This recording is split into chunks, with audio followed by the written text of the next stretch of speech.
And not only this, the Hindu civilization thrived on the banks of rivers of gold. It was called the Hiranyamaya. The Indus River was called the Hiranyamaya, or the river of gold. And in the this was in the Rig Veda. And in the Atharva Veda, the river Saraswati is called the Hiranyavartani. So gold is a supreme element for offering gifts to the ones you love and revere. And temples are constructed and paved in gold. Deities are made in gold and decked and adorned in gold. And because it preserves the enlightenment energy for thousands of years, it lasts forever.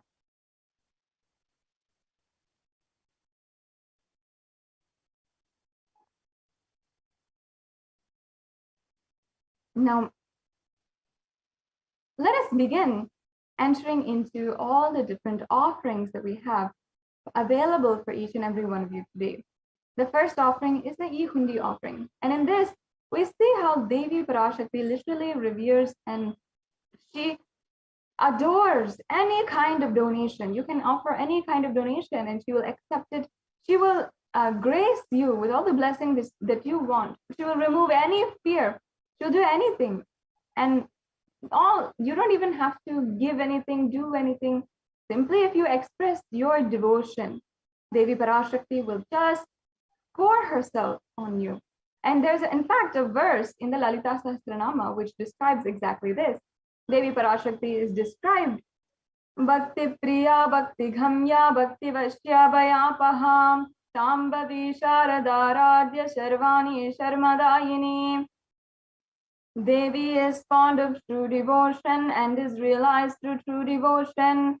She can be won over through true devotion and she removes all fear.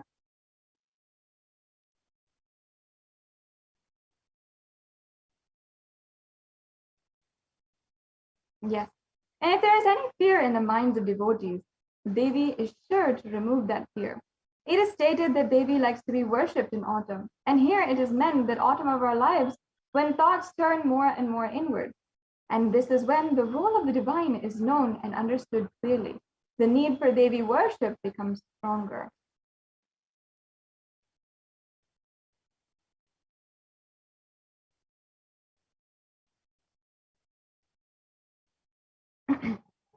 So this E-Hundi offering is an offering that you can make for any amount of money. You can offer it for $1, for how much ever you feel you'd like to offer as a donation out of your gratitude to Devi Parashakti. Yes, and the next offering is the Sankalpa chanting. I'll just be chanting the English translation for the Devi Mahatmyam chapter 12, verse 14. Where it says, the goddess enchants this universe and she herself gives birth to this universe. The goddess, being prayed without interest in anything, gives out knowledge that leads to salvation and gives wealth in the materialistic sense. Now, the offering of the Sankalpa is the offering of the conscious resolution. And many of you might be wondering, what is the conscious resolution? And actually, in Sanatana Hindu Dharma, there is a beautiful tradition where we are literally offering the Sankalpa. And for every ritual, for every single ritual, this Sankalpa is a very important part. There is no ritual without a Sankalpa. And you can change the wordings, and cater it exactly to what you want to manifest in your reality. Every day during the Guru Puja that we offer, even as Kailasians, the Sankalpa is a prayer for deep devotion and manifesting whatever we want into reality. And even if that might be having the eternal celebration, or if it is requesting the blessings for going beyond greed and fear and lust, or if it is even all of being blessed with all of the different shaktis of having eternal wisdom or having eternal wealth, whatever it is, the Sankalpa is chanted as a way to basically just make that conscious resolution for the day. And every single day, we chant it during the Guru Puja, and as well as every single ritual. It is chanted, and it can also be chanted by itself in order to manifest what you want into reality, because it is a powerful way to manifest what you want in reality. Just chanting and creating that vibration, even another person, a Pujacharya, Shivacharya, who is chanting it for you, can create that energy in order to make that conscious resolution happen in your life. So this offering can be done, and it will literally give you the blessings of and the fruition of all the desires and wishes that you are yearning for.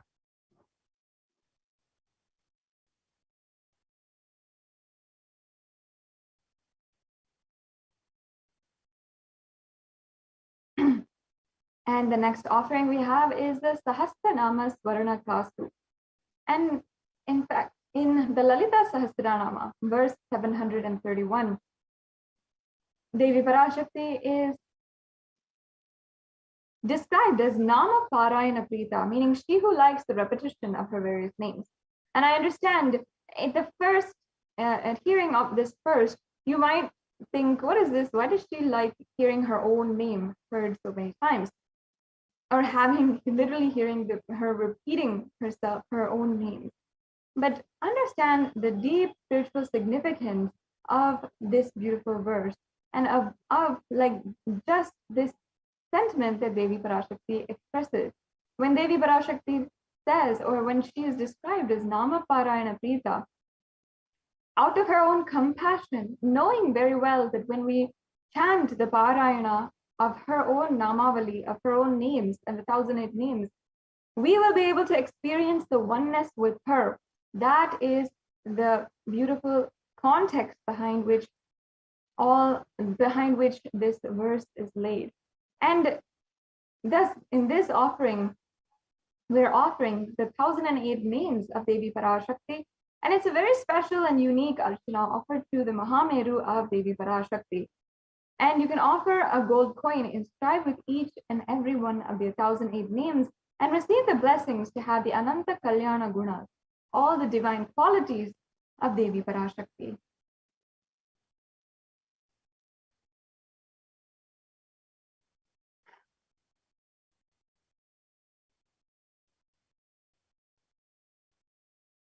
Yes. And the next offering is the Mukta Anguti. So now, and I just like to say first that if you knew that your mother had a liking to pearls, or if you knew that in a sacred part or a secret part of her heart, she just really loved pearls, and you don't necessarily know why, she doesn't necessarily tell you, but you know that she loves pearls. When it comes around to her birthday or Mother's Day, you would like to offer her a pearl ring or a pearl set or a pearl necklace, and you'd like to adorn her with pearls. And if you just like to win her favor, you know that you would want to offer pearls.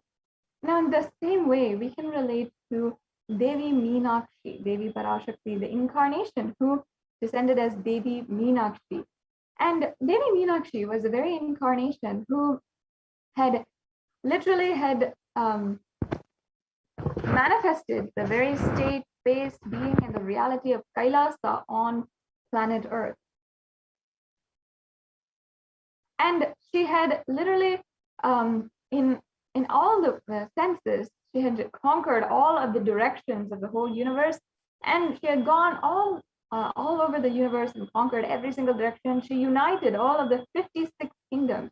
In fact, there were only 56 in that part of human history. There were only 56 kingdoms and civilizations that all lived in different tribal units and were all isolated all over the world. But it was Devi Meenakshi who united all of the 56 kingdoms and brought them under one rule and one civilization, and ruled from Madurai along with her divine consort, Lord Sundareshwara, the incarnation of Paramashiva himself. And that is the beauty of the whole thing, is that Devi Meenakshi had literally come down, and she had the power inside of her and the strong, powerful cognition to literally manifest Kailasa on planet Earth. So you can offer this Mukta Anguti in the very same way and offer the this pearl ring in order to have the blessings of Devi Meenakshi to fulfill any of your business endeavors. And just in order to revere Devi Meenakshi, I'll be chanting the verse now. Muktaharanalasatkiritaruchiram purnendu vaktra prabham Chinjannu purikinkini manidaram vakta padma prabhavasuram Sarvabhita falapradam girisutam vani rama sevitam Meenakshim panatosmi santatamaham karunyavaram yadim. And the English translation. I bow down to the goddess Meenakshi, whose crown has garlands of pearls and fish shining like the full moon, who wears anklets that are studded with gemstones and has small bells, who is shining like the splendor of a lotus and who grants all wishes, the daughter of the mountain, and who is worshipped by goddess Vani and Rama. I remain ever bowing to the goddess Meenakshi, the ocean of compassion.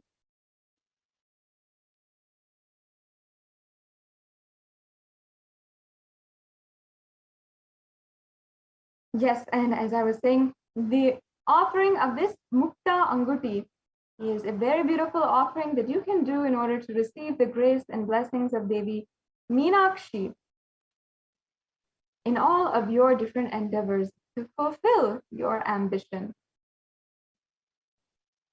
Now, if you'd like to go through the further steps in order to make your payment today and make this offering, you can go to the link which is projected, which is tiny.cc/Devi-offerings. However, if you are just having a few questions about how to make the payment, please stay tuned until the end of this segment, and we will be able to walk you through what is the different links, how to pay, and what's the options that you have.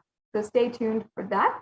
Now let us go into the next offering. The next offering is the Swarna Padma Pushpa, the golden lotus. And in the Kamikagama, the verse, it says that all the kalasas, which are the pots used during the worship, all of them should be wound around with suitable thread and covered with new cloth. They should be adorned with lotus flower made of gold.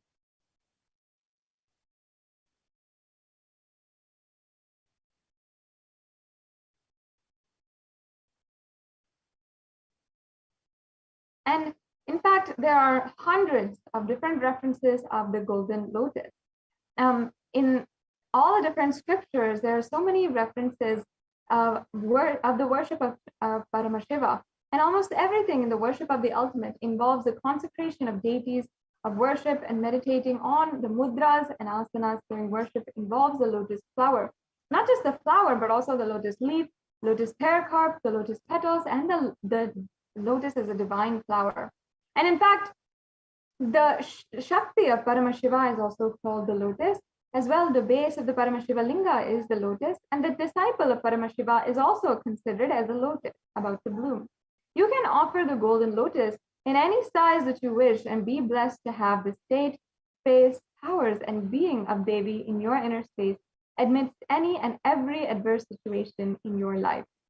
There are hundreds of references for this, and you can also see that the golden lotus or the lotus itself has so many different references, whether it is in the arts and architecture, whether it is in the rituals, the yoga of Hinduism. Why we consider lotus such a beautiful and divine flower is because of its radiant and resilient property, its quality of resilience.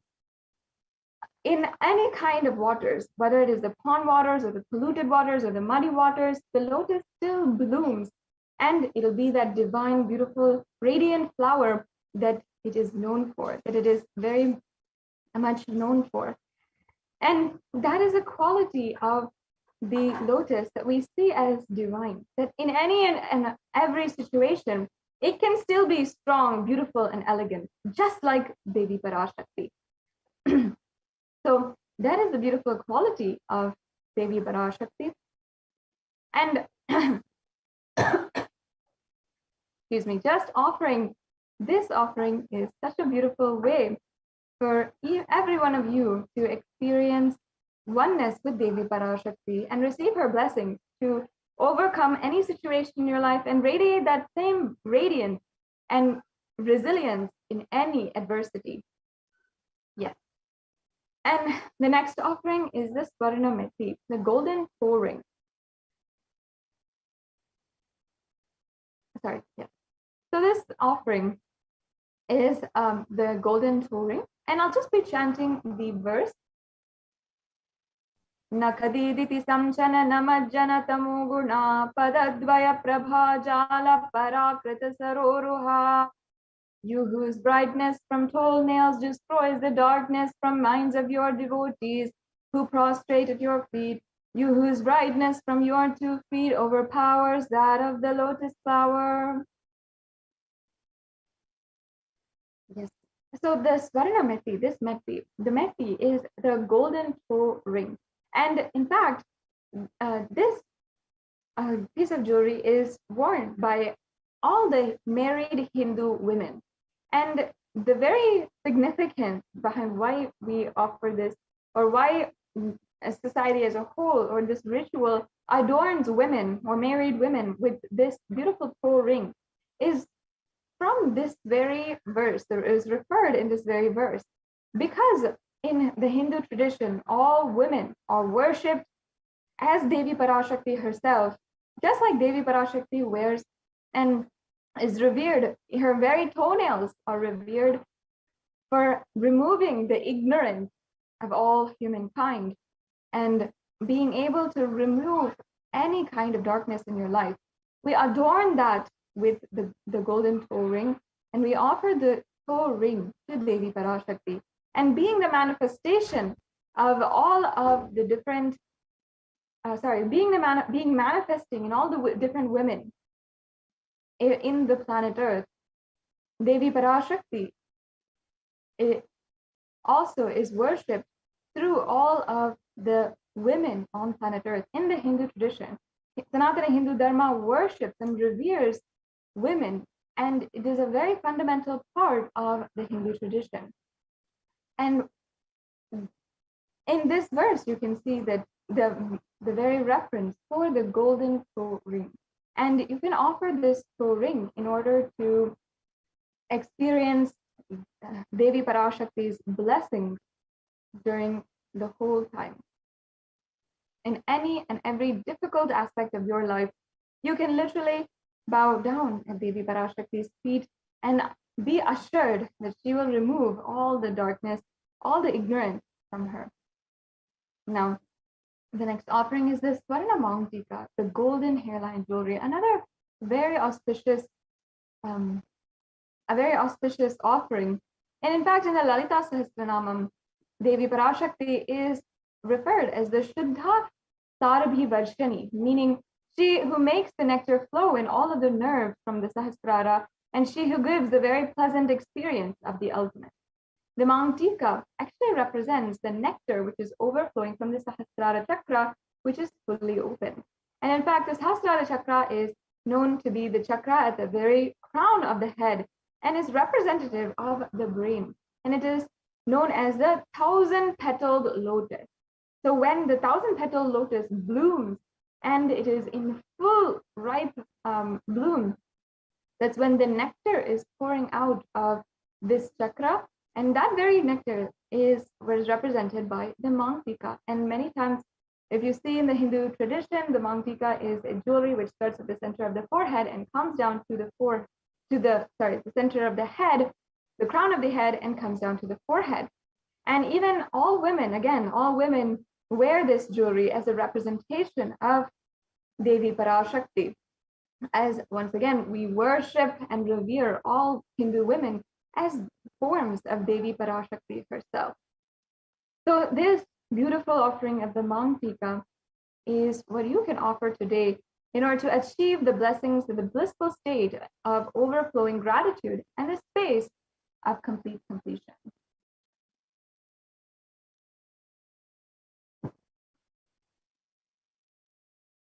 Yes, and the next offering is the Pratyaksha Pada Puja.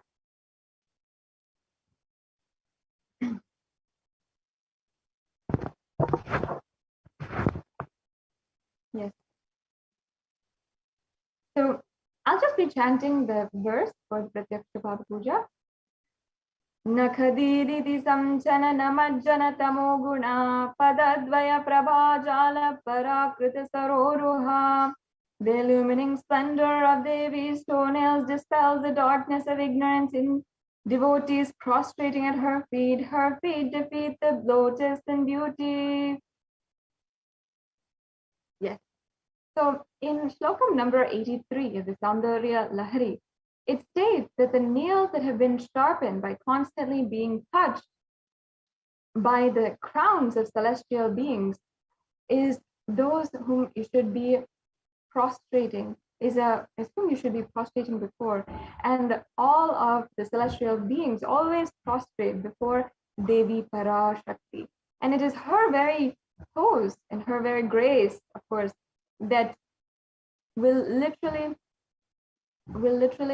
liberate you and remove all the darkness. And that is also indicated here when it says that tamoguna, literally it's saying that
Yes, completing with all the viewers for that technical difficulty. We'll just be continuing on with the session.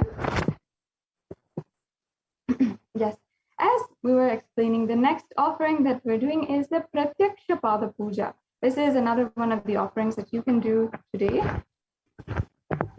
And you can offer the Pratyaksha Pada Puja. And just doing this offering can remove all the different ignorance, the darkness in your life that you feel, everything.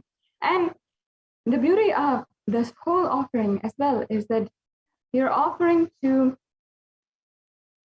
Devi Parashakti, who is manifesting through the Nijavatar, the Supreme Pontiff of Hinduism, Jagat Guru Mahasanidanam, His Divine Holiness, Bhagavan Nithyananda Paramashivam. And you can literally have the grace of offering not just to Devi Parashakti herself, but also to the Guru and to the incarnation of Paramashiva, who is manifesting on planet Earth right now. And especially during this time of the Guru Purnima Brahmotsavam, you will be able to manifest so much in your life. You'll be able to see so much change, transformation in your life just through this one offering. Yes, the next slide, please.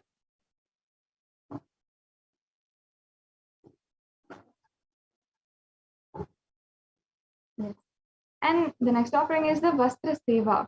And this offering is blesses the Yajaman with all the auspiciousness and blessings of the Supreme Pontiff of Hinduism. And it is the offering of the sacred adornment or the sacred cloth. And it is such a beautiful offering that you can offer the Alankara Seva to the Supreme Pontiff of Hinduism. Oh, yes, thank you. We can go on.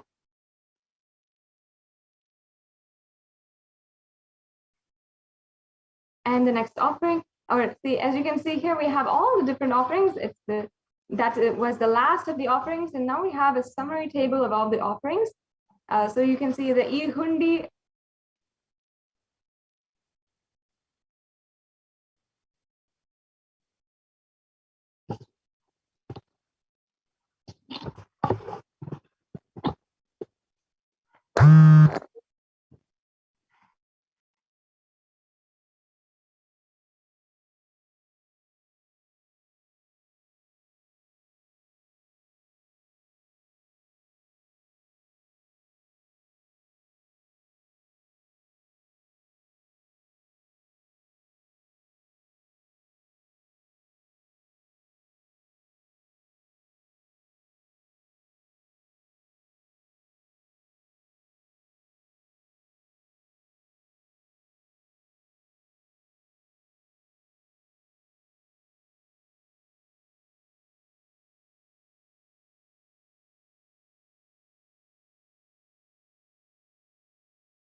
Nithyanandam, completing with all the viewers for that technical difficulty. And for the technical difficulties, we can go on to the next slide now.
Yes, I request if the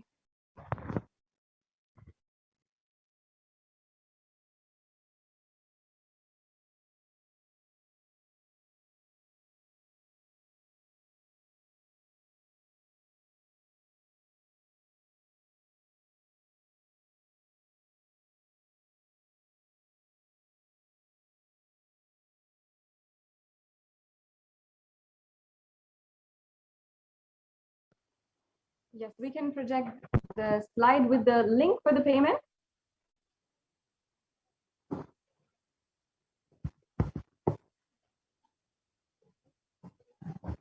So that all of the viewers can see the links that we have ready for the payment.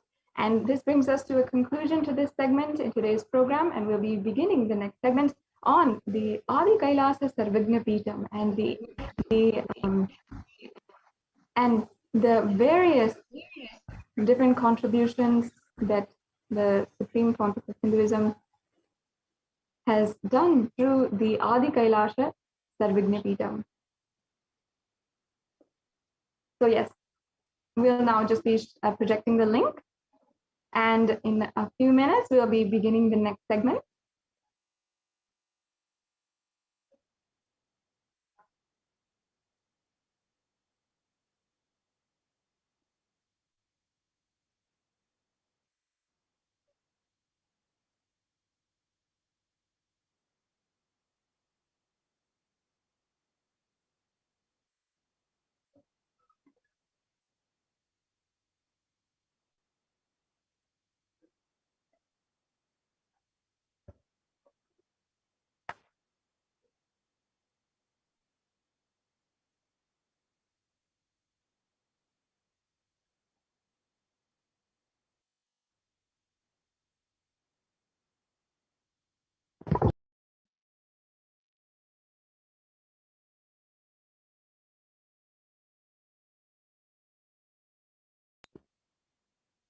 Completing with all the viewers for that technical difficulty.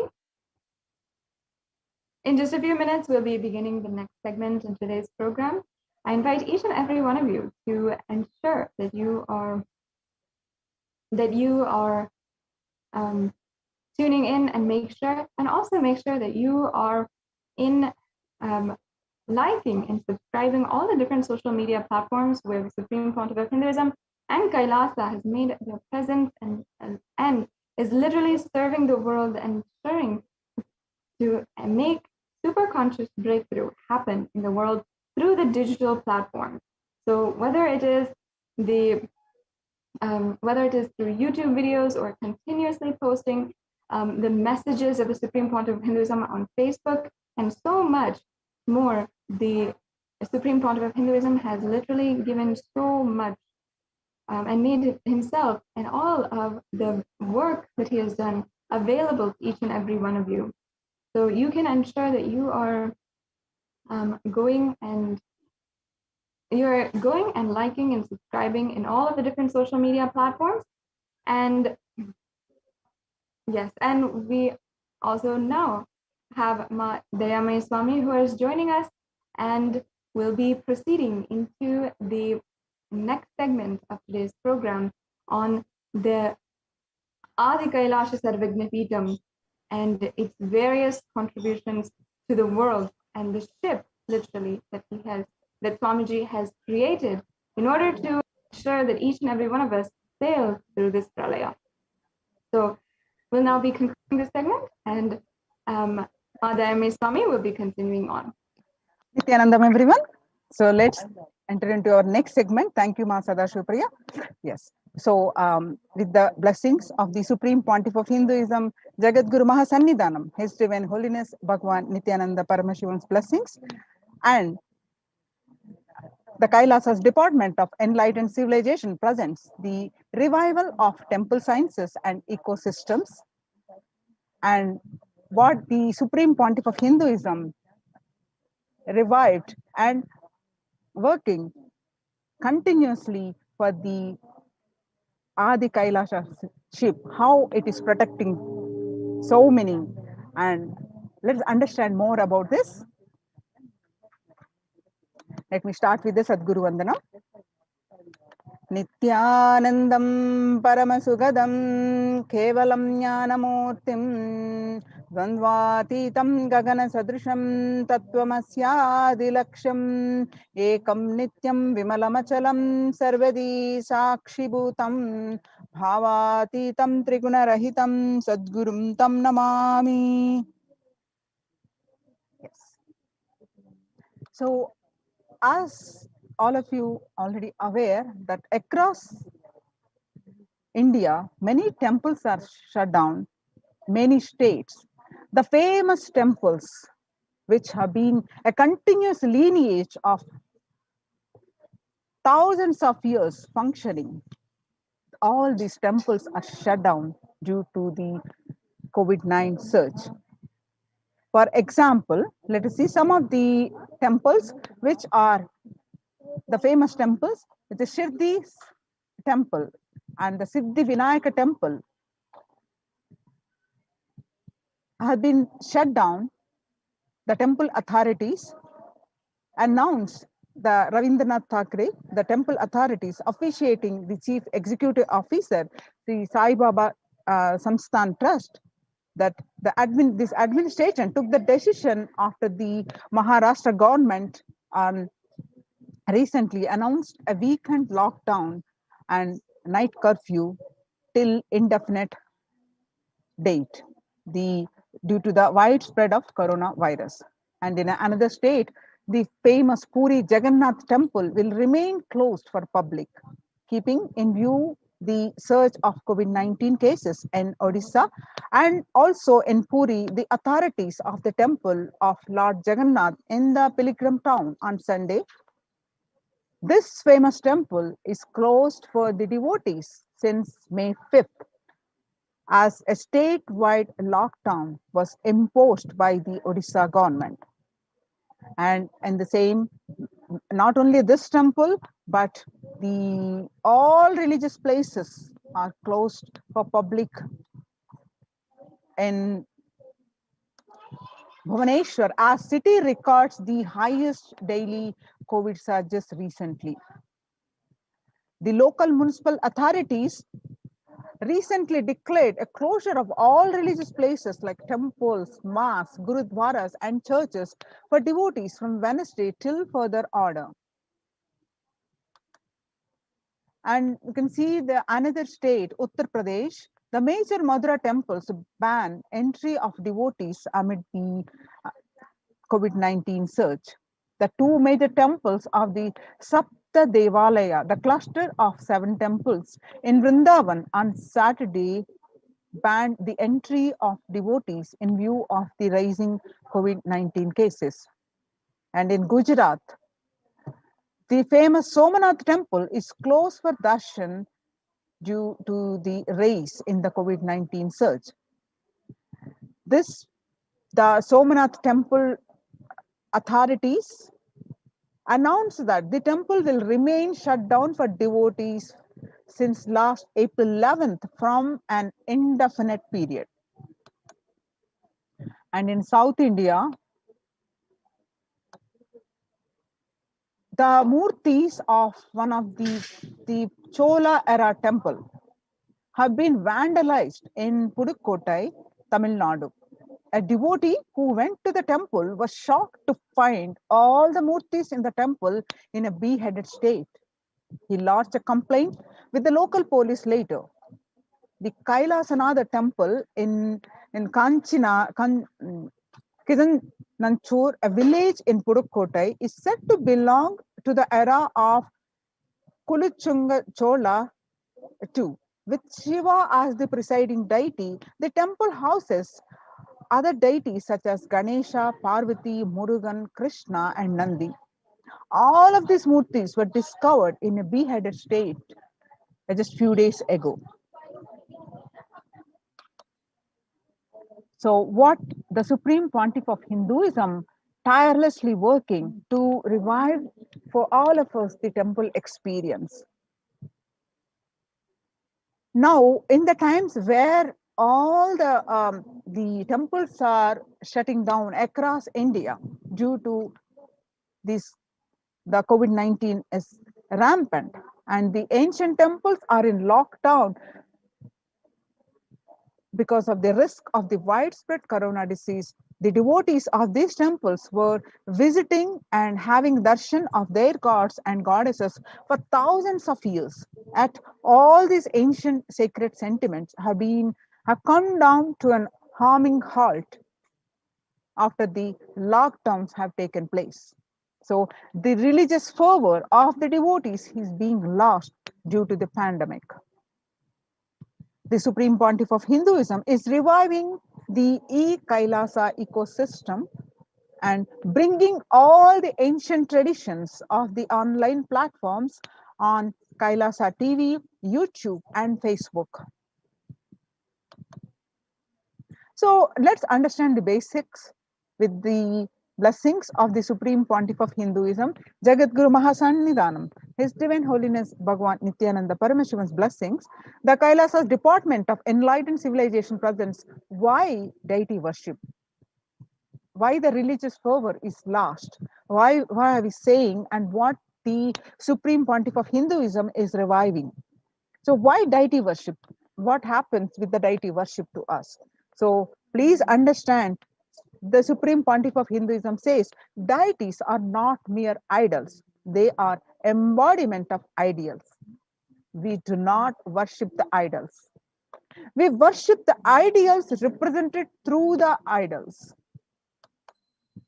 When the divine is present before him in a form that he can see, when we see a form we can relate with. So when we touch the deity, when we do the abhishekam, when we relate with the deity, the transmutation becomes an easy and joyful process. It is so easy to relate with the deity when you see in front. When your eyes are widened with the beauty of the deity, the energy automatically flows towards you. The second, the deities in a real kshetra. Kshetra is a place where the high frequency vibrational energy happens.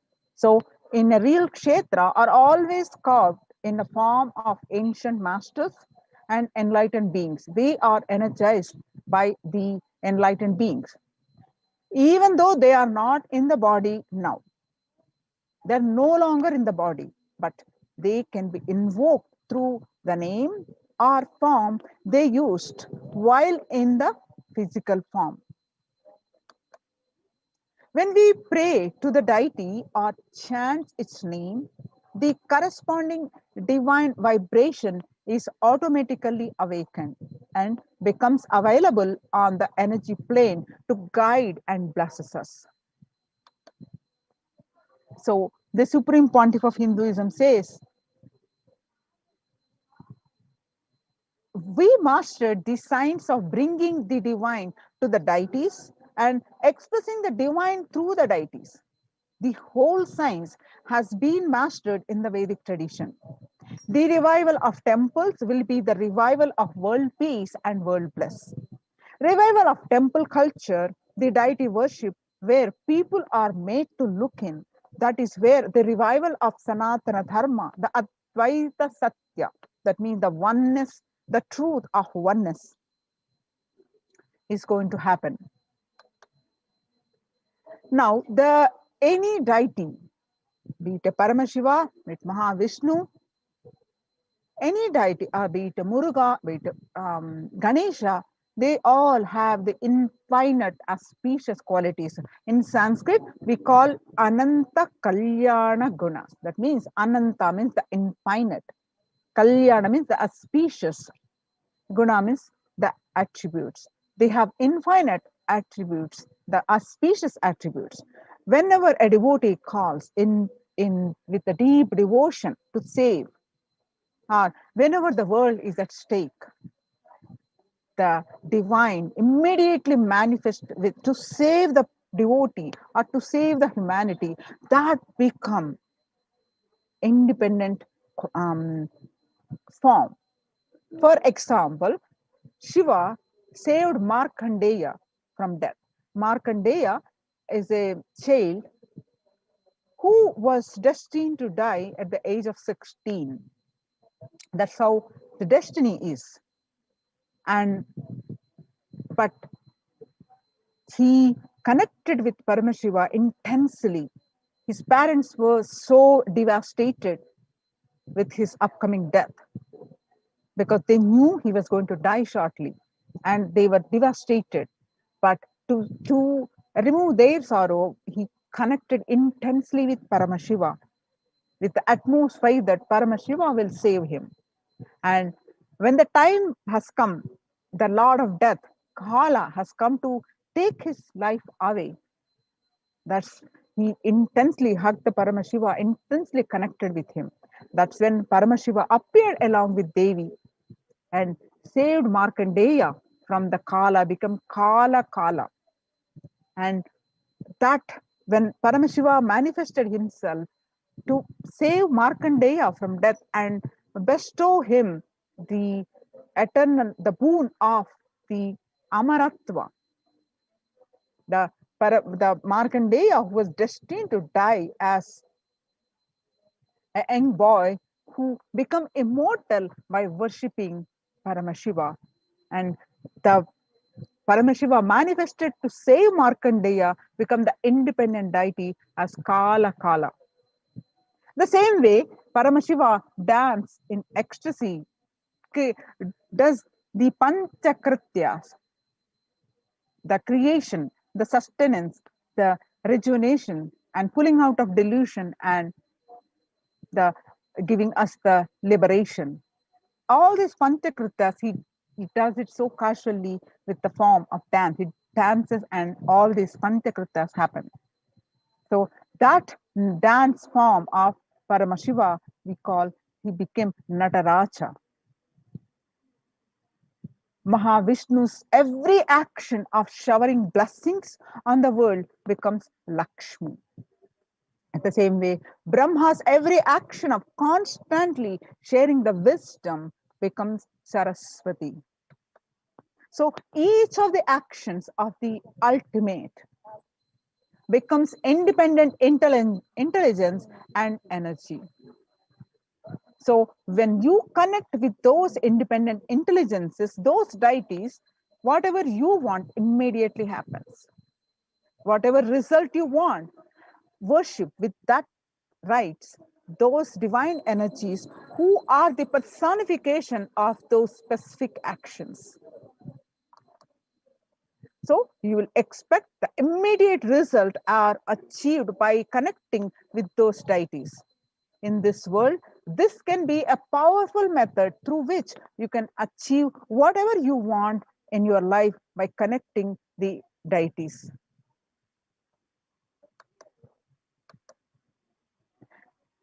And let us see now the Kailasa's temple ecosystems.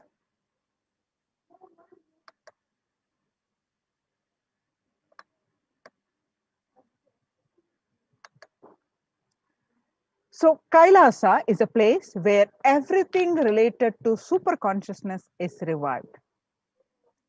all the sampradayas, that means the traditions, all the sects, all the multiple sects of Hinduism, each exploring the signs of awakening the individual peak possibility.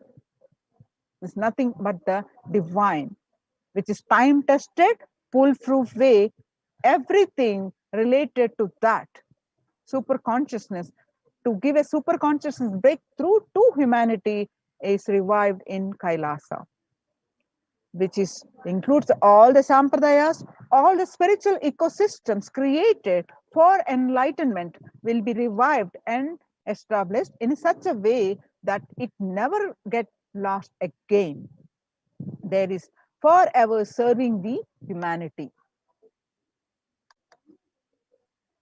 Now let's listen from the Supreme Pontiff of Hinduism's own voice about the Kailasa. I am going to revive Hinduism by setting up a model community, enlightenment ecosystem. I am going to create absolutely from the scratch newly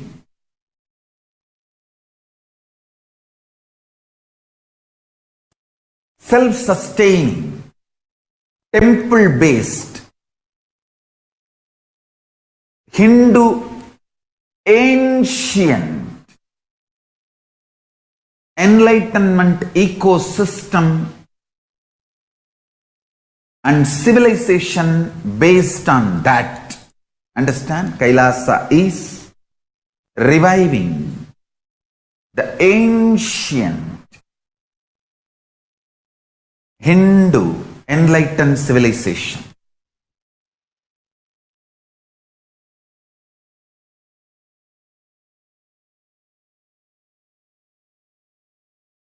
Paramashiva himself manifested this Kailasa Mandala, the enlightenment ecosystem, and the lifestyle. I am going to revive this whole enlightenment ecosystem, Kailasa, by creating a model Kailasas all over the world.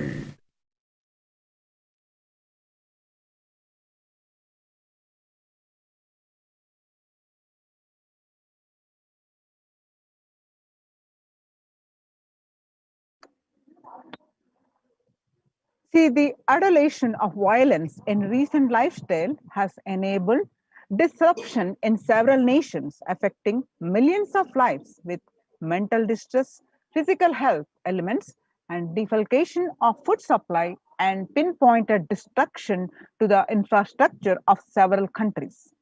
The Supreme Pontiff of Hinduism, Bhagwan Nithyananda Paramashivam, has dedicated his entire life and made it in his mission to bring global peace from the ground level through the Kailasa's Department of Religion and Worship and the Department of Human Services, to bring harmony to humanity, to create a life of freedom and peace for every individual on the planet Earth through the revival of the temple ecosystem. The director of the National Institute of Mental Health, the Joshua Gordon, pointed out that in a National Institute of Environmental Health Studies on the issue March 2021, he says that the both risk and preventive influences on mental health. He grouped such factors into three types. The first, individual factors such as the microbiome. The second, the natural and built components include green spaces, housing, and highways, which may play a role in health disparities. And the social factors like family structure, poverty, and other social determinants of health. From 1994 to this date, the Supreme Pontiff of Hinduism has worked tirelessly in the revival of temple ecosystems globally. Through Kailasa's Department of Religion and Worship and the Department of Human Services, led by the Supreme Pontiff of Hinduism, this lifelong commitment to the mission and vision of bringing global harmony, sustainable living, and the reproducible ecosystems has been proven in building active and contributing temple ecosystems around the world.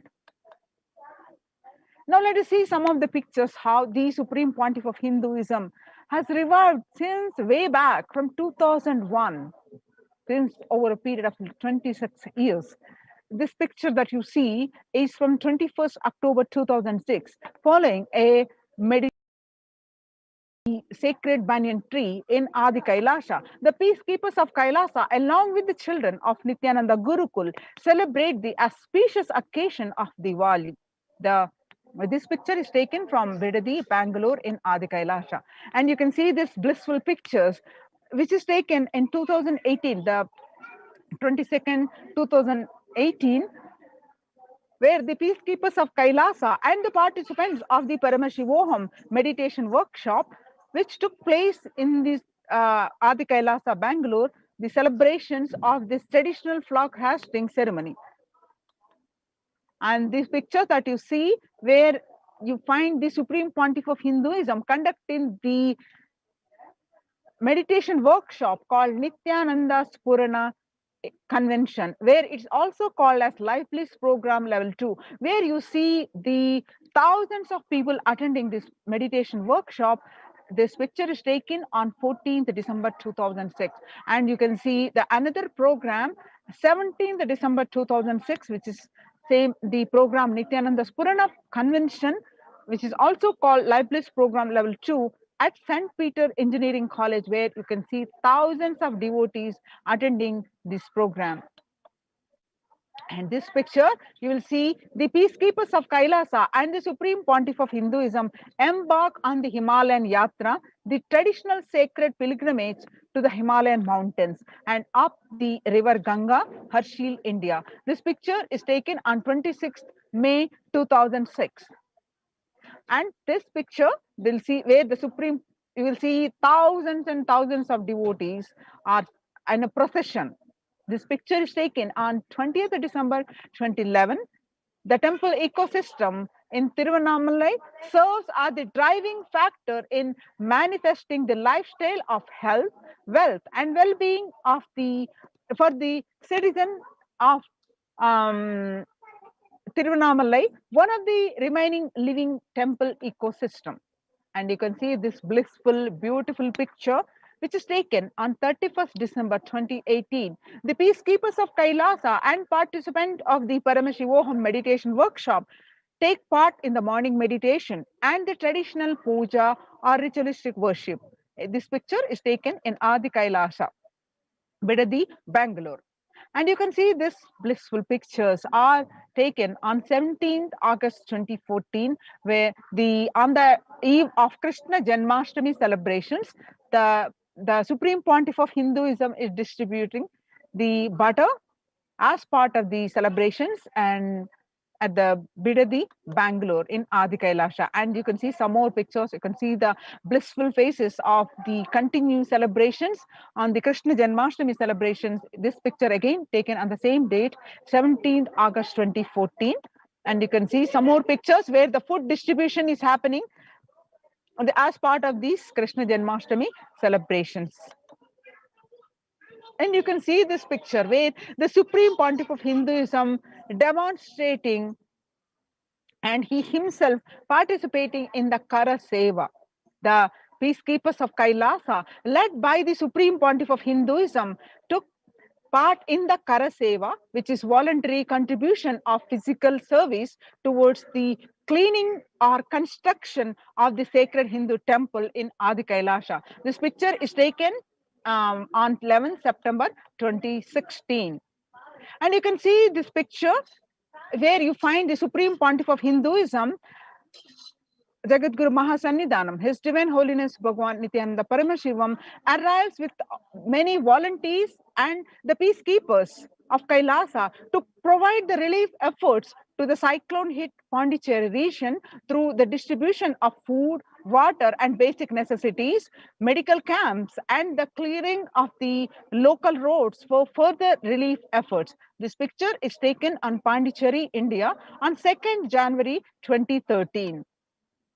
And you can see some more pictures from Thane flood relief food preparations. And this picture again taken on Pondicherry, 4th January 2012. And you can see some more pictures on 3rd January 2012, where medical camps on relief of the Thane flood relief. And now you can see this picture of Kailasa's ecosystems around the world, spread across the continents and across many thousands of ecosystems across the continents, across the globe. You can find the ecosystems. Now, way back in 2001, where you can find a picture where in 1994, Kailasa in Tiruvannamalai is traditionally passed on to the hands of the Supreme Pontiff of Hinduism, Jagadguru Mahasannidhanam, His Divine Holiness Bhagwan Nithyananda Paramashivam by Mataji Vibhudananda Puri. And you can see in the same ecosystem where in the picture taken on 2017, the Kailasa in Tiruvannamalai receiving the thousands of visitors and delegates for the Kalpataru meditation workshop and the Shiva Diksha. You can see Kailasa in Tiruvannamalai, the Supreme Pontiff of Hinduism directly serving the Annadan and the traditional temple services. This picture is taken on January 2011. And you can see this picture is taken on 11th March 2017 in Kailasa in Tiruvannamalai, where thousands arrived to celebrate the enlightenment ecosystem in Kailasa in Tiruvannamalai, where you can see the thousands and thousands of devotees are meeting traditionally the Supreme Pontiff of Hinduism, Jagadguru Mahasannidhanam, His Divine Holiness Bhagwan Nithyananda Paramashivam. And you'll see the picture now of the first Adhinam,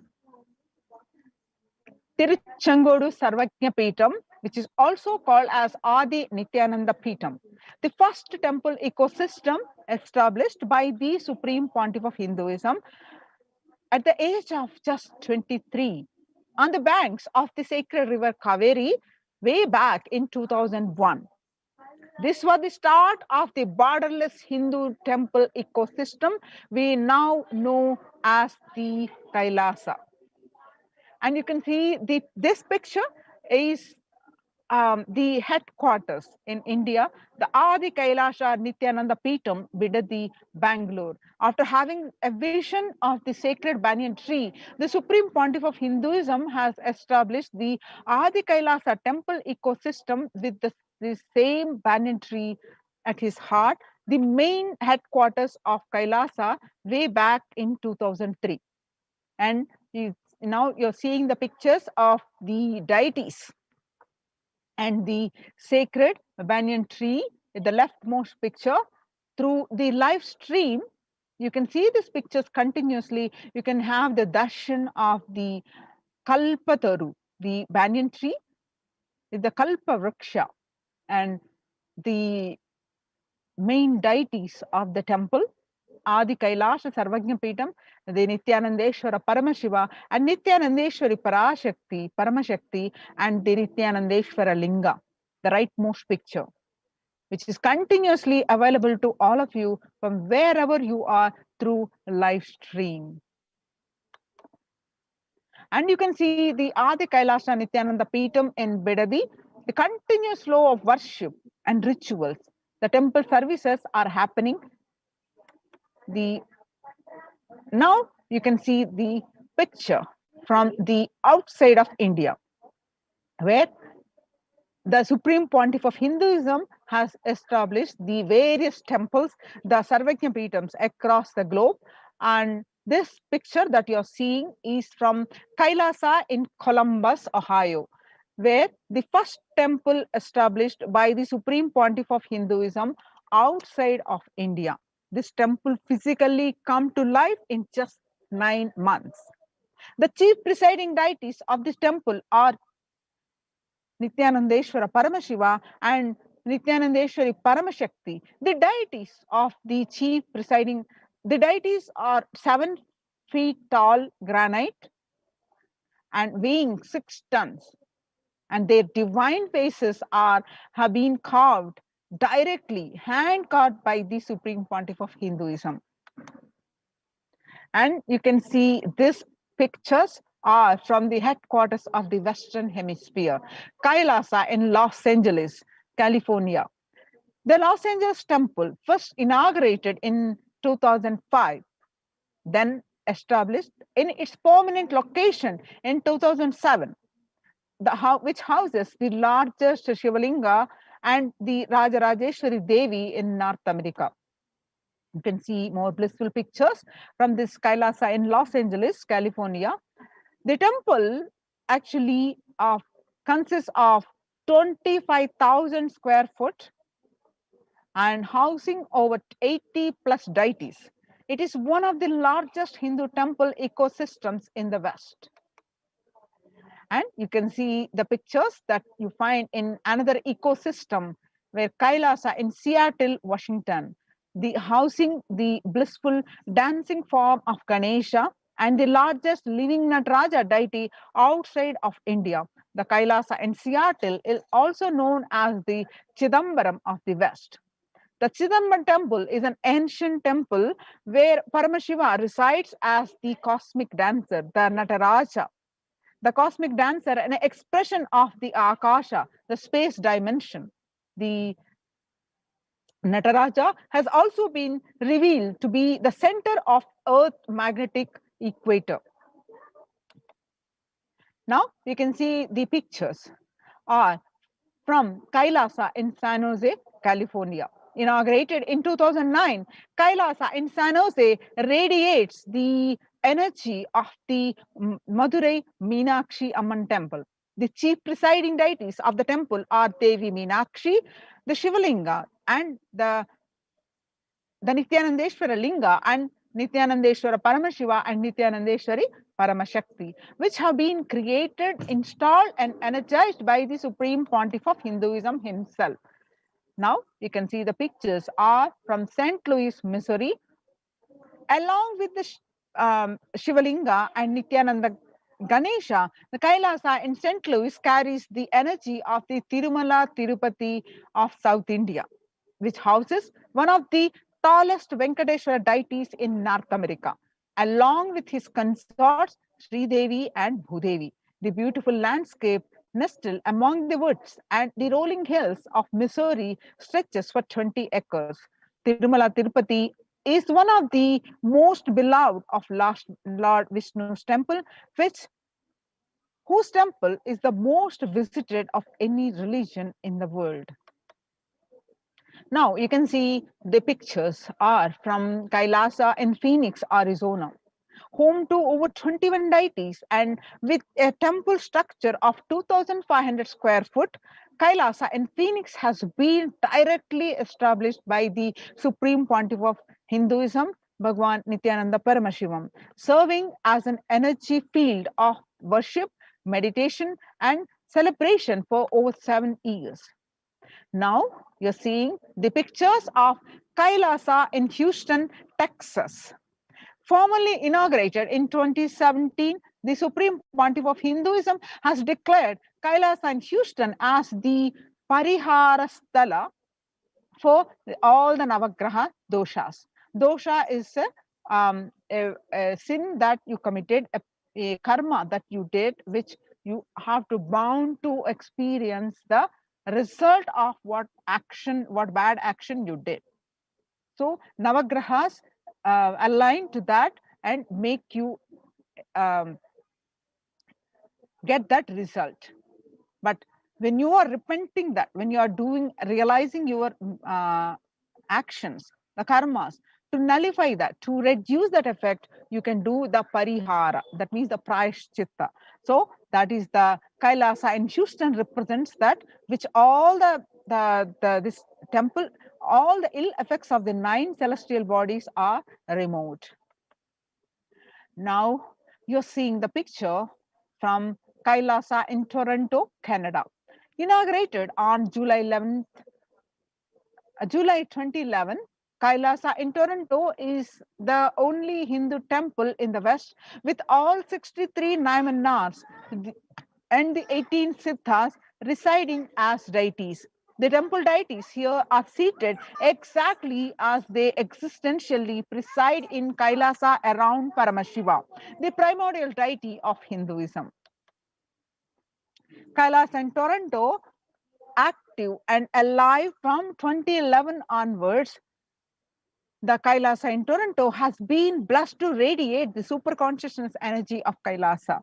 This temple ecosystem goes on providing various temple services to the community, such as Annadhan, traditional Hindu ceremonies, and various offerings of sessions and various other activities. Kailasa's Department of Religion and Worship, the Department of Human Services, and each of Kailasa's temple ecosystems consider the right of happiness to be the highest fundamental right of all humans, in fact, all beings.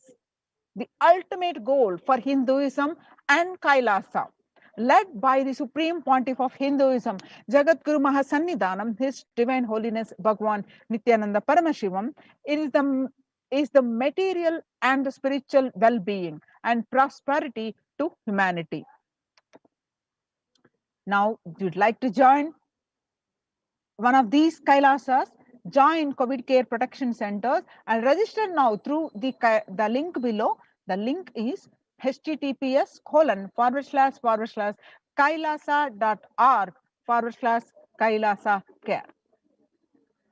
Now let us understand the contributions from the Kailasa's Department of Religion and Worship during the COVID-19 pandemic. You can see the live stream, the Kalpataru, the Kalpa Vriksha, that means the wish fulfilling tree, the sacred banyan tree from the Adi Kailasa Sarvajna Pitam. Continuously, you can put a request and fulfill your wish. The Kalpa Vriksha grants the wish that you request. You can see this service from the live stream. You can watch this Kalpa Vriksha tree, the Adi Kailasa Sarvajna Pitam. And the deities, Maha Mrityunjaya Homa, the various temple services, through various temple services, the Abhishekams, which are live stream, and the Supreme Pontiff of Hinduism's various satsangs every day, which enriches, transforms, and various initiations that we get via two-way video conferencing every day.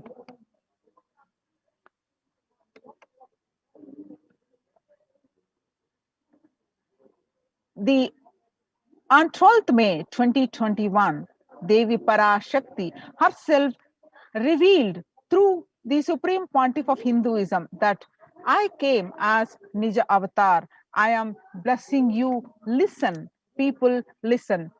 To do good to all of you, I have taken the form of Nithyananda and came down as Nija Avatar. People of India, listen. Carefully listen. Time after time, Bharatam is Jnana Bhumi, where enlightened being comes. We cannot make Jnana Bhumi as infertile. Enlightened beings have to come. They have to live. It has to flower. The few hypocrites, because they are stuck in delusion, we cannot sacrifice the world. Cosmos cannot be destroyed. The ship I did to save the cosmos from being destroyed, that is called Adi Kailasa. The ship I did to protect beings from Pralaya is Adi Kailasa. Because of conspiracy of Drohis and enemies' rule, the captain has to leave the ship. Before 12 years, knowing the great deluge that is going to happen, all Aushadas, by this Guru Purnima, that Jnana Rasavadam, Navapashana is going to flower. Allow people to come and take a dip in Navapashana flower. People, whoever comes and dip in Vaidya Sarovar, they will not have death. They will not have corona. Crores and crores of people will come in line. Every day they will have a dip in an Ananda Lingam. On 13th May 2021, Devi revealed further that listen well to my words. For India, I made ship as protection. The Nithyananda Navapashana Lingam in Vaidyasarovar. Go to Adi Kailasa, O Indians, listen. All those regretting losing Nithyananda Nija Avatara without confusion and without talking just as a lip service, go to Adi Kailasa. The scores of people will come there looking for health, Navapashana, water feast, and medicine to get health and protection and enlightenment to protect India from the great destruction. I, Parashakti, made this huge ship. Even if captain is not there, ship is there. When the first world countries closed their borders during a massive global emergency, Kailasa has opened its not only doors to all without exception. Join COVID care protection centers. Register now through the link below, https://kailasa.org/kailasa care. Now you see the glimpses of Nithyanandeshwara Paramashiva Devalayam in Adi Kailasa ship. The various temple rituals that are happening, the various fire rituals, and you can see more of these pictures, glimpses of Nithyanandeshwara Paramashiva Devalayam Adi Kailasa. You can see the various abhishekams, archanas, chantings, and fire rituals. See the abhishekams happening, the alankarams happening, and the kalyana utsavam happening, the festival of various festivals happening. Join now COVID case protection centers. Register now through the link below, https://kailasa.org/kailasa care. Take few minutes and join now. Register yourself, and we'll have a next segment in just after a short break.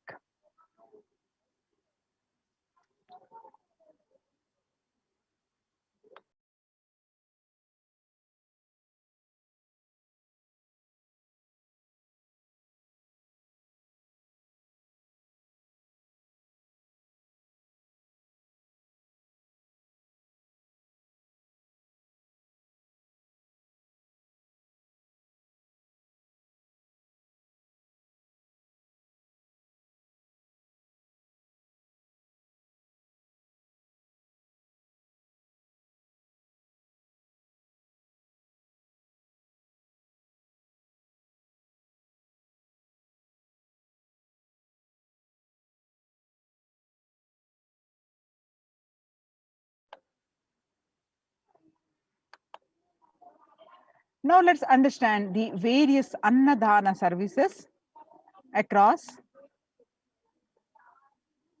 from the Adi Kailasa Sarvajna Peetam.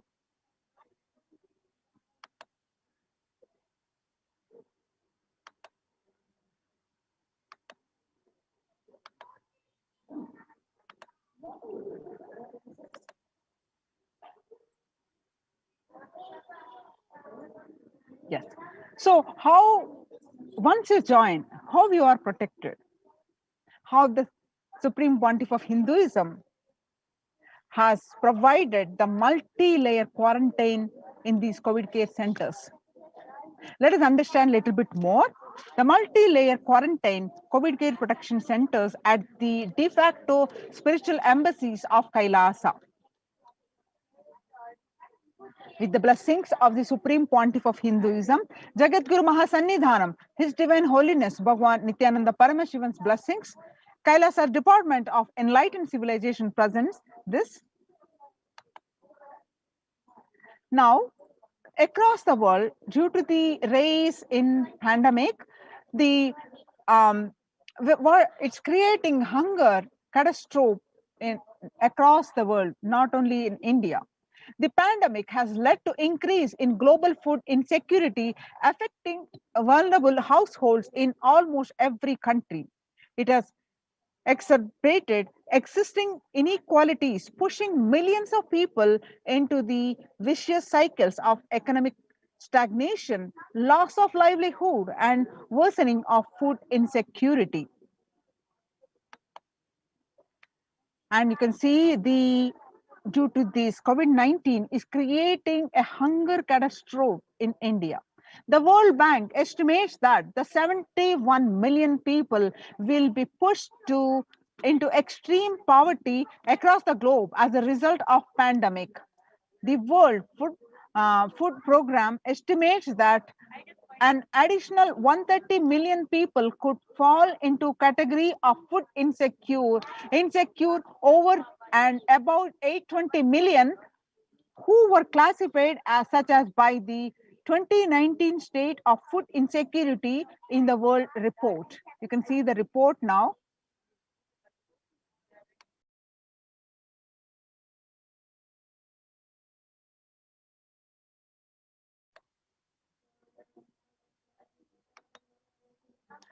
And hunger in plain sight.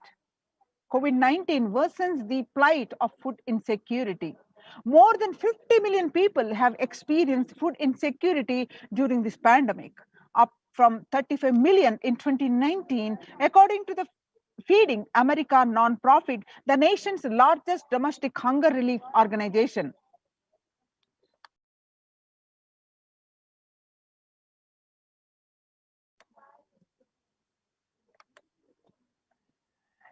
Child malnutrition and hunger skyrocket in Haiti as COVID-19 infections spike. At least 86,000 children are at risk of developing severe acute child malnutrition this year in Haiti, according to the sources connected to the United Nations Children's Fund. The number of children projected to suffer from starvation this year has doubled as the impoverished nation continues to grapple with extraordinary political and social crisis exacerbated in the pandemic. The refugees are paying the highest price in the COVID-19 pandemic.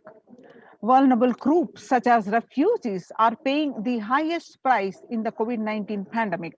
We are seeing alarming trends that show many refugees around the world are unable to pay for food or rent and are struggling to access healthcare and education. Prices hike in local markets and further displacement caused by campfires have pushed many families further into food insecurity. During April and May, around 30,000 refugees in Cox's Bazar camps raised questions and concerns, with 63% seeking services, including urgent food relief and shelter. Just over one third, that is 37%, requested health or medical care. The famine risk spike amidst conflict, COVID-19 and funding gaps. The number of people teething on the brink of famine has risen from 34 million projected as the beginning of the year to 41 million projected as of June. He said, without immediate emergency food assistance, they too face starvation, as the slightest shock will push them over the cliff into famine conditions.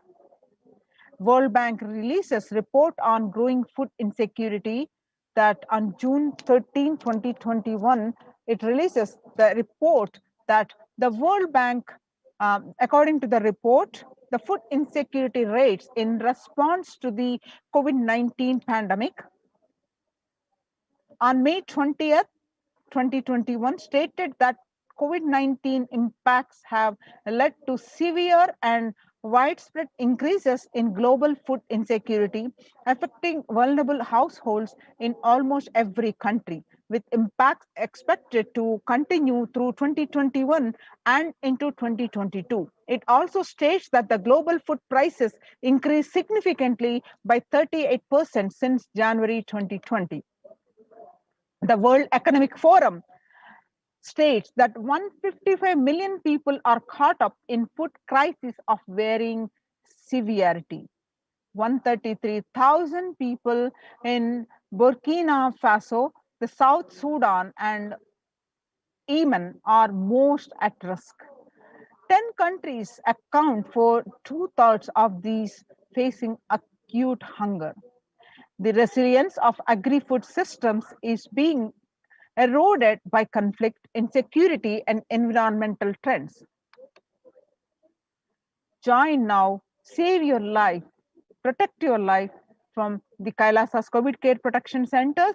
Register now through the link below, https://kailasa.org/Kailasa care. And now let us listen what the Supreme Pontiff of Hinduism is saying, revealing about the food that we eat and what we provide to this pandemic. You become what you eat. The Supreme Pontiff of Hinduism says, what you eat contributes to what you think. What you think contributes to what you cognize. What you cognize contributes to what you are. So what you eat directly affects to what you are, and that is why I am making the statement, you become what you eat. What is in your plate matters because that is going to become you. Violence-based food derived from killing animals and life negative, chemical-based, toxic food both harm the system equally. The organic vegetarian food is not just for the health, it gives you an inner space, physical system, and psychological flow to develop the highest psychology. To develop highest psychology, not only your physical system, even your physiological flow needs to cooperate. Your brain is constructed for all these higher things. When you don't explore the higher things, you are bound to feed the lower things and keep your brain engaged for survival. If you don't explore the higher dimensions of consciousness, you will force yourself into the drugs and try to explore the hallucination, imaginary, illusionary dimensions of the universe. Human body is naturally designed for vegetarian food. The inner mechanisms like feeling, thinking, words, everything is designated to function with vegetarian food. It is like having a generator which can handle only 220 volts current, or a UPS which can handle only 220 volts current. But it is given 220,000 volts current, what will happen? It will get fused.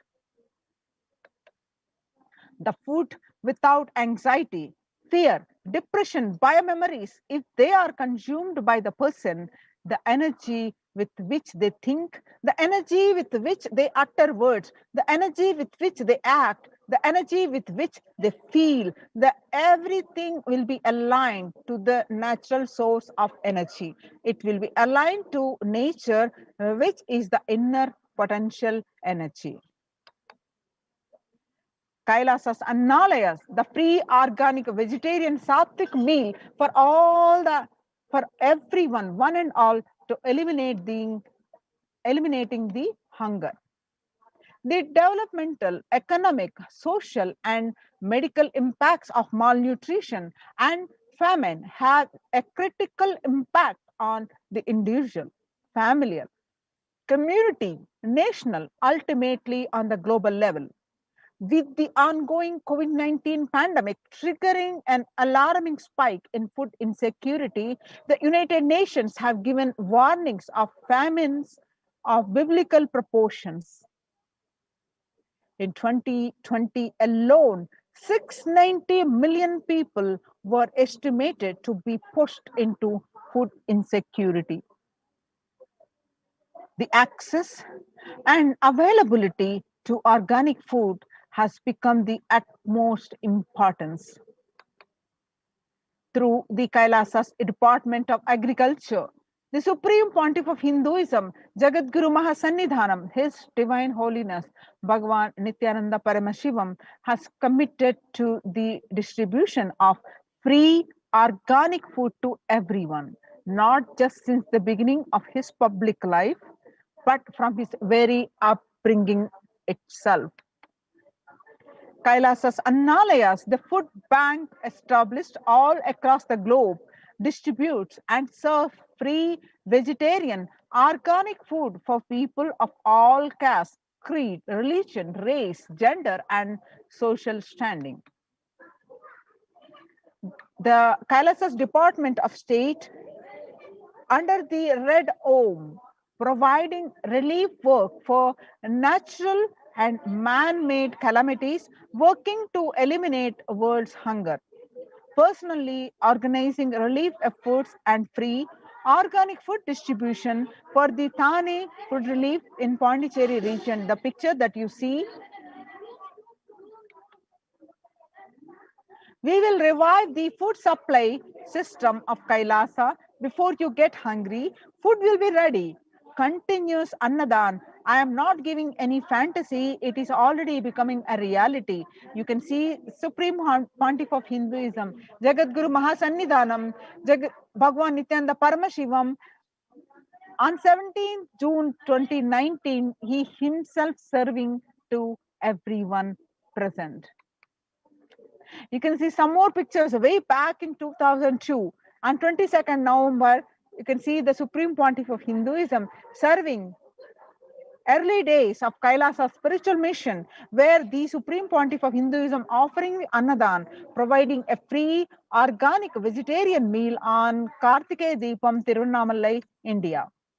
You can see some more pictures way back in 2013. Even with a fractured hand, the Supreme Pontiff of Hinduism engaged in selfless work day and night, inspiring the peacekeepers of the sovereign order of Kailasa to engage in selfless service, leading the nation of Kailasa by example. In 2011, the Supreme Pontiff of Hinduism had a multiple compound fracture with the bone protruding out of the skin. In 2013, the two steel implants that were fastened in 2011 were removed as the bones had healed completely. This picture is after that surgery. You can see this picture in 2012, 3rd Jan, Pondicherry, Thane Food Relief. And you can see this picture, again, another picture from Thane Flood Relief, 3rd Jan 2012. And some more pictures of Thane Flood Relief, 3rd Jan 2012. And you can see this picture from 9th September 2012, Nithyananda Annalaya inauguration in Tiruvannamalai, India. And on 25th 2005, Ananda Yoga Health Workshop, where the food is served to thousands of devotees. And you can see the thousands of food distribution is happening, where you find the Supreme Pontiff of himself serving the food. This picture was taken on 12th December 2007, Nithyananda Spurana Meditation Workshop, Salem, India. And you can see this picture in Tiruvannamalai on 20th September 2012. And you can see this picture, Kartikeya Deepam celebrations, 27th November 2012, the Kartikeya Deepam celebrations, where the food distribution to thousands of devotees, in fact, lakhs of devotees, were done on a single day. 10th May 2017, the Inner Awakening Meditation Workshop, where the food is served in Tiruvannamalai. 10th April 27, Kalpataru Meditation Workshop, where the food distribution is happening. 5th May 2016, Bandra feast served for respected spiritual leaders and Hindu monks, where you see thousands of monks and devotees are distributing a served food. And you can see this picture taken on 28th April 2016, Kalpataru meditation workshop. Arunachala Sarvajna Peetam, Tirunamala, India, where the 11th March 27, where the free distribution of food. Then 18th August and 2019, Tiruchangadu Sarvajna Peetam, India. And Annadan distribution during the Guru Purnima, the traditional celebrations of Guru, the Kailasa in Houston in the Western Hemisphere, and 6th July 2019. You can see this picture from 8th December 2016 during the program of Sadashivoham meditation workshop, where the Supreme Pontiff of Hinduism himself serving the food. During the pandemic, 30th May 2020, the picture is taken on this day. Annadan is serving the Kailasa's peacekeepers are distributing the free food to in the midst of the COVID-19 crisis. This picture is taken in Madurai, India. Now, let's watch a video, the proof of necessity for Annadan, the Bengal famine.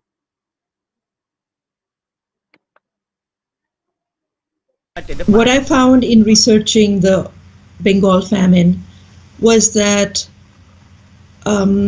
Churchill did several things that greatly aggravated the death toll. India was being used extensively for the war effort. Indian resources, Indian soldiers, and Churchill repeatedly refused to acknowledge the fact that the extent to which India was used could lead to famine. Viceroy to India, Archibald Wavell, called the Bengal famine one of the greatest disasters to have befallen people under British rule, and said the reputational damage was incalculable. During one government discussion about famine relief, Secretary of State for India Leopold Amery recorded Mr. Churchill saying that any aid sent would be insufficient because Indians bred like rabbits.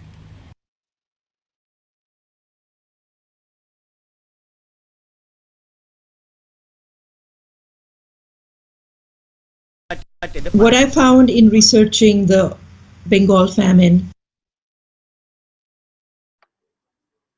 In 1943 to 1944, in the man-made famine of Bengal, as per existing records, 3+ million were murdered. The Prime Minister of the world's biggest empire, controlling the 1/3 of mankind, claimed they could not do anything about the people dying of hunger because Hindus bred like rabbits and the famine was their fault. In 2016, in Ujjain Kumbh Mela, the peacekeepers of Kailasa served organic food to over 3+ million. The peacekeepers of Kailasa, under the leadership of the Supreme Pontiff of Hinduism, has served more than 1 billion free meals in past 26 years and are determined to end hunger and poverty in all its forms. Kailasa, with 200 peacekeepers at any given time, can deliver what even one of the biggest countries could not deliver. Kailasa is not driven by war, fear, or greed. It is an enlightenment-based nation driven by selfless service. The Vedagamas, the source of Hindu scriptures, declares Annam Bahukurvita. That means let us provide food, let us produce food in large quantities. Through the widespread distribution and promotion of free, healthy, organic food, Kailasa's global peacekeepers, led by the Supreme Pontiff of Hinduism, serve such that we may achieve food security, improve nutrition, and promote sustenance agriculture globally. Annadan is the vision to end poverty and hunger in all its forms. Join now to protect yourself and save your life from this pandemic. Join the COVID care protection centers. Register now through the Kailasa link below. http://kailasa.org/Kailasa care.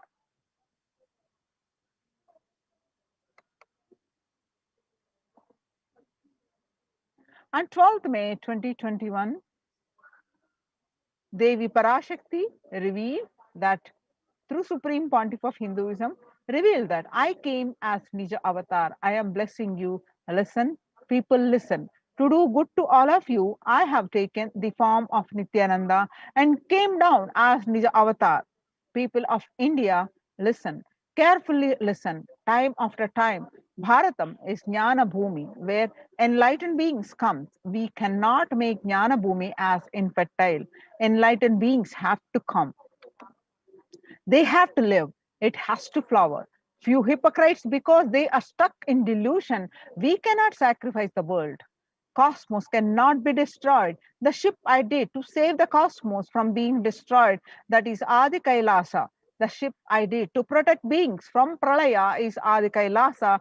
Because of conspiracy of Drohis and enemies rule, the captain has to leave the ship.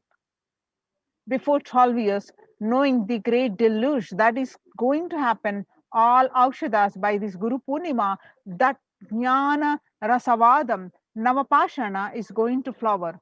Allow people to come and take dip in Navapashana flower.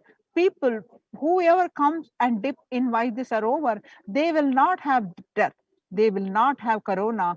Crores and crores of people will come in line. Every day they will come and dip in Ananda Lingam. On 30th May, Devi continued to reveal that listen well to my words. For India, I made ship as protection. Nithyananda Navapashana Lingam in Vaidya Sarovar. Go to Adi Kailasa, O Indians, listen. All those regretting losing Nithyananda Nija Avatara without confusion and without talking, just as lip service, go to Adi Kailasa. Scores of people will come there looking for health. Navapashana, what a feast and medicine to get health and protection and enlightenment. To protect India from the great destruction, I, Parashakti, made this huge ship. Even if captain is not there, ship is there. When the first world countries closed their borders during a massive global emergency, Kailasa has opened his doors to all without exception. So there are free COVID care centers opened across India. Adi Kailasa in Bidadi, Bangalore, Salem Adhinam, Tamil Nadu, Tirunamalai Adhinam in Tamil Nadu, Rajapalam Adhinam in Tamil Nadu, Puduvai Adhinam in Pondicherry, Pattanam Adhinam in Tamil Nadu, Srirangapadi Adhinam in Tamil Nadu, Sripuram Adhinam in Hyderabad, Madurai Adhinam in Tamil Nadu, Avattipalam Erode and Hosur Adhinam in Tamil Nadu, Baroda Adhinam in Gujarat. Kailasa rushes to aid India as India finds itself on the verge of COVID-19 third wave. Multiple free COVID care centers opened across India. Various social services offered during the pandemic in Kailasa's de facto spiritual embassies across India. Spiritual services offered during pandemic in Kailasa's de facto spiritual embassies across India. Cosmic revelations on global pandemic. The free social services offered during pandemic in de facto spiritual embassies across India includes medical care, which includes allopathy, Ayurvedic, and Siddha medicine, infrastructure to accommodate thousands, accommodation for multi-layered quarantine, and emergency ambulances with ICU on wheels, personal protective medical equipment, food security management through food banks, organic farming. Join now and protect your life. Join the COVID care protection centers. Register now through the link below, https:// // kailasa.org Kailasa care. The groceries, you can see the pictures, various pictures of the measurements that are taken on these COVID care protection centers. The groceries collected for Annadan. You can see Ayurvedic, Sattvic, vegetarian food distribution.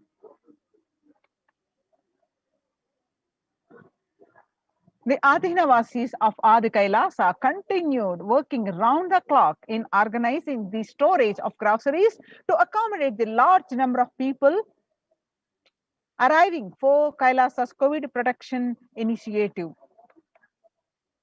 Adi Kailasa Sarvajnapeetham, India, the Kailasa Department of Agriculture, providing the banana plantation in Adi Kailasa Sarvajnapeetham, a glimpse of self-sustainability, a lifestyle being cultivated in multi-layered quarantine facilities.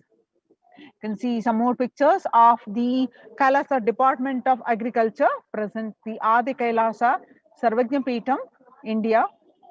The Department of Agriculture's mission is to research and implement environment-friendly, sustainable, economy-friendly methods of agriculture. The next best of land was prepared by deweeding, irrigation, and preparing of manure.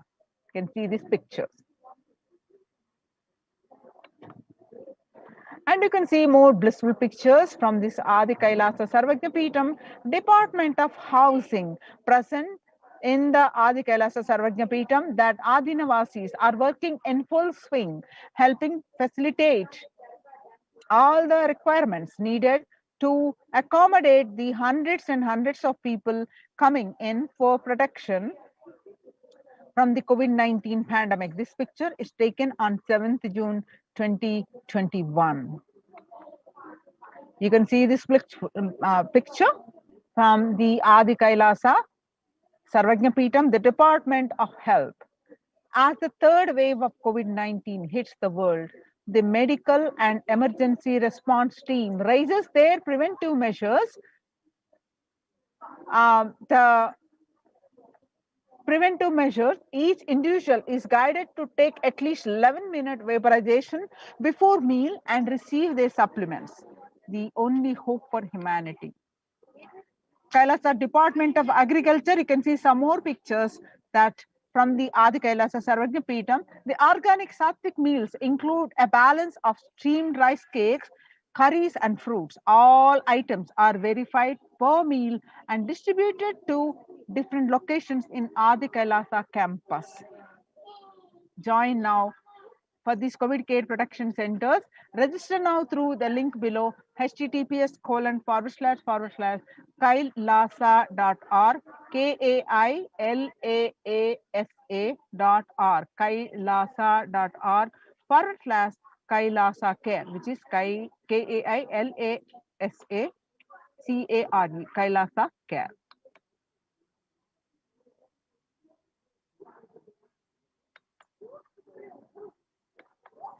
Now we'll have a short break.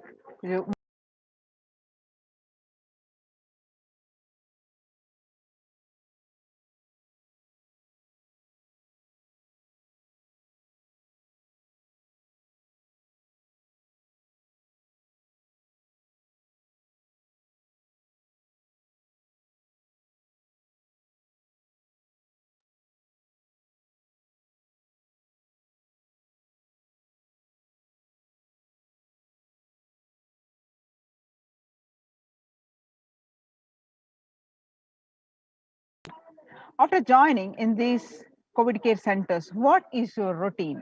How you are how your level of physical, wherever level you are in, whatever elements that you are in, how you are taken from the next shift in your physical, mental, psychological, starting with the morning spiritual routine. The members of Kailasa Protective Preventive Multi-Layered Quarantine, how the Supreme Pontiff of Hinduism insists on the morning routine. The morning spiritual routine is the fuel to reach Kailasa. Morning routine and the chemical changes it brings in you and the healing it does in your system and the all of them are very important. It is an important fuel for you to experience the multiple dimensions of the universe. Spiritual routine and integrative spiritual routine initiations from the Supreme Pontiff of Hinduism are completely private, personal between you and the Supreme Pontiff of Hinduism. So, what does consist of the morning routine? Members of Kailasa's protective, preventive, multi-layered quarantine initiative take part every day in the morning spiritual routine here in Adi Kailasa Sarvajna Peetam.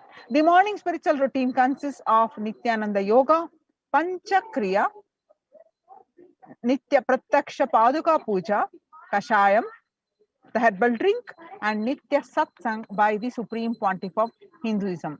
The morning spiritual routine will tune to your biological clock to the spiritual practices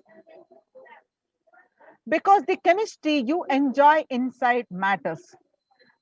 The morning spiritual routine changes, transforms your biological uh, the system. That the biological, the chemistry the you enjoy inside matters. That decides the kind of plane of the universe, the dimension of the universe you are going to experience. Kailasa or Pralaya, as Kailasa or Patala, uh, Swarga or Naraka. The morning spiritual routine is the direct path to Kailasa.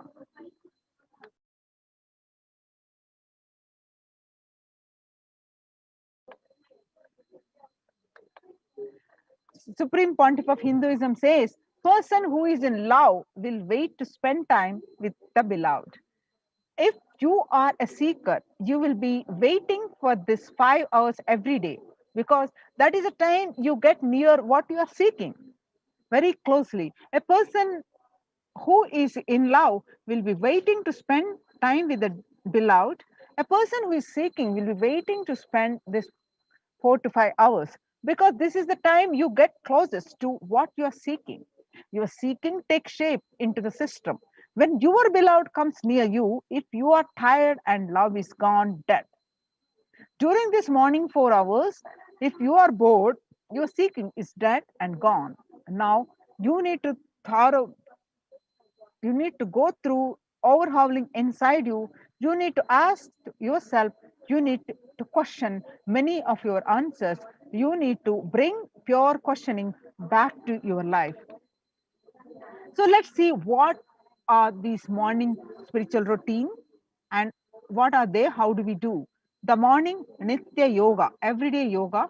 When you do yoga, you experience your entire body becoming Amrita Sharira, the body filled with nectar. Amrita is nectar, Sharira is body. If it becomes an ecstatic body just by the air, without any external touch. And you'll be guided to how to do this Nitya Yoga with the first yoga series, Pratama Vinyasa Krama. Then before that, actually, you do the Panchakriya. Before you even coming to the yoga, you will start with the Panchakriya. The Panchakriya involves the 5 powerful processes to remove toxins and impurities from your system. Just like how we take a shower every day to clean the external parts of our body, Panchakriya is a powerful cleaning process which cleanses the internal organs of our body. Keeping it cool, these techniques not only cleanse our body but bring peace and balance to our mind and lightness and bliss to our being. After the Panchakriya and after the yoga, we will do the puja, Nitya Puja, Pratyaksha Paduka Puja to the Supreme Pontiff of Hinduism and the other pujas. In puja, you experience a space of bhakti, the devotion, the space of surrender that occurs to you from this devotion moves you from the I, who is so heavy, to the Guru or God. This surrender allows us to drop all the unnecessary baggage from the head.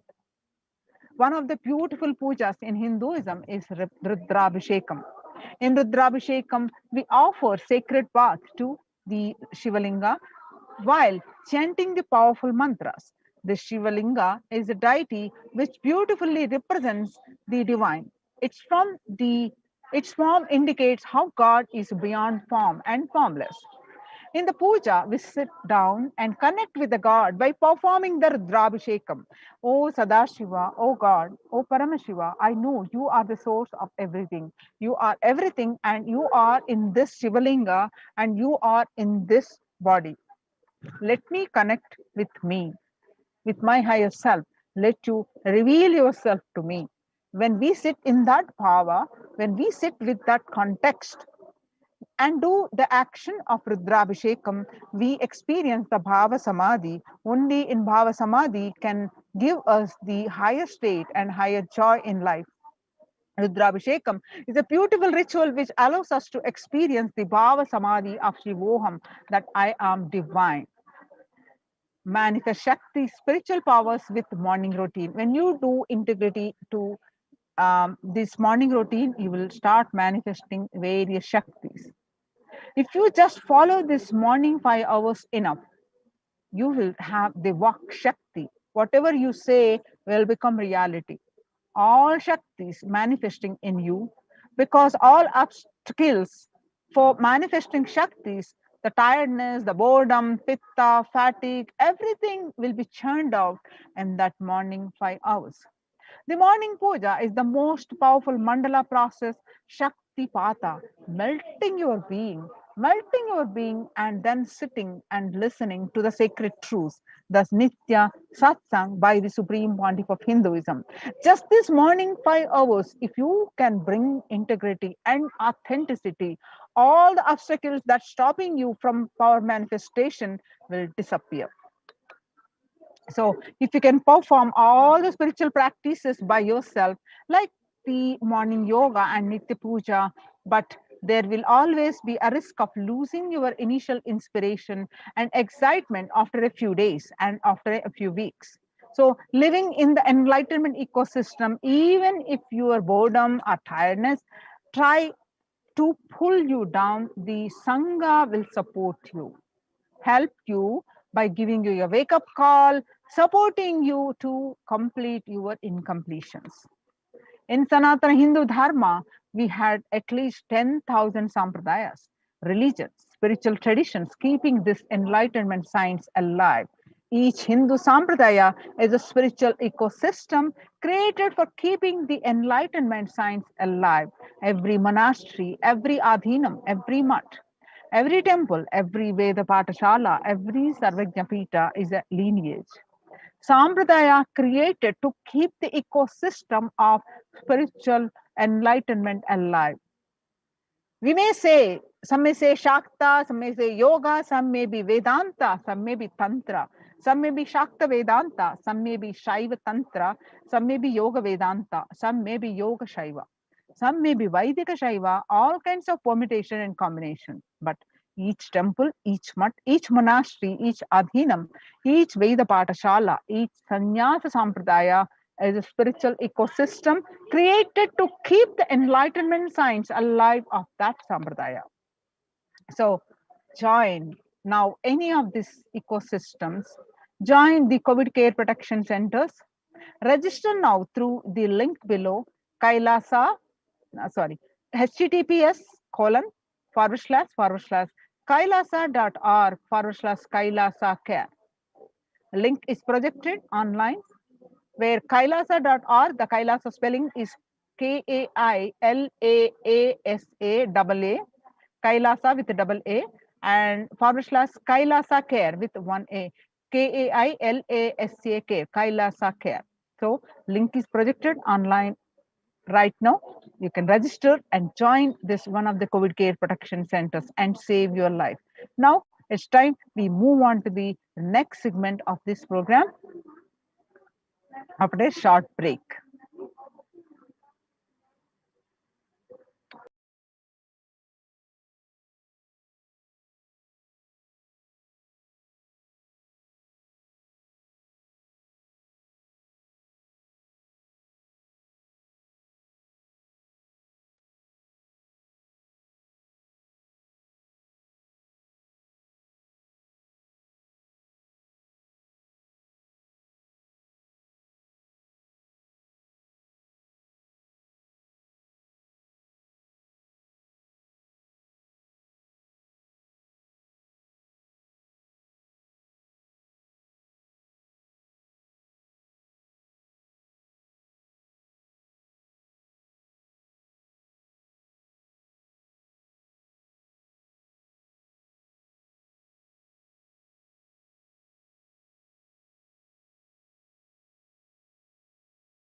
we get you health, we get you ability to build beautiful relationships in your life, we get you direct spiritual support, and we make sure you become wealthy.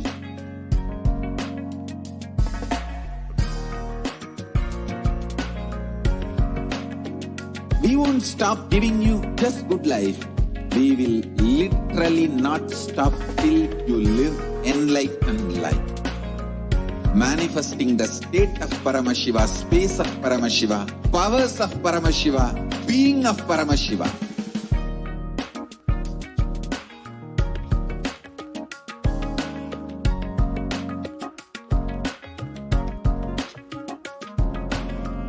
Whole world should become Kailasians.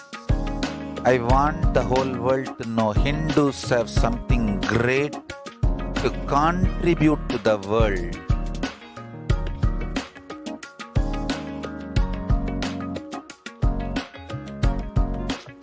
We have something great to contribute to the world. Let us do that.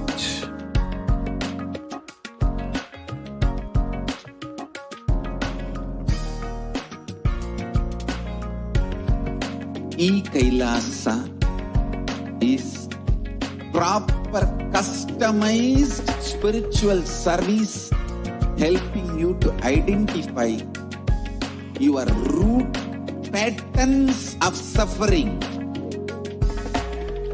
We have perfected the science of helping every individual from every cultural, religious, nationality background.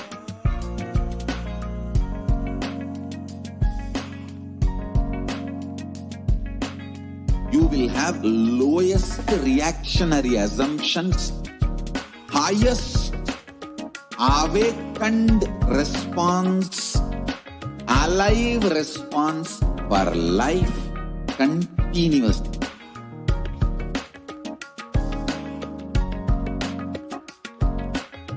Kailasa is enlightenment ecosystem, literally enlightenment itself in your own home, wherever you are. Proper customized spiritual service helping you to complete with your life negativity, withdrawal from life, self-hatred, self-denial, self-doubt, so much of tiredness, laziness. We can support you aligning your diet, your attitude, your aptitude, your understanding about life. We can help you with everything.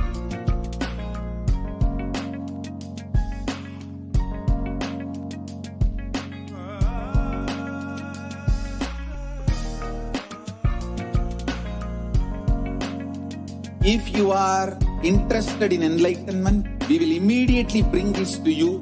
If you are not interested, we will explain the whole science, inspire you, and make you interested in enlightenment science. We need to cater this enlightenment science to the whole world wherever they are, because enlightenment is the birthright of all human beings. Kailasa is responsible to provide that to all human beings.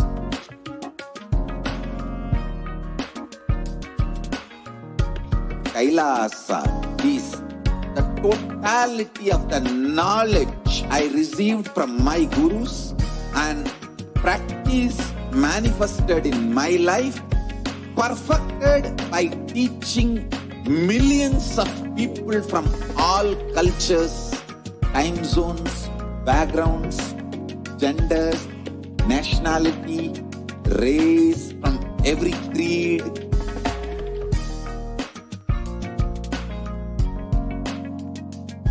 So this absolutely perfected knowledge available to you, served to you in your home without even you moving out of your couch, free of cost.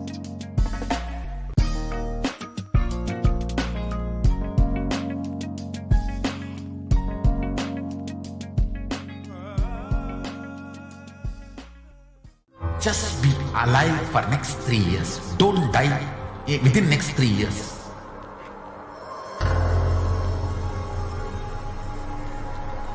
Just don't die within next 3 years. Be alive. Somehow be alive. I'm working sincerely. I will reach you somehow. Somehow I will reach you. It's my commitment to humanity.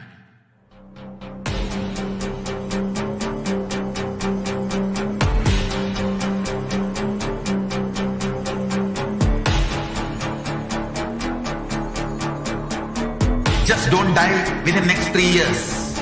I will reach you wherever you are, whichever corner of the world you may be. I will reach you with enlightenment. You manifesting the space, state, powers, being Paramashivoham. It is possible, and it is possible for you.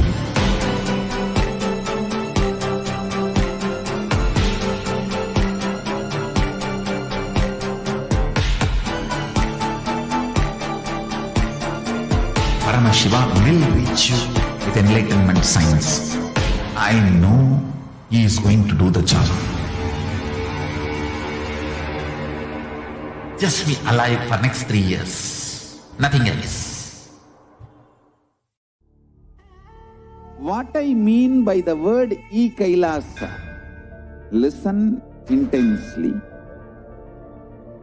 Enlightenment ecosystem, literally enlightenment itself, in your own home, wherever you are. If you cannot come to Kailasa, it's okay. Kailasa can come to you. Kailasa coming to you is Kailasa.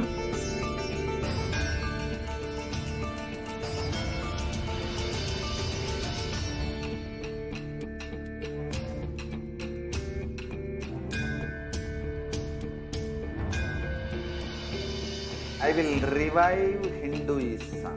I am a Hindu revivalist, not by any revolution, but by evolution.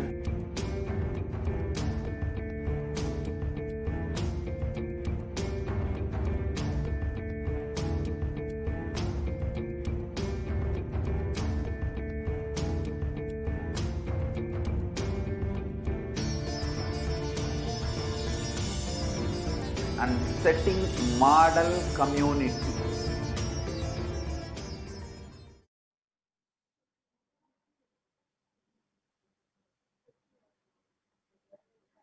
Welcome back.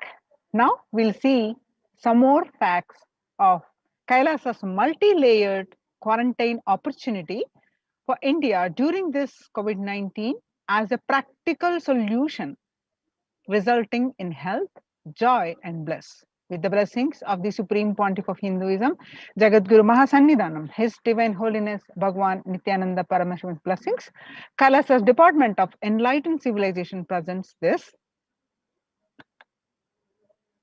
Now let's listen from the Devi Parashakti's revelations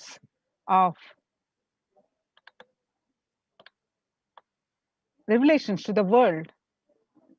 Krimi Bhojanam, hell opened in India. Let's listen from in her own words, a short clip.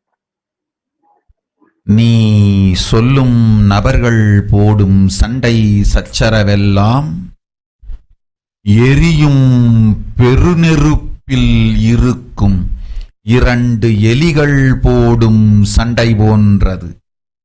யார் சரி யார் தவறு என்பது இப்பொழுது முக்கியம் அல்ல. உயிர் காத்துக் கொள்ளுங்கள், எல்லோரும் நன்றாய் புரிந்து கொள்ளுங்கள். நன்மையைச் சொல்லுகின்றேன், உண்மையைச் சொல்லுகின்றேன்.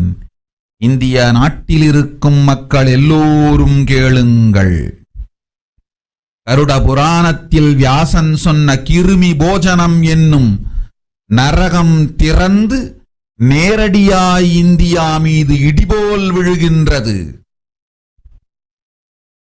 ஆதி கைலாசத்திற்கு ஓடிச் சென்று வருமுன் காத்துக்கொள்வது மட்டுமே ஒரே வழி. கொரோனா பெருந்தொற்று கொள்ளை நோய் கிருமி போஜனம் எனும் நரகத்தை பூமிக்கு கொண்டு வந்து விட்டது. அகோர தாண்டவத்தின் ஆட்டம் யாராலும் அடக்க முடியாத அளவிற்கு ஆரம்பித்து விட்டது. புதிதாய் உருக்கொண்டிருக்கும் இந்த நுண்ணுயிரி மைல்கள் கடந்தும் காற்றினில் உயிரோடு இருந்து மற்ற உயிர்களையும் அழித்து உடல்களை தின்னும் பெரும் வலிவு கொண்ட பேரசுரர்களாய் வலம் வரத் துவங்கி விடுகின்றது. நன்றாய் புரிந்து கொள்ளுங்கள். வருமுன் காத்துக் கொள்ளுங்கள், அது ஒன்றே வழி. அதற்காகவே ஆதி கைலாசத்தை திறந்து வைத்திருக்கின்றேன். உயிர் காத்துக் கொள்ள வேண்டி விரும்பும் எல்லோரும் ஓடுங்கள் ஆதி கைலாசத்திற்கு. இந்தியாவில்தான் இந்த நரகம் திறந்து உலகெங்கும் பரவப் போகின்றது. கிருமி போஜன நரகம் பூமிக்கு வந்துவிட்டது. மனிதர்கள் செய்த மகா கொடுமைகளினால். அன்னை முன்னின்று என் அடியவரை காப்பேன் சொல்வதை கேட்டு உயிர் காத்துக் கொள்ள விரும்புவோர் வருமுன் காப்பது ஒன்றே வழி என்று தெரிந்து செல்லுங்கள் ஆதி கையிலைக்கு. ஓம் ஓம் ஓம்.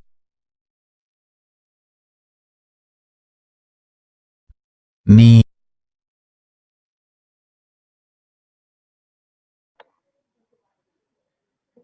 Devi Parashakti on 31st May 2021 revealed that everyone in India, all of you listen, the hell of Krimi Bhojanam that was mentioned by Vyasa in Garuda Puranam has opened and is directly falling on India as thunder. Running to Adi Kailasa and protection. From it is the only way deadly corona life-taking disease has brought the hell known as Krimi Bhojanam to earth. The dance of Aroga Tandava, which no one could control, has started. This microorganism that has formed will be alive in air for miles together. Destroying other souls, it will eat bodies. It has started roaming as great demons with tremendous strength.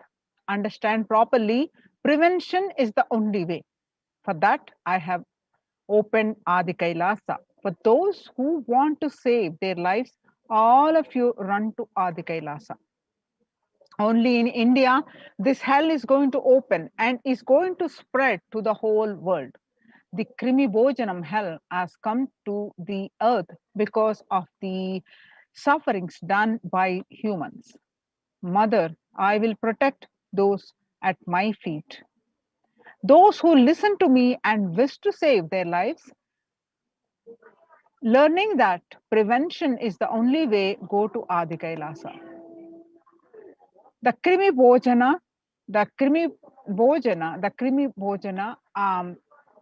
the scriptural references in various scriptures. It is of 28 hells described in Hindu scriptures, where people are sent to suffer in a pit to be eaten up by the worms. In Garuda Purana, in one of the chapter, cosmogony of hell and the nether regions, and Devi Bhagavata Purana, it is mentioned in chapter 21 on the narrative of hells. It is mentioned And chapter 22 on the narrative of the sins leading to hell, it is mentioned. And in the Shiva Purana, chapter 16, uplift from the hell, section 5, it is mentioned. And in Skanda Purana, chapter 12, redemption from hells, it is mentioned. And chapter 2, the merit of visiting Setu, it is mentioned. And chapter 30, glory of Danishkoti, it is mentioned. The Bhagavata Purana, chapter 20, hells in nether regions, and chapter 6, 106, suffering in hell, it is mentioned. And in Padma Purana, chapter 48, section on the nether world, it is mentioned. And you can see the various statistics and the world, how it is suffering from this statistics. Coronavirus around the world. What are the total deaths, total confirmed cases, and the latest daily figure and latest daily figures of infected disease. You can see the various statistics, current status of the world, and you can see some more statistics.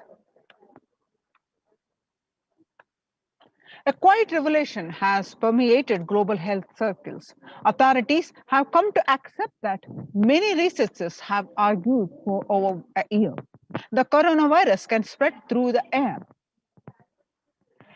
That new acceptance by the World Health Organization and the US Centers for Disease Control and Prevention comes with the concrete implications.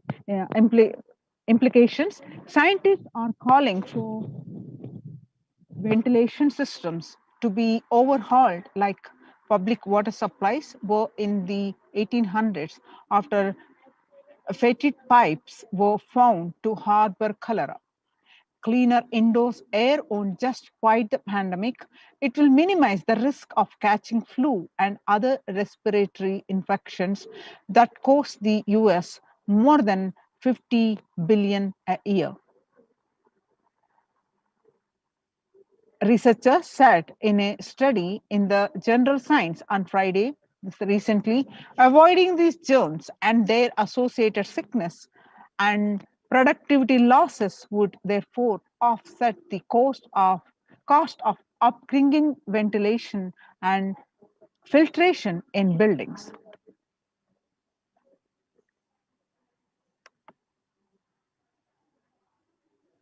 The world's most infectious disease, now airborne, published by Mint.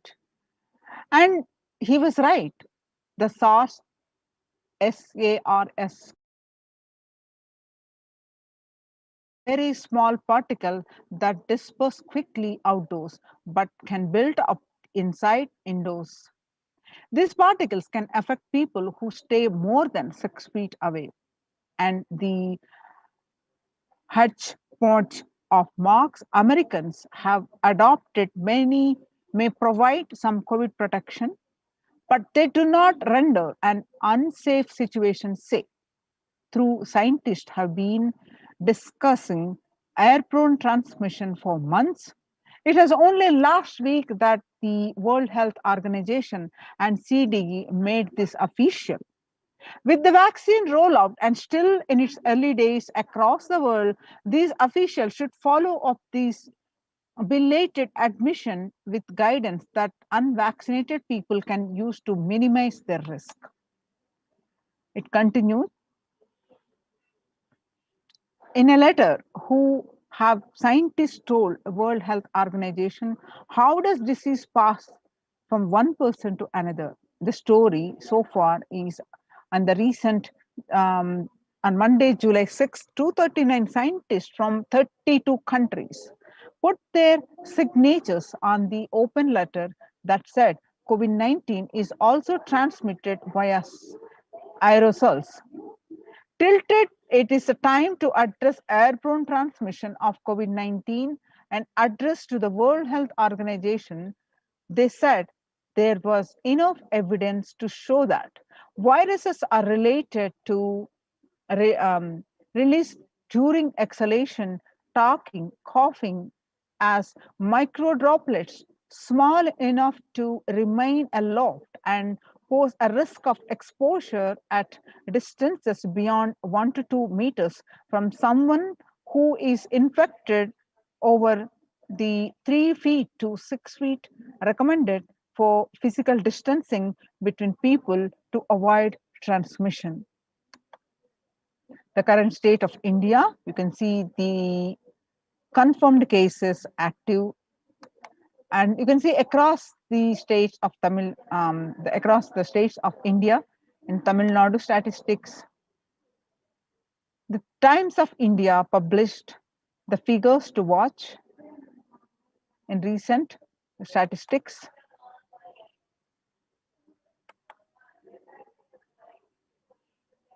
Various statistics and across the districts.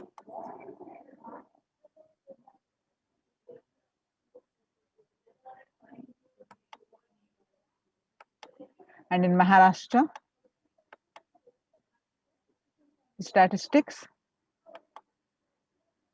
as you see, the cases are in thousands and thousands. And in Mumbai, case summary for Mumbai from 3 lakh to 7 lakh, just a day of June 2nd, 2021. And the statement made by the government that home quarantine is not possible in India by Himansa Biswa Sarma, the Assam Chief Minister, said that the home quarantine is one prime reason for the large number of deaths during the second wave of COVID-19 in Assam. Assam, on Monday, witnessed 92 deaths, which was the highest single-day death in the state. Sharma said that we have seen more death cases happening from home isolation, as several people do not keep oximeters and some do not read the counts in the meter properly. The Economic Times published that Maharashtra government on Tuesday announced the decision to stop home quarantine in 18 districts, which show higher COVID positivity rate than the state's average. State's Public Health Minister Rajesh Tope said that the decision is taken to ensure better healthcare facilities to patients in districts which are showing higher positivity rate. And the Business Line published that about 40% of houses have just a single room, which is shared by about 5 persons. About 41% households in India have just one room or don't have an exclusive living room, and about 5 people share such accommodations. About 32% of the household have just 2 rooms, and adding to the O's is in fact that only 47% of households have access to water within the premises and 42% do not have a bathing facility within the premises. In order to utilize India's healthcare infrastructure optimally to manage the expanding fallout of coronavirus, the central government on 27th April signaled a change in approach from mandating that every person who tests positive for the virus be moved to isolation beds in dedicated hospitals or units. The government allowed home quarantine for these with mild symptoms. The key additional condition was that their house should allow for self-quarantine, that in India it is easier than said. According to the census 2011, about 42% of Indian households were living in houses where an average 3 to more people were sharing a room. In the context of coronavirus, this challenge of physical distancing is greater in rural areas, the 45% of the households, than in urban areas, which are 35% of households. Only one state, Kerala, is looking relatively dignified on the metric, and all districts reporting at least 250 cases have anywhere between 34% to 54% households averaging 3 or more to a room. In New Delhi, the health ministry last week said that the more cases of coronavirus have been asymptomatic or mildly symptomatic and had advised home isolation for such people. It is also said that 65% cases across the country were reported from the metros and big cities. However, census data suggests and experts also agree that the following the ministry's guidelines on home quarantine is near impossible, particularly in urban households. The guidelines on home quarantine say the person showing COVID-19 symptoms has to remain isolated in a well ventilized room, preferably with an attached toilet. In another family members needs to stay in the same room. It is advisable to maintain a distance of at least 1 meter between the two, it stated. When the first world countries closed their borders during a massive global emergency, Kailasa has opened its doors to all without exception. The Supreme Pontiff of Hinduism reveals that at least 6 months back, I became aware that the multi-layer quarantine is needed to protect people. If you are in India and you want to protect your immediate family or extended family, anyone who will listen to you, get them immediately to our campuses. Kailasa rushes to help India find itself on the verge of COVID-19 third wave. Multiple free COVID care centers opened across India. Various social services offered during the pandemic in Nithyananda ashrams across India. Spiritual services offering during the pandemic in Nithyananda ashrams across India. The cosmic revelations on global pandemic. The social services offered during the pandemic in Nithyananda ashrams across India includes medical care, which includes allopathy, Ayurvedic, and Siddha medicine, free fire safety equipment maintenance, infrastructure to accommodate thousands, accommodation for multi-layered quarantine, emergency ambulances, and ICU on wheels, and personal protective medical equipment, groceries collected for Annadan organic farming. Join now and Kailasa's COVID production centers. Register now through the link below, https://kailasa.org/Kailasa care. Take this opportunity and register yourself. We'll continue with the next segment with a short break. The link is projected. Join now and save your life and protect and save your life. The link is https://kailasa, KAILAASA, kailasa.org/Kailasa care, KAILASA, Kailasa care. We'll continue with a short break.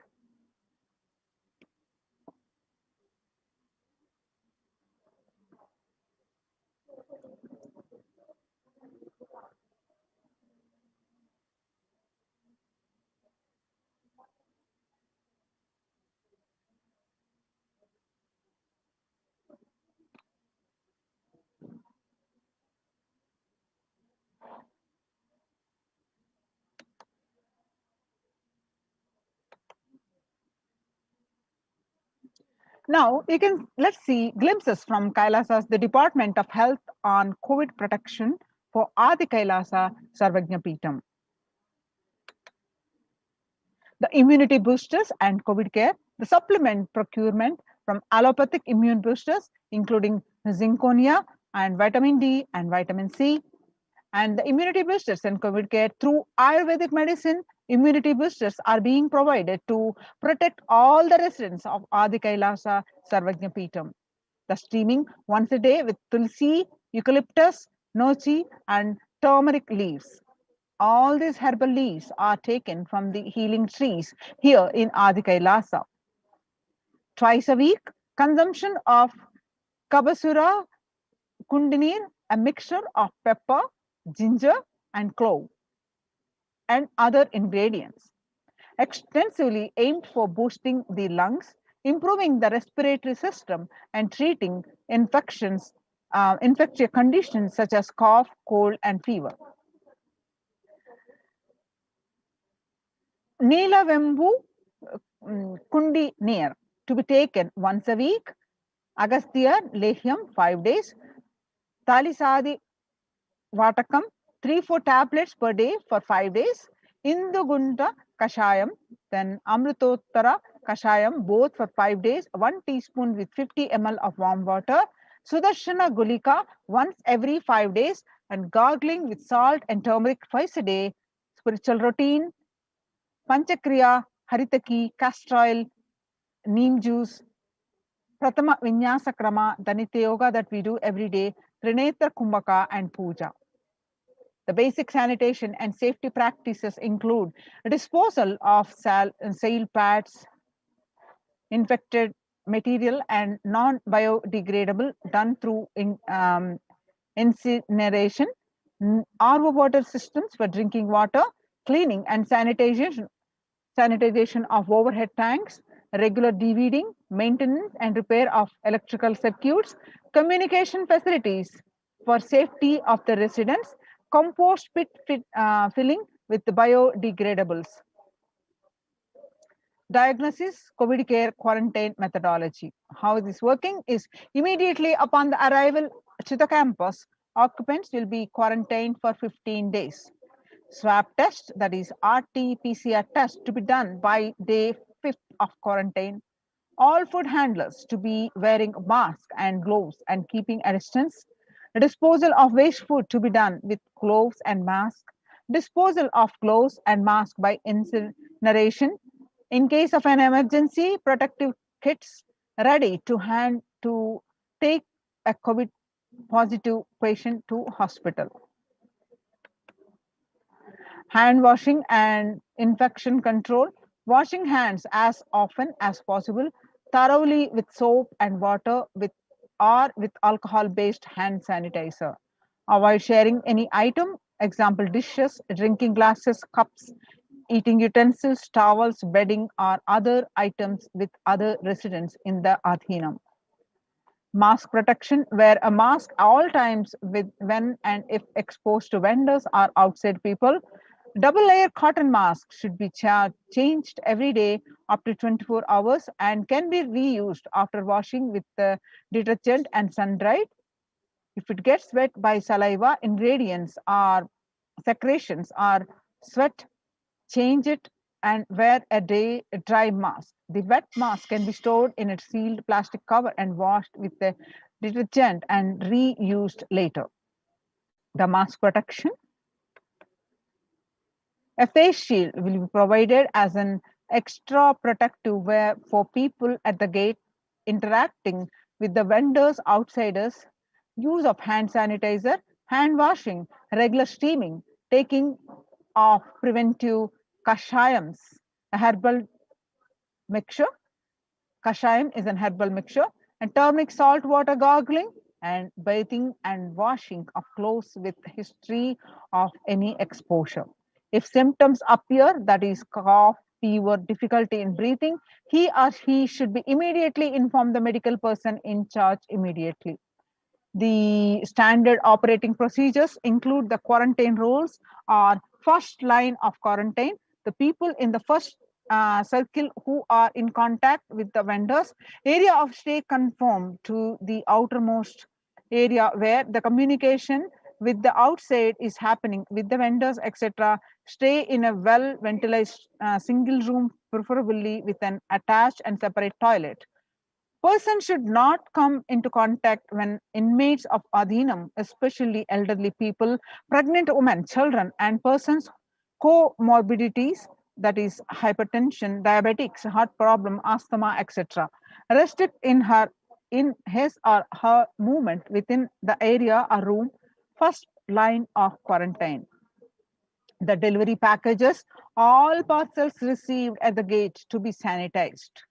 Spraying with disinfectant. All deliveries will be contactless delivery. Wearing of face coverings and hand gloves are mandatory. If contactless delivery is not an option or request the delivery to be left in a protected and isolated place. The outer packaging of the item product will be disposed before it enters the Adhinam. Packages will be quarantined before being delivered. All the delivery bags, boxes, and containers will be thrown away after transferring the items to their respective places. The surfaces of the package will be cleaned with a simple disinfectant and left to dry. All hands handling the packaging will be thoroughly washed and with soap and water and antibacterial solution frequently. All mail and packaged products, non-perishable, will be left outside for 24 hours before using them.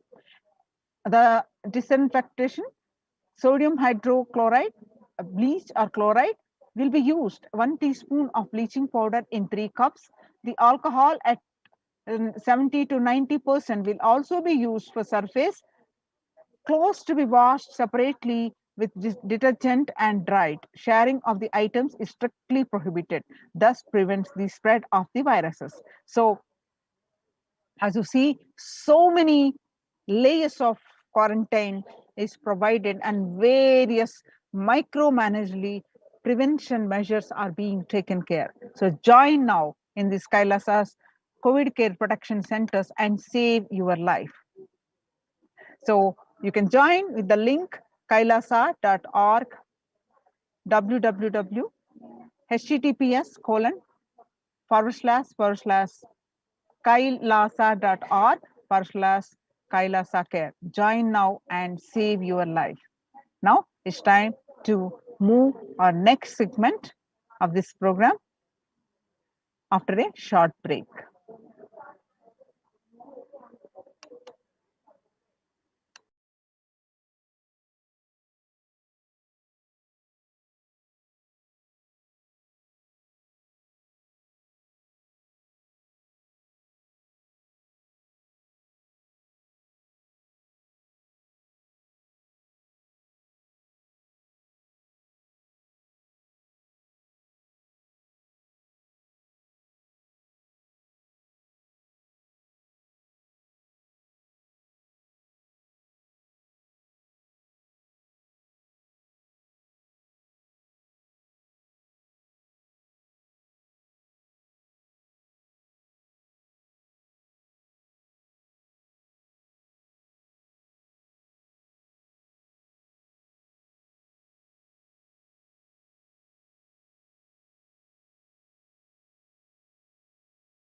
We get you health.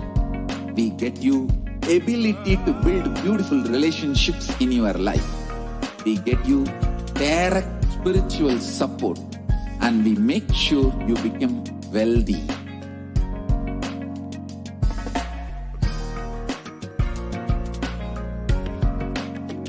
We won't stop giving you just good life. We will literally not stop till you live enlightened life. Manifesting the state of Paramashiva, space of Paramashiva, powers of Paramashiva, being of Paramashiva.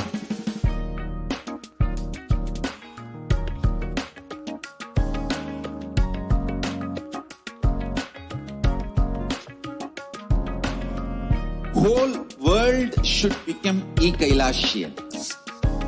I want the whole world to know Hindus have something great to contribute to the world.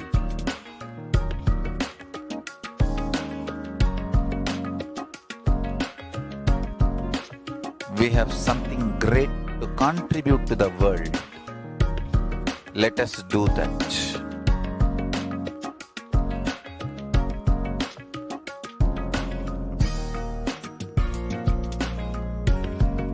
E-Kailasa is proper customized spiritual service helping you to identify your root patterns of suffering We have perfected the science of helping every individual from every cultural, religious, nationality background.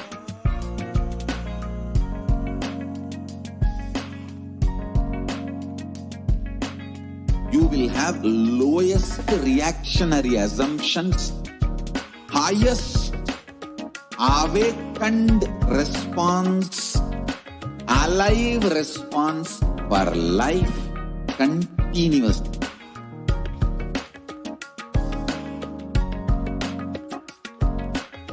Kailasa is enlightenment ecosystem, literally enlightenment itself in your own home, wherever you are.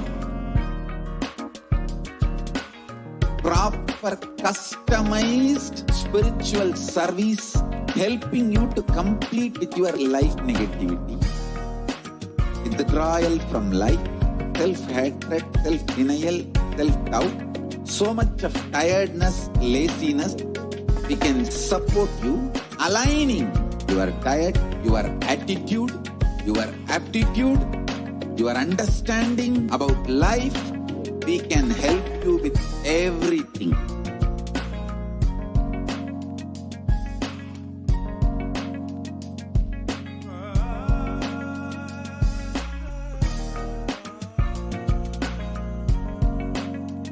If you are interested in enlightenment, we will immediately bring this to you. If you are not interested, we will explain the whole science, inspire you and make you interested in enlightenment science. We need to cater this enlightenment science to the whole world wherever they are, because enlightenment is the birthright of all human beings. Kailasa is responsible to provide that to all human beings.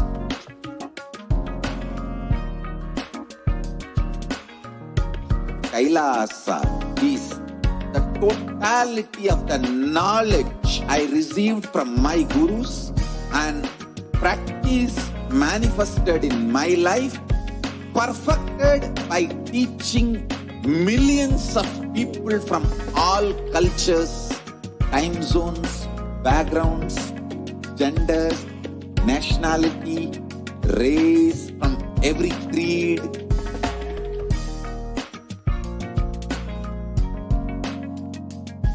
So this absolutely perfected knowledge available to you, served to you in your home, without even you moving out of your couch, free of cost.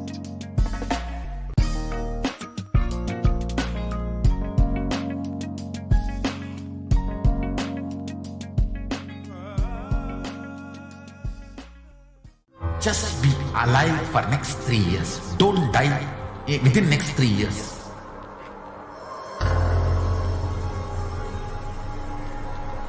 Just don't die within next 3 years.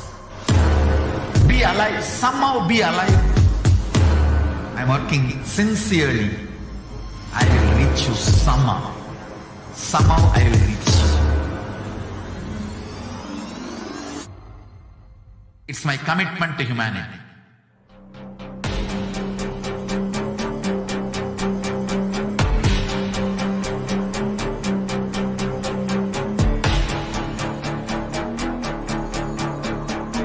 Just don't die within next 3 years. I will reach you wherever you are, whichever corner of the world you may be. I will reach you with enlightenment. You manifesting the space, state, powers, being Paramashivoham. It is possible, and it is possible for you.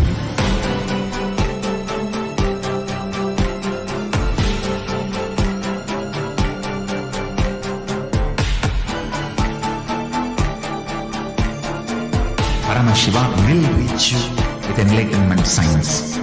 I know he is going to do the job. Just be alive for next 3 years. Nothing else. What I mean by the word Kailasa, listen intensely. Enlightenment ecosystem, literally enlightenment itself, in your own home, wherever you are. If you cannot come to Kailasa, it's okay. Kailasa can come to you. Kailasa coming to you is Kailasa.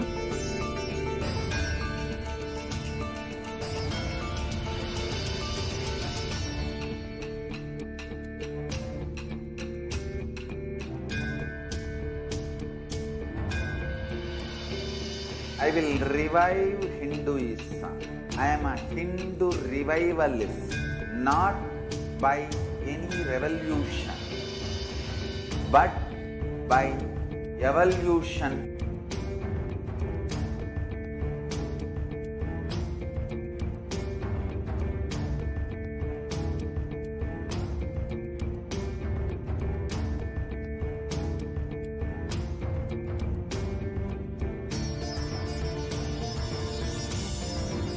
And setting model community.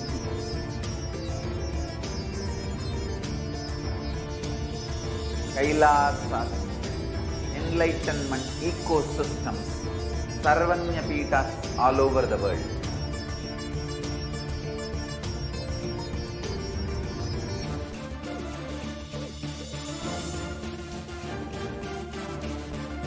All powerful cognition, knowledge, only when you live, power manifestation and possibilities manifestation happens. It's a fundamental truth.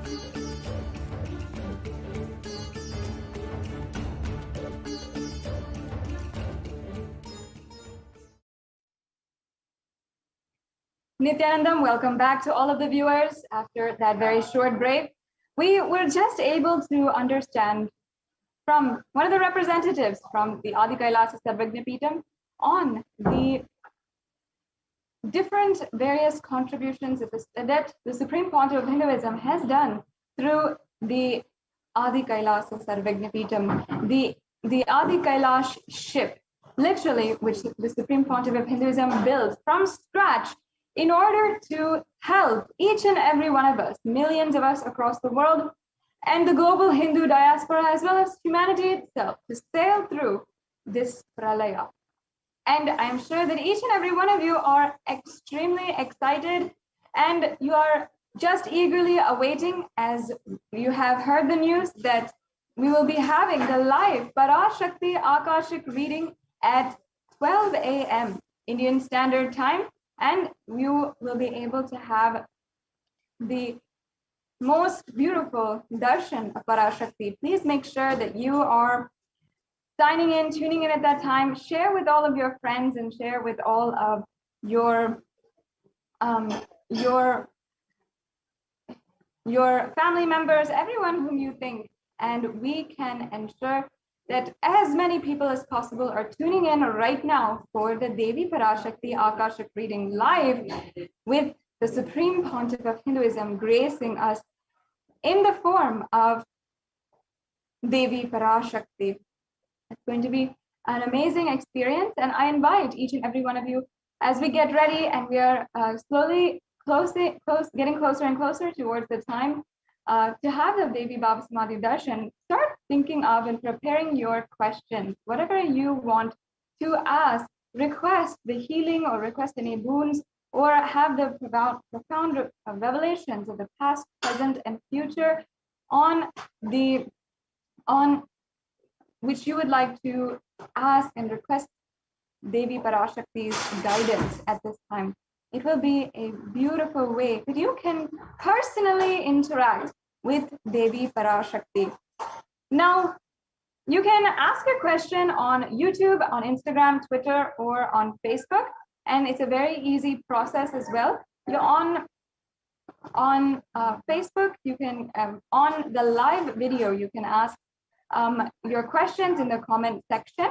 You can ask your questions as well on YouTube. If you are a member of the Kailasa's HDH Nithyananda YouTube channel, you can ask your questions on the YouTube chat, and it's a very exclusive place where you can chat and interact personally with Devi Parashakti. You can ask your questions, you can request boons, you can request for healing, you can request for wealth or long-lasting relationships in your life. Whatever that you want in your life, you can ask and be blessed with the grace of Devi Parashakti.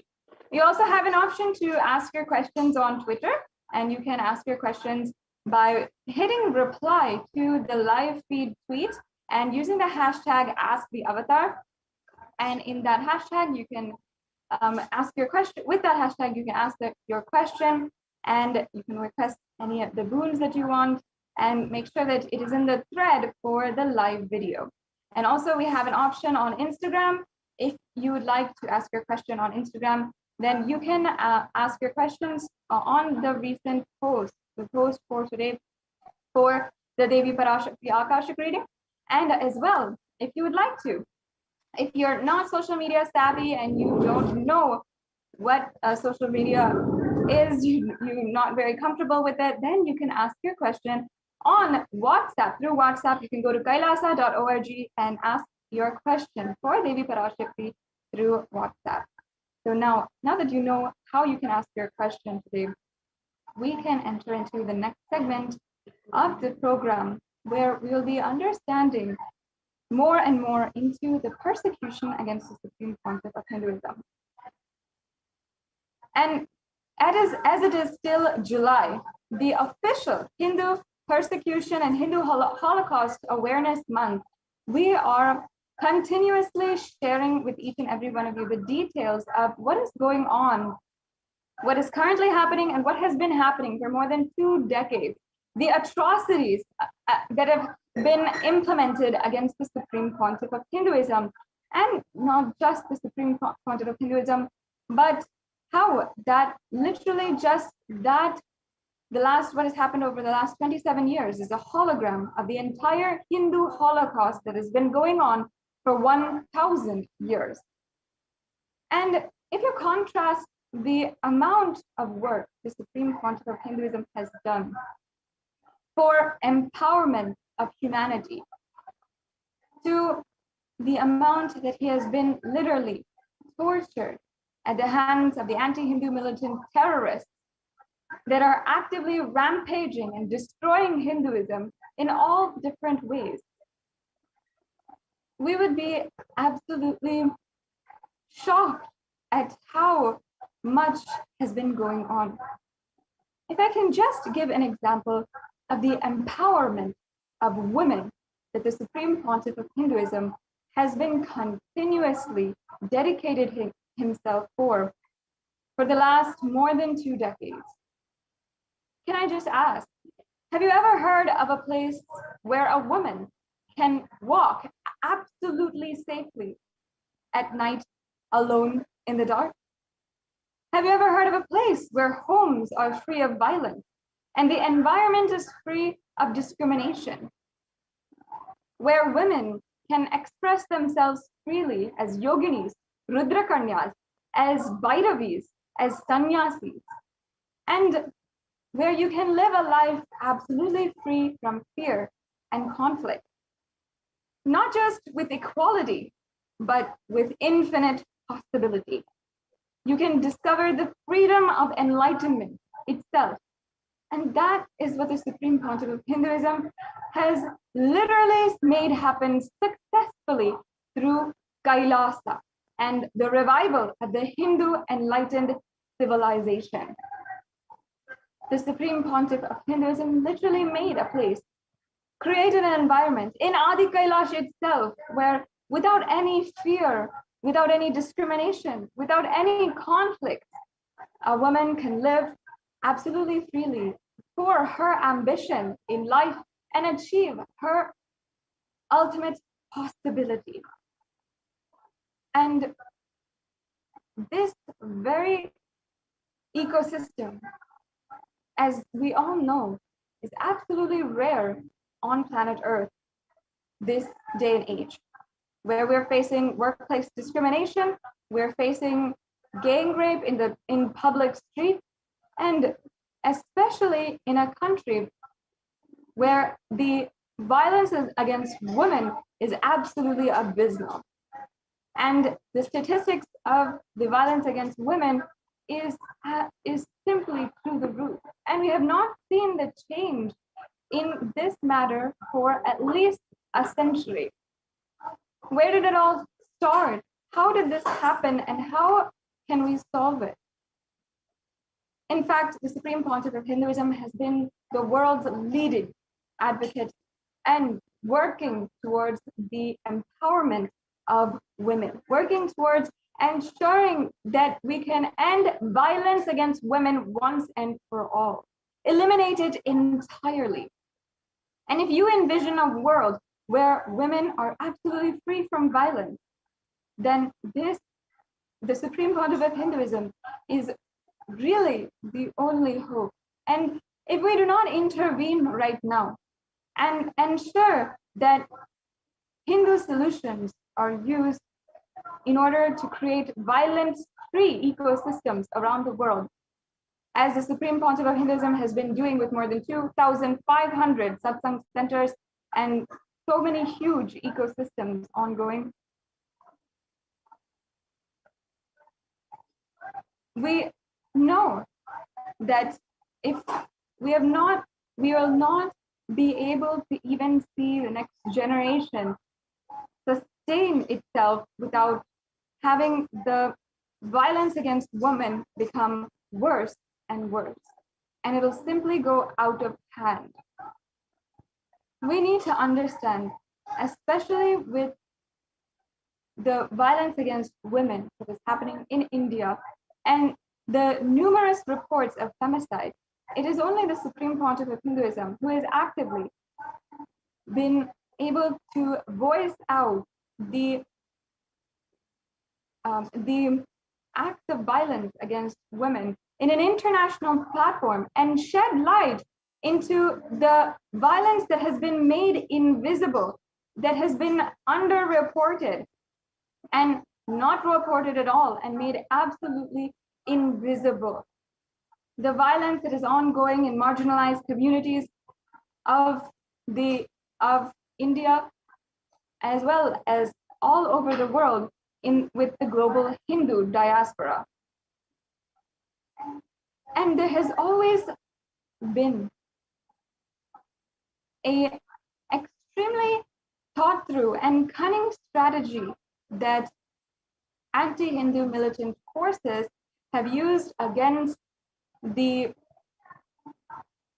anti-Hindu militant forces have used against all of the people and all of the indigenous minorities in India, a strategy which would silence the whole public and which would not even create an alarm in the international audience.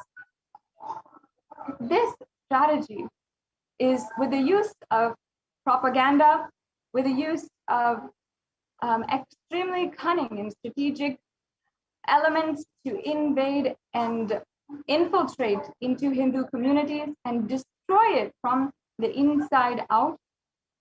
All of this is a strategy been done by anti-Hindu militant forces for thousands of years. And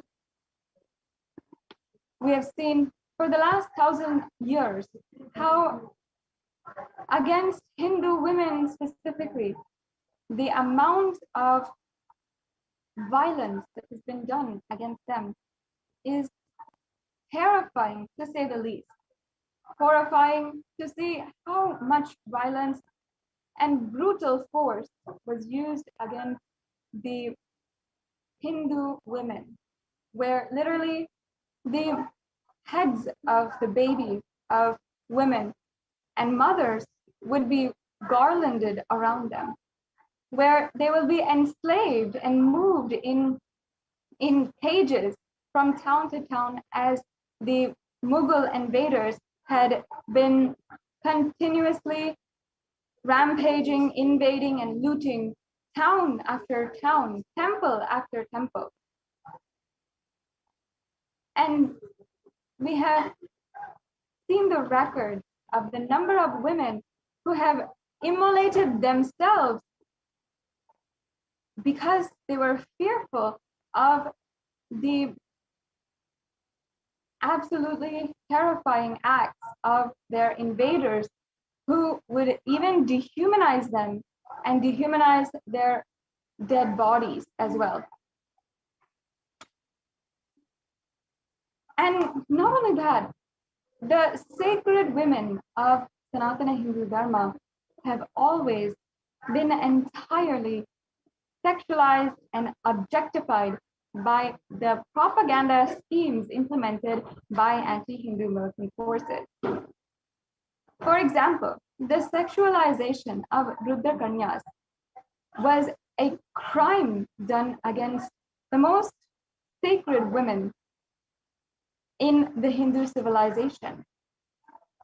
And the objectification of them started in the propaganda that the Mughals and the British had implemented in the society. They had first were continuously trying to project in British media and the different forms of media at that time, like newspapers, books, in different magazines, in the media at that time, continuously trying to project Rudra Kanyas as prostitutes. And first, they themselves would rape and dehumanize and enslave the Rudra Kanyas, and then they would project all of the Rudra Kanyas as prostitutes and women with no chastity. And then they would strategically implement laws in order to so-called reduce the crime that they themselves had started in the society. And we have seen this in so many different examples. And even today, as of the Madras Act of the 1800s, there has been absolutely no legal recourse to reverse the laws against and the crimes against the women of Sanatana Hindu Dharma and the Rudra Kanyas. Even today, it is illegal for women to be employed and to be to work in the temples because of the propaganda that they created, as if women were being used and enslaved in the temples. But it was the anti-Hindu forces who had started these crimes against us. And from that time, the Hindu women, the Rudra Kanyas, were always sacred women who were literally the Sangha Jananis, as in the mothers of the whole Sangha, who held the community together and held the whole society together and were responsible administrators for the entire temple ecosystem. But due to the absolute horrendous crimes of the Mughal invaders, this lineage was entirely stamped out. And continuously, women were enslaved, and women ultimately were stamped out, and the roles of administration, the roles of warriors for all of the women, the roles of the beautiful roles, and the ways that women took responsibility in society was slowly dismantled until the Hindu woman was forced not to do anything but be subject to a domestic married life. Not that there's anything wrong with that, but the truth was that the Hindu ideal woman was a responsible member of society. And in fact, the entire society was a matriarchal civilization. In fact, Devi Meenakshi herself had established this matriarchal civilization and run a whole kingdom the largest civilization at that time on planet Earth. And yet, seeing the richness of the Hindu culture, the terrorist forces needed to steal that, loot it entirely for themselves, and thus an entire civilization was enslaved. And the worst part of it is that today, continuously, we are seeing the denial of the Hindu Holocaust. If you see even the anti-Hindu who had gone against the Supreme Pontiff of Hinduism himself, they continuously denied the Holocaust of the entire Hinduism itself. And they deny the 1,000-year genocide against Hindus. And even masochists and misogynists of society always deny the inequality, the discrimination, the sexual objectification, and the outright violence done against women. And in this society like this, where I myself, and I know so many other women, would not even be able to hear of one relative or one mother, cousin, who would not know or who would themselves not be subject to violence. And that is the current situation of women and Hindu women today, continuously being targeted by anti-Hindu terrorist forces and being used as a weapon against the entire civilization itself. The Supreme Pontiff of Hinduism today has helped and ensure, even in the very history itself, that the amount of underreporting that is going on, the amount of violence that is going on, the crimes against women that is going on, is being shed light on in India. And as of even just last week, the UN Special Rapporteur for Femicide, who reports to the United Nations on different reports of the femicide ongoing in various places around the world. Every year, they come up with a report on how the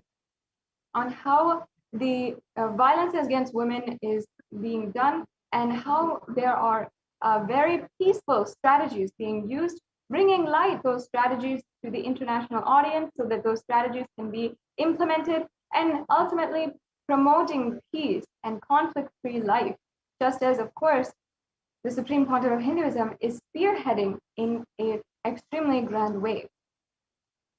So the UN Special Rapporteur always gives these reports, and this year, the UN Special Rapporteur has recognized the work of the Supreme Pontiff of Hinduism in order to create a female femicide observatory and ensure that the crimes against women are absolutely eliminated.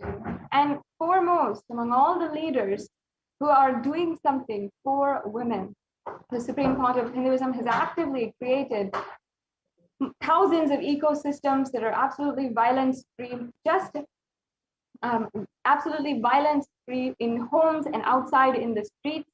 And the Supreme Pontiff of Hinduism has empowered women with their infinite possibility, with more than 2/3 of leadership positions around Kailasa in the global civilizational nation actually being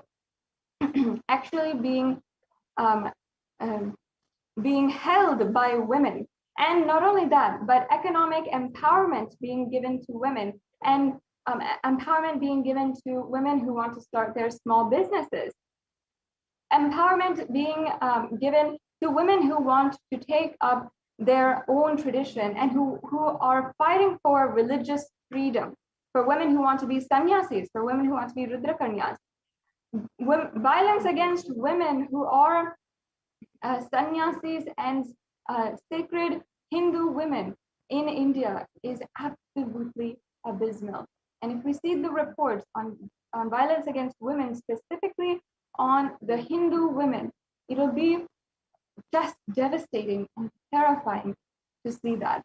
And if we can say, just in the ecosystem of Kailasa, in an ecosystem where the Supreme Pontiff of Hinduism has created a beautiful, violence-free, safe ecosystem for women to express themselves and take up leadership positions and literally empower themselves rightfully and for their own fulfillment and for the purpose of enlightenment, in a very perfect ecosystem such as that, the anti-Hindu militant terrorists were able to infiltrate and to brutally violate the rights of women with so many attacks against women in Kailasas across the world, in Kailasas in India, as well as internationally. The women of Kailasa have undergone so much. If it is either brutal rape, blackmail, sexual objectification in the media, whatever it is, the Supreme Pontiff of Hinduism has continuously been advocating and giving each and every one of us women in Kailasa a safe space to heal from the trauma that we might have been subject to by anti-Hindu militant forces, and has also given each and every one of us a voice in order to share our story and to tell that we are not the only ones, and perhaps it might just be us who are able to, by the grace of the Supreme Pontiff of Hinduism, to be able to voice out the crimes against women that have been happening against the women of Kailasa, but also the fact that still the violence in communities, in marginalized communities, in Hindu communities has not stopped and is only worsening. And if we don't do anything now, the situation will only get worse. And if we just take the example of one sannyasi, there are so many, and the Supreme Pontiff of Hinduism has opened up an observatory in order to report all of the different acts of violence against women in different communities, focusing in on the marginalized communities that have been made invisible, including the communities surrounding ancient indigenous communities such as the Tondemandalam Adinam, the Tanjavur Adinam, and the 4 ancient kingdoms that were once ancient kingdoms but are today reduced to marginalized communities and simply made invisible. And these places, the Supreme Pontiff of Hinduism started to create the ecosystems for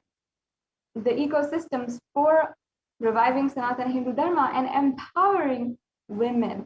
And actively, the Supreme Pontiff of Hinduism had empowered women to take up the life of sanya.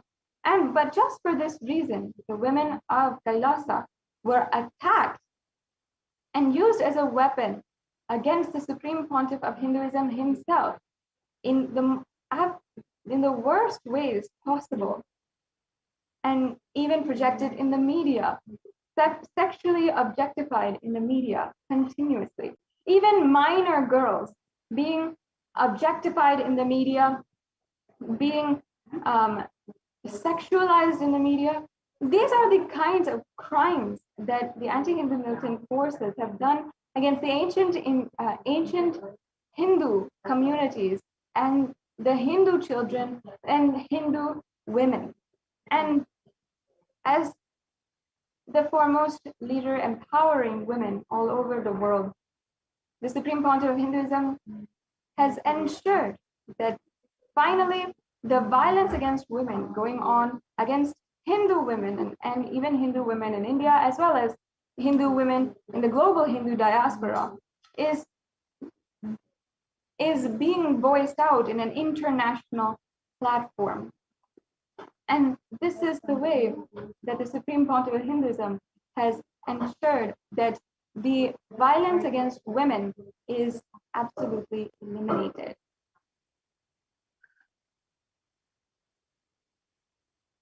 And the way that the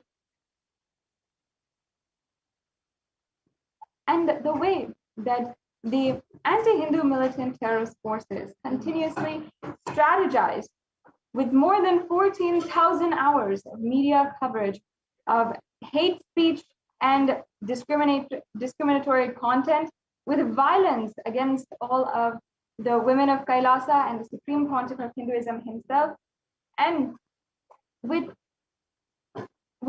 brutal physical acts of violence against all the different adhinams and properties, where literally the adhinams were destroyed. And even now we have the evidence, we have foolproof evidence that these adhinams were destroyed, that anti-Hindu militant forces had literally raided the adhinam and had destroyed all the different properties, have turned over the cars, have destroyed and attacked female sannyasis, have raped and gang raped female sannyasis, and yet there's still no legal recourse.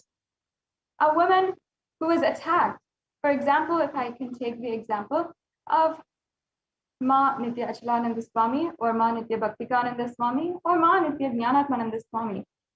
In 2012, they were attacked in a raid against the Adi Kailasa Sarvajna Peetham, when anti-Hindu militant forces had raided the entire Adhinam and brutally raped the Adhinavasis, the female Adhinavasis. And among the group that was physically assaulted and raped was Ma Nitya Achalananda Swami and Ma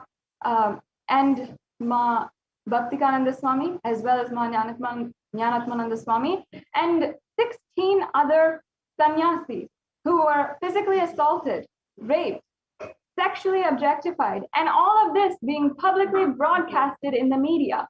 And yet what happened against these women?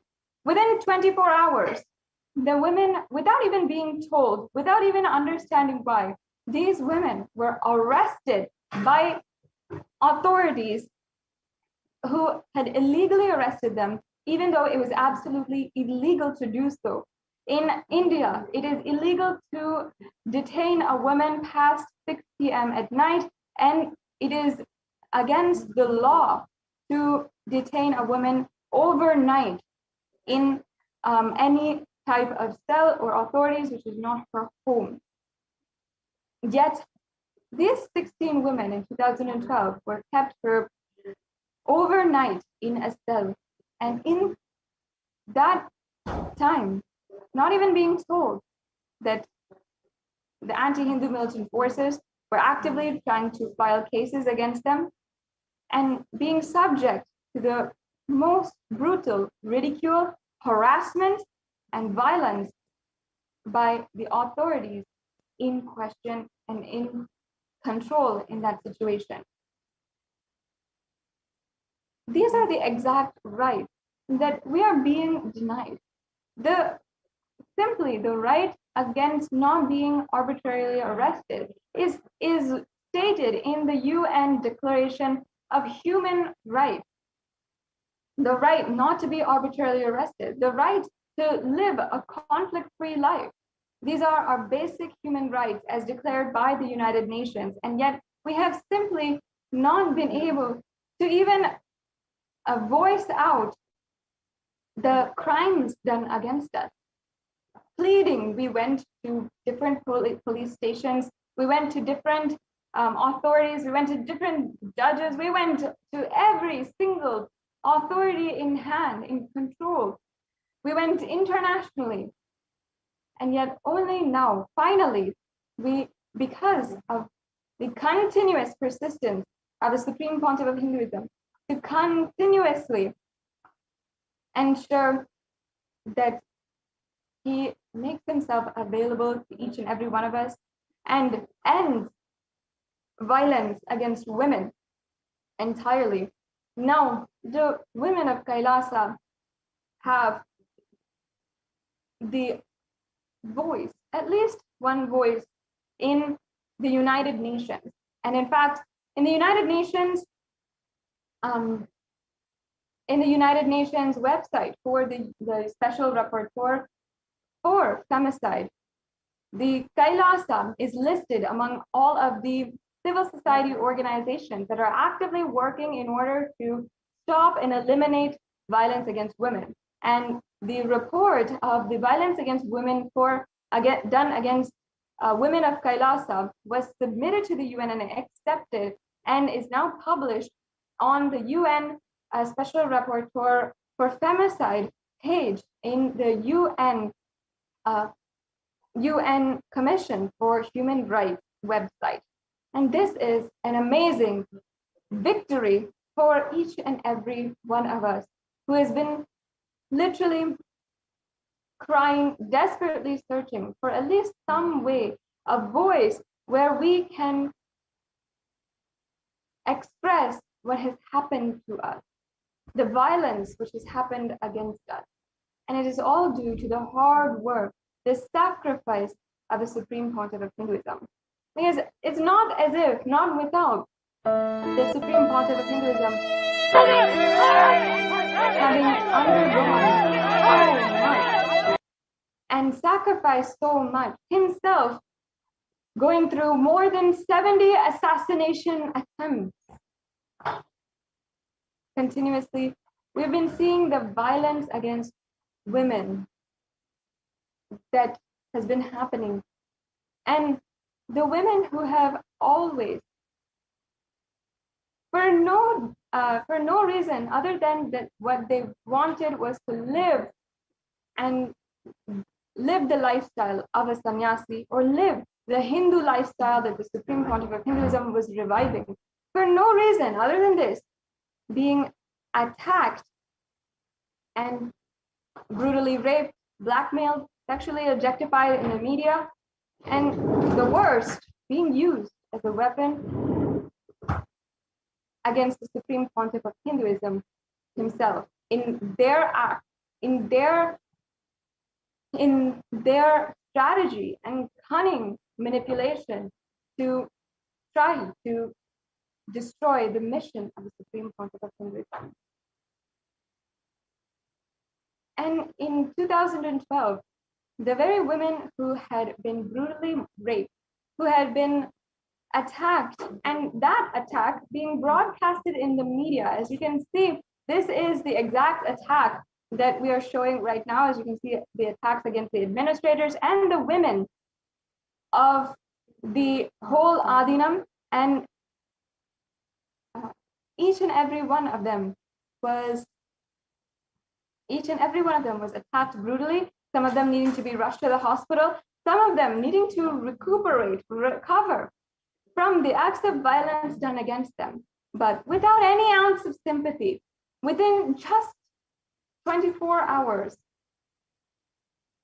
the state authorities had come inside once again, and without even telling the women, they had arrested the women and taken them and detained them overnight.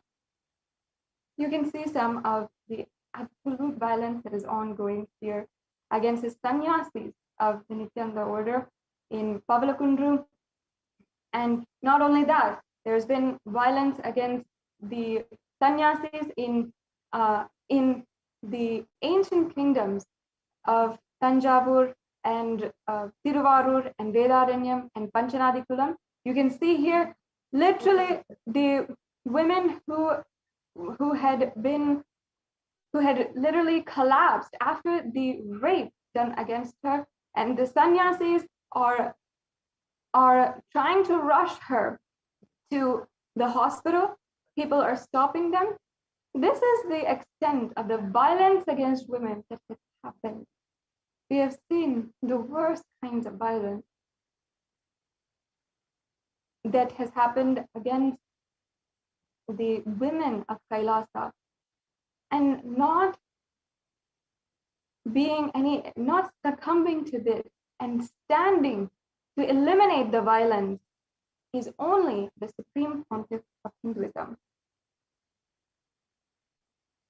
Even if you see the attacks that happened in 2017, again, a woman has fallen, a sannyasi has fallen because the brutal rape done against her, and all of us Hindu sannyasis, the women sannyasis, were helping her and rushing her to the hospital in order to make sure that she has the medical treatment required. And we were rushing in that sense. And still the raids against the Adinam were happening. The destruction against the Adinam was happening. Amidst all of that, all we're trying to do is help each other, protect each other, and desperately ensure that we are some way staying alive. You can see here the destruction against the very Adinam. You can see that the whole Adinam, the cars, those are our vehicles, and we were trying to desperately rush to the hospital. And each and every one of us was trying to desperately rush to the hospital while after one of us had fallen and had fainted and collapsed after the brutal rape done against her. We were trying to rush her to the hospital, and immediately the anti-Hindu militant forces had come and pushed over, literally, you can see the footage now, more than 100 of them had come and pushed over the vehicles, had entirely destroyed the CCTV camera footage, had destroyed and punctured the tires in all of the vehicles. And all we're trying to do is rush our sister Sannyasi to the hospital so that we can get her aid and we can keep her alive because she was bleeding profusely. That was what we're trying to do, while all the anti-Hindu militant forces were making sure that we couldn't do anything. And even afterward, we would not even be able to present the footage and present the evidence to the police because they had literally destroyed the CCTV camera footage. Even though millions of dollars was spent in ensuring that every nook and cranny of the Adinams were filmed and under CCTV camera footage, as you can see here, the first thing they attack always is making sure that we don't have any evidence. And one by one, each and every one of the CCTV cameras was entirely destroyed. Even I was present in this attack against while the anti-Hindu Hindu elements had attacked the Trishulam Adinam. And from personal experience, I can say that it was the worst experience of my life, seeing the amount of guerrilla attacks against peaceful Hindu sannyasis. In this moment, in that attack, all of us literally were trying to hide in a corner and protect ourselves. All of myself and all my sister sannyasis trying to protect ourselves, holding on to each other, praying to Swamiji, praying to Kala Bhairava that we are protected. And at that moment, we thought that literally we would not make it out of this alive. Little did we know at that exact time, one of us in another cabin was being attacked and she was losing her life, literally. So we all rushed to her, and you can see the footage. We actually all rushed to her, and we were helping her out of the cabin and trying to rush her to the hospital because she was bleeding profusely, unable to even walk, unable to even think for herself, unable to communicate. She was not even able to cry or say anything. The amount of absolute devastation she had gone through, I saw, and we're absolutely helpless to do anything for her. Minutes went by as her life literally was going, and in the meantime, the cars were being throttled and thrown over. each and every one of the tires being punctured, leaving us with no way out. Somehow, we were able to call a volunteer, a local volunteer, to immediately rush and come to the Adinam, and that volunteer, that devotee of Swamiji, had immediately appeared within just 15 minutes and had rushed to the site and helped us to take our sister Sannyasi to the hospital. At that moment, we could not rely on even the police cars that were present in the Adinam and that were there. We could not even ask them for help to rush our sister Sannyasi to the hospital as she was losing her life after a brutal rape done against her. We could not even rush her. We could not even ask the authorities. All our cars, our vehicles, everything was destroyed. And we were just trying to protect ourselves and save our sister Sannyasi.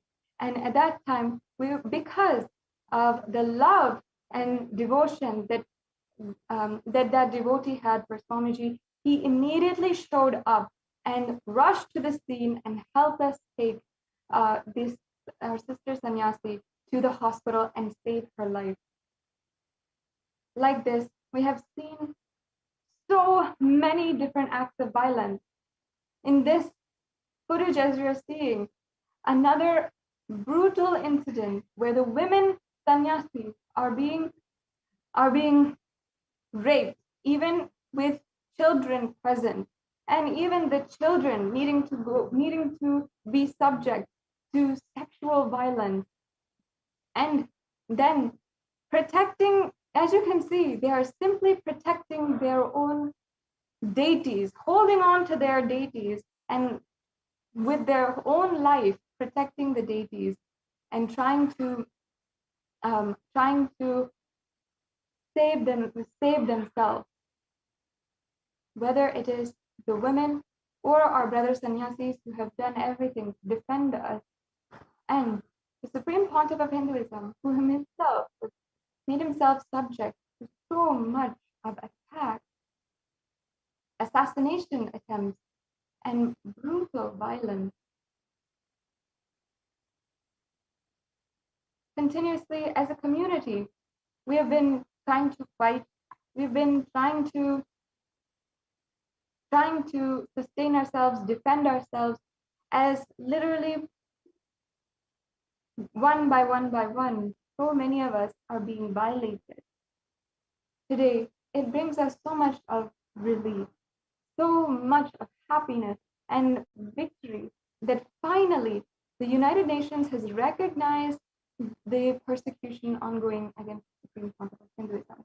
Because ultimately, even with having undergone so much of violence, even having been victim to rape, to gang rape, to brutal assaults, nothing brings more pain in our lives than seeing the one being who has stood up for each and every one of us, the one being who has protected each and every one of us, empowered each and every one of us like a true father, and like Paramashiva himself, who has come down to aid and protect us and empower us, to raise us.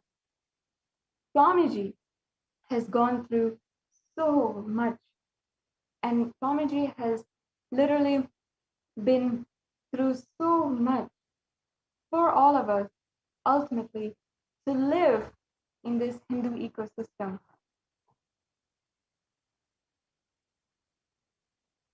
Swamiji, the Supreme Pontiff of Hinduism, has undergone physical attacks against himself and as well as character assassination against his character, and the so much of work that he has done that is absolutely destroyed as well. And either with the incessant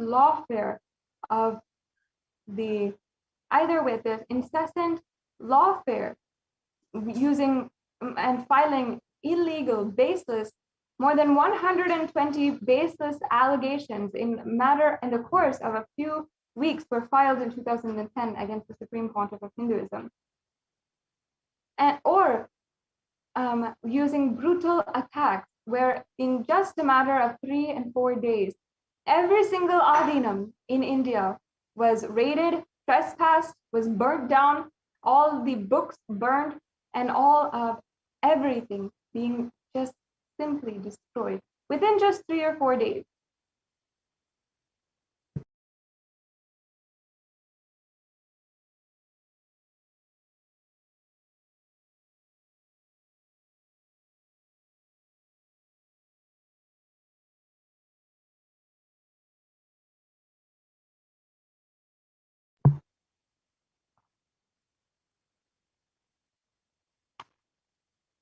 And I can list out the number of women, as you can see here, as you've been seeing, the number of women who have literally been assaulted, brutally raped, gang raped, and each one of us trying to protect each other, trying to raise each other and hold on to each other, even in the moments of the extreme brutal attack. It happened in Trishoolam, it happened in Gujarat, it happened in Bidadi, where all of us have been through so much. But nothing brings more pain than seeing the Supreme Pontiff of Hinduism undergo 10,000 times more than us, and literally himself going through so much of attack. Because as women, the Supreme Pontiff of Hinduism is the only leader, the only being in the whole world who has stood up for each and every one of us to be empowered, to live the empowered lifestyle, to end discrimination and violence. As you can see here, this is the footage from the attacks against Trishoolam, which I myself was present, as well as all my sister sannyasis. And I can say that in a moment of attack, when literally we were being stoned almost to death, we had called Swamiji, and each and every one of us were praying to Swamiji. And at that moment, the leader, the Mahanitya Bhaktikananda Swami, who was the administrator, had been able to reach and communicate to Swamiji that we were under attack. And that moment, the Supreme Pontiff of Hinduism said, I'm sending Kala Bhairava right now there. Don't worry, I'm going to take care. It will stop now. And just like that, within a few minutes, the attack had calmed down. And only then we were able to move out of our cabins and go out and recover, begin the recovery. The Supreme Pontiff of Hinduism has literally been the only being, and today is the only hope to end violence against women and end all violence against women. The Supreme Pontiff of Hinduism has taken a strong stand in order to protect each and every one of us and go through anything in order to protect each and every one of us. And not only that, the Supreme Pontiff of Hinduism has taken so many different types of action in order to establish these violence-free Hindu ecosystems around the world. And now, with the help of the United Nations, where the United Nations has recognized the persecution against the Supreme Pontiff of Hinduism and has helped bring the persecution to an international platform and has helped bring international audience to listen to the violence that has been going on for so many thousands of years against Hindu women. And in that way, the Supreme Pontiff of Hinduism has literally been able to help each and every one of us and empowered each and every one of us to live the Hindu lifestyle that we want to, out of our own strong voice and our own decision. Each and every one of us, women of Kailasa, took up this lifestyle of wanting to live the Hindu lifestyle, of standing for our sacred sentiments, and of standing for the deep, beautiful declarations of Sanatana Hindu Dharma that we are Paramashiva, and fearlessly standing for that. And it was the Supreme Pontiff of Hinduism who has unconditionally stood for each and every one of us and supported each and every one of us as guru in our lives and helped us realize that, and is continuously working towards ensuring that we will raise to that ultimate reality, the ultimate reality that we decided we wanted to stand for and live the life of religious freedom. And whether it comes down to reporting crimes, violence, and femicide in marginalized communities and the indigenous Hindu women who are subjugated and made invisible by misogynist, sexist groups in the institution, the Supreme Pontiff of Hinduism has been the foremost leader in ensuring that all the crimes are reported either first through the local police stations, then to the courts in states, then to even the Supreme Court and higher judicial systems. And even then, when there was no legal recourse, now taking that to the international platform and the international level. And also, the Supreme Pontiff of Hinduism has spearheaded and ensured that the research and studies undertaken to analyze femicide or gender-related killings and gender-related violence is being continued, and has in Kailasa itself, through Sri Kailasa Uniting Nations for Feminine Empowerment, has basically created this kind of observatory where the reports for the number of women who are undergoing violence and the research for how to strategically and successfully create an ecosystem that is absolutely conflict-free be established through Sri Kailasa Uniting Nations for Feminine Empowerment. And not only that, the Supreme Pontiff of Hinduism has literally given such beautiful solutions and concrete measures to improve the support to victims of violence and to prevent femicide.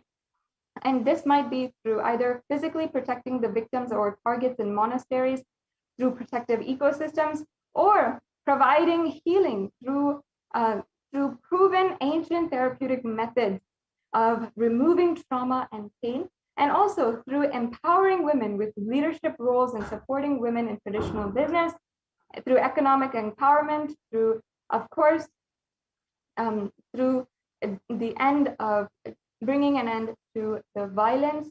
And also the Supreme Pontiff of Hinduism has as well ensured to continuously report and also work towards the result and analysis of femicide cases, and by providing guidance and empowering victims to seek legal justice and recourse for the crimes done against them, the Supreme Pontiff of Hinduism has been continuously ensuring that the legal systems as well are held accountable for the amount of violence that is ongoing in India.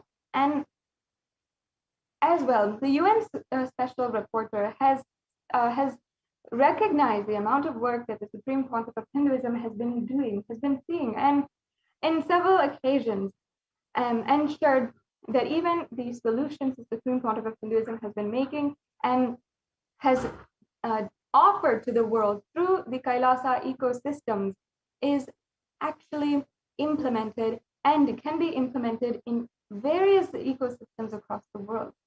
As I was saying before, have we even heard of a place where women can feel absolutely safe walking out alone at night, especially in India.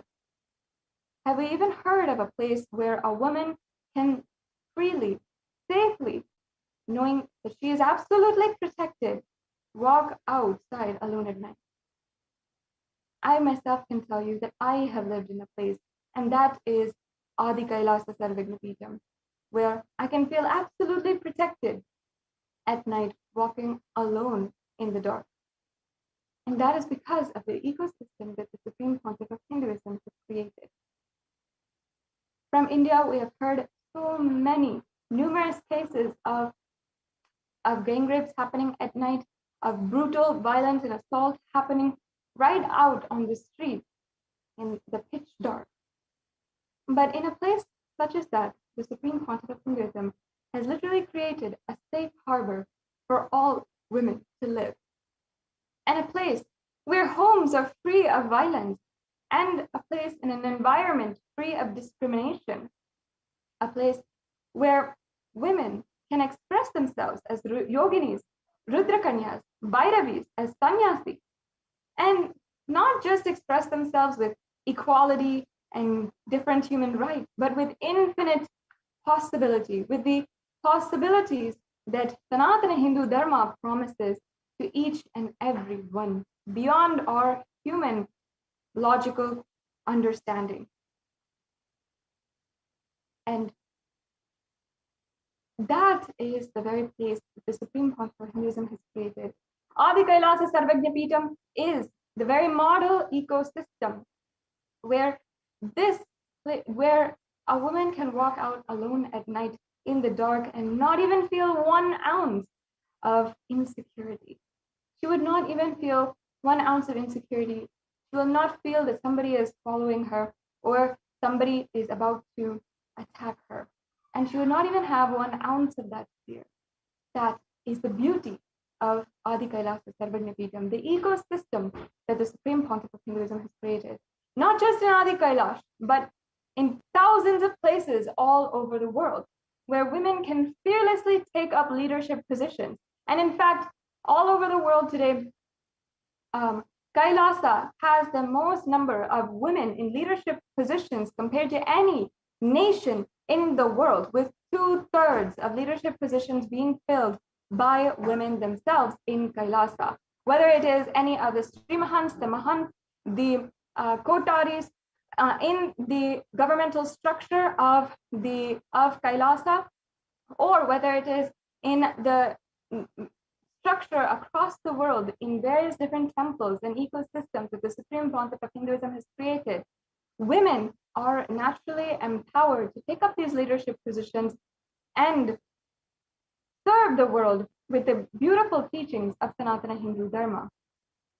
And yet, still, the Supreme Pontiff of Hinduism, though he has been continuously advocating for the empowerment of women and has done literally the most compared to any leader in the world to empower women, still, the Supreme Pontiff of Hinduism undergoes so much of attack day in and day out, whether it is on the internet, through cyber terrorism, or through physical attacks. The Supreme Pontiff of Hinduism has undergone literally the worst kinds of attacks for nothing. The truth is that as a society, we must bring an end to the violence going on in our communities, and especially the violence against women. In the United Nations, and as well as international organizations working towards peace all over the world, whether it is in France, in Switzerland, in United States, all the international organizations see violence against women as the primal and priority agenda that we have to achieve within even the next 9 years. In fact, the United Nations has made it a goal to end violence against women by 2030. Are we able to do that right now? Are we able to are we able to, as a global society, able to fulfill the goals that we wanted to end all violence by 2030? Only the Supreme Pontiff of Hinduism has literally been able to produce the model ecosystems of creating absolutely violence-free communities and standing continuously to end all violence against women and eliminate violence against women. If we don't do something right now, and if we don't apply and see the value in the teachings of Sanatana Hindu Dharma right now, we will see the continued violence against women and the conditions of violence against women in India and Hindu women all over the world continuously worsen. We will not even be able to see our next generation live on without seeing the worst happen to each and every one.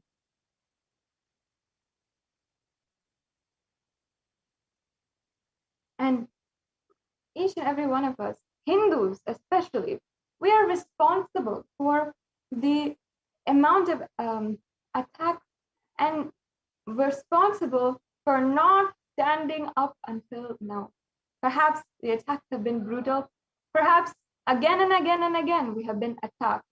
But it is only our fault, and only the blame can come on us if we do not stand up again. And the Supreme Pontiff of Hinduism has made just simply standing up an extremely easy thing, because he is standing as our foremost leader for the global Hindu diaspora of 2 billion Hindus all over the world. Each and every one of us Hindus must understand the plight of Hindu women in India, of each and every Hindu woman who is undergoing so much of violence, who is facing so much of poverty, who is unable to provide for her own family. Each Hindu should know that we are graced by Paramashiva and for having and living at the same time as the avatar, the incarnation of Paramashiva, and we are graced to be born in a tradition where we have such beautiful sacred Hindu sentiments which can naturally empower Hindu women, which can naturally empower every single person in humanity itself, with such the most powerful empowering tradition with us. Hindus must realize that it is our responsibility now to stand up. I request each and every one of you who is joining today to share this live program in all of the different various social media platforms. Please share and ensure that at least one more person, your friends, your family, whom you know will listen and understand, and whom you'll just say, hey, I saw this today, I feel it's good, I feel that we should do something, then you can please share this program link and spread the message, and also share that the link for the UN Special Rapporteur who has recognized the persecution against the Supreme Pontiff of Hinduism. Please take a few minutes and you can share right now with all your friends, with all your family, and we'll be right back and continuing today's program after a quick break.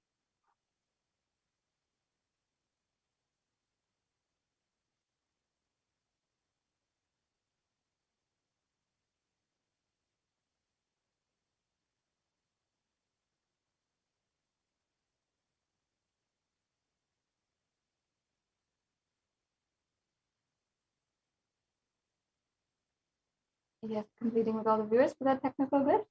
I request each and every one of you to take a few minutes now. Let's go to Twitter and let us tweet using the hashtag UN recognizes the persecution against the Supreme Pontiff of Hinduism. The hashtag is in the scroll below, and you can use this hashtag and share the link for the UN report, which has been recognized by the UN, and the page for where the UN has recognized and literally listed Kailasa as among the organizations that has been helping.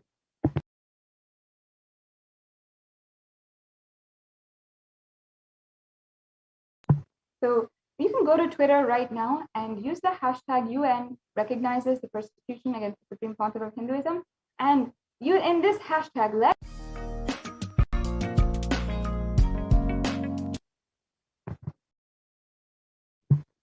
yes, and we'll be right back with you to continue today's program after a very quick break.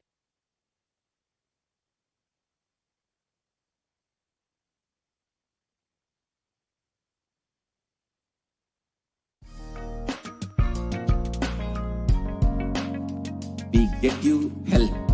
We get you ability to build beautiful relationships in your life. We get you direct spiritual support, and we make sure you become wealthy.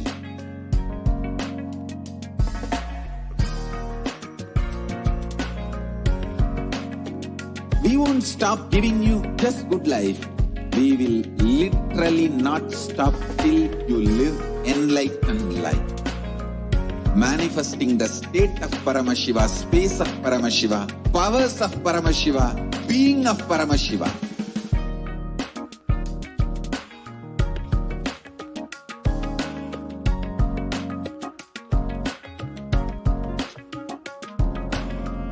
Whole world should become Kailasians. I want the whole world to know Hindus have something great to contribute to the world.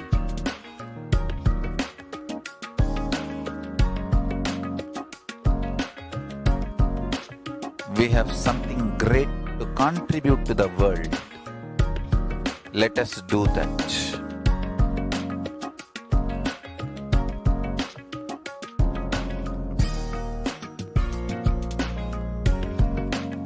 Kailasa is proper customized spiritual service helping you to identify your root patterns of suffering.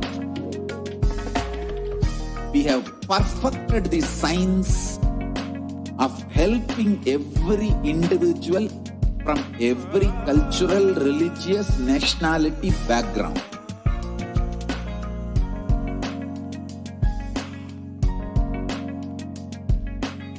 You will have lowest reactionary assumptions, highest awakened response, alive response for life continuously.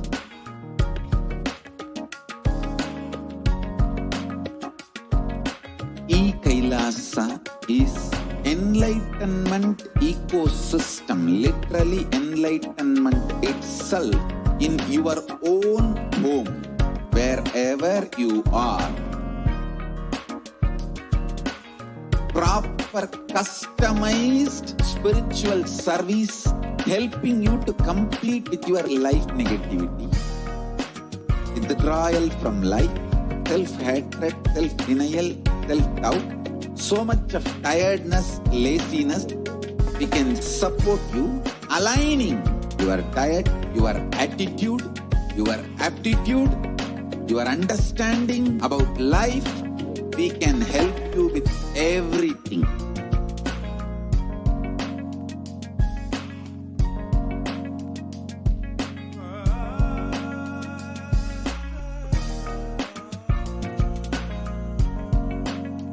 If you are interested in enlightenment, we will immediately bring this to you. If you are not interested, we will explain the whole science, inspire you, and make you interested in enlightenment time. We need to cater this enlightenment science to the whole world wherever they are, because enlightenment is the birthright of all human beings. Kailasa is responsible to provide that to all human beings.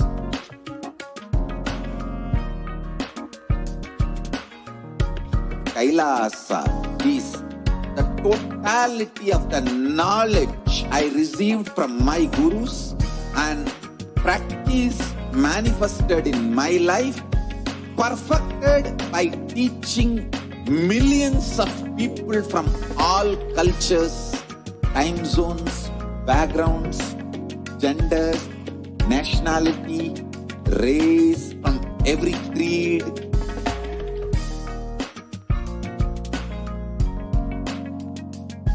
So this absolutely perfected knowledge available to you, served to you in your home without even you moving out of your couch, free of cost.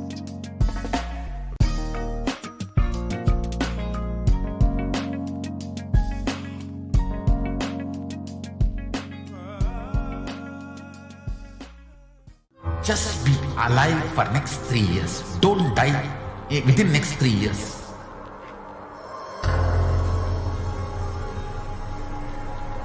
Just don't die within next 3 years. Be alive. Somehow be alive. I'm working sincerely. I will reach you somehow. Somehow I will reach you. It's my commitment to humanity.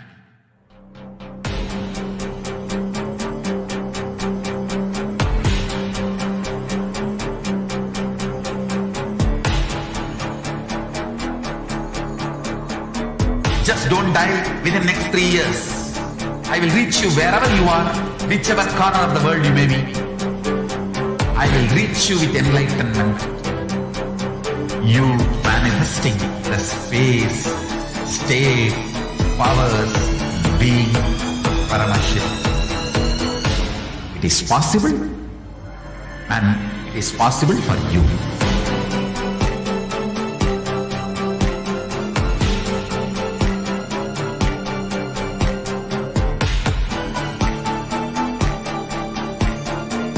Paramashivoham will reach you with enlightenment science. I know he is going to do the job. Just be alive for next 3 years. Nothing else. What I mean by the word Kailasa, listen intensely. Enlightenment ecosystem, literally enlightenment itself, in your own home, wherever you are. If you cannot come to Kailasa, it's okay. Kailasa can come to you. Kailasa coming to you is Kailasa.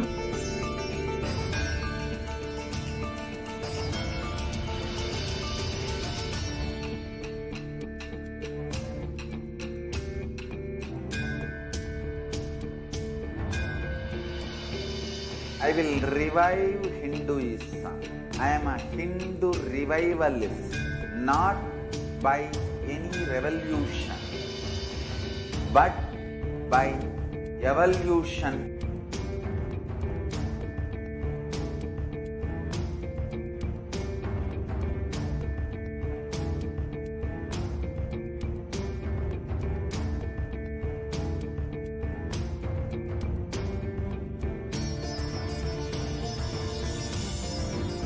And setting model community.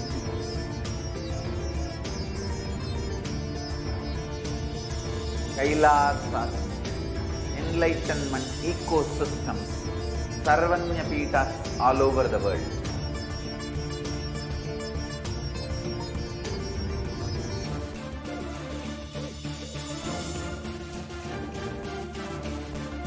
All powerful cognition, knowledge, only when you live, power manifestation and possibilities manifestation happens. This is a fundamental truth.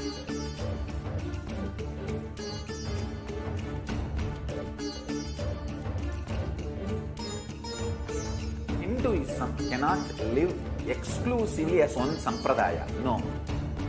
All sampradayas of Hinduism is an ecosystem.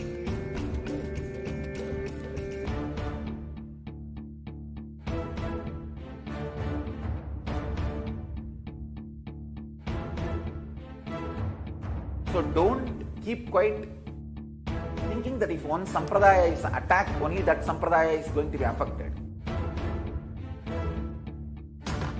All of us are ecosystem.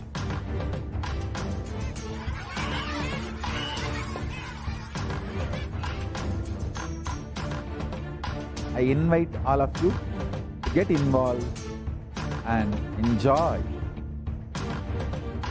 Hinduism by the principle of Dharmo Rakshati Rakshitaha.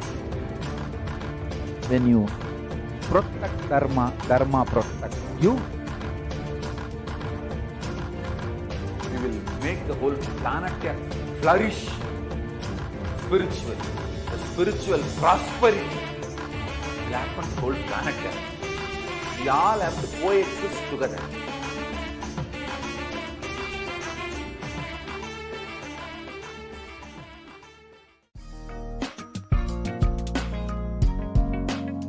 We get you health.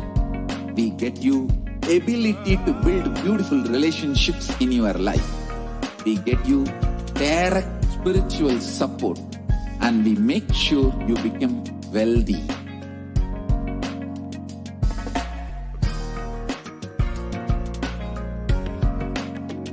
We won't stop giving you just good life. We will literally not stop till you live enlightened life. Manifesting the state of Paramashiva, space of Paramashiva, powers of Paramashiva, being of Paramashiva.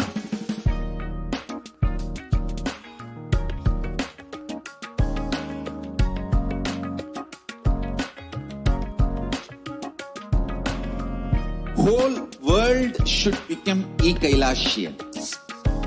I want the whole world to know Hindus have something great to contribute to the world.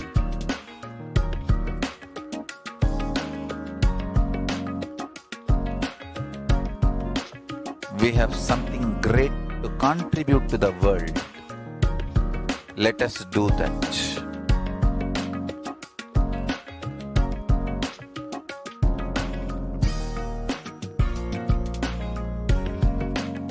Kailasa is proper customized spiritual service helping you to identify your root patterns of suffering. We have perfected the science of helping every individual from every cultural, religious, nationality background.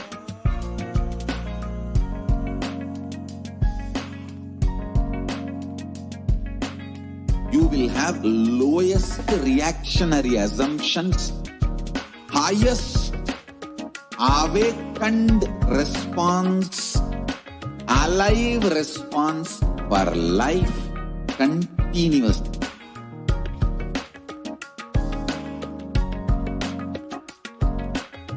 Kailasa is enlightenment ecosystem, literally enlightenment itself in your own home, wherever you are.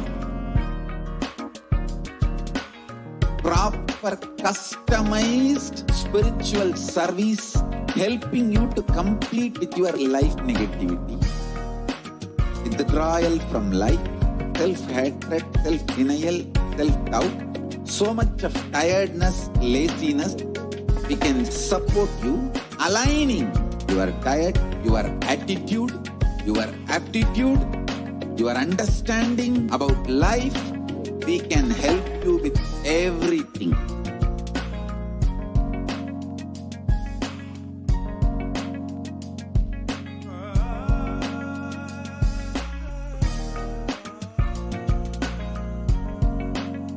If you are interested in enlightenment, we will immediately bring this to you.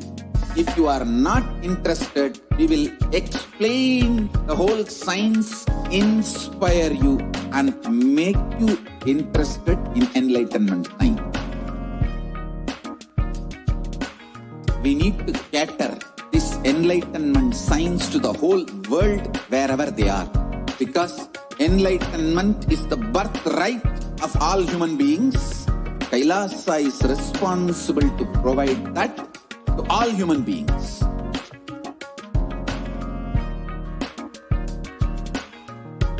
Kailasa is the totality of the knowledge I received from my gurus and practice manifested in my life, perfected by teaching millions of people from all cultures.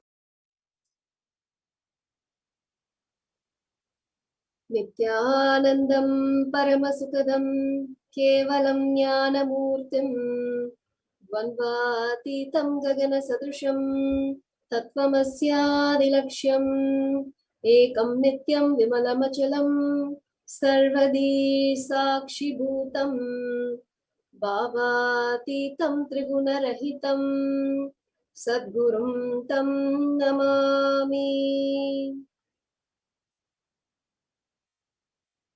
Nithyanandam and welcome everyone on today's segment. In this segment, as we are celebrating the happening of the Guru, Lord Paramashivoham, himself happening as Guru in our life, as we are celebrating the Guru Purnima, in this segment we would like to share the offerings from around the world, the Kailasas and the devotees and people around the world, showing their humble gratitude and offering to the Supreme Pontiff of Hinduism, His Divine Holiness, Bhagavan Nithyananda Paramashivam.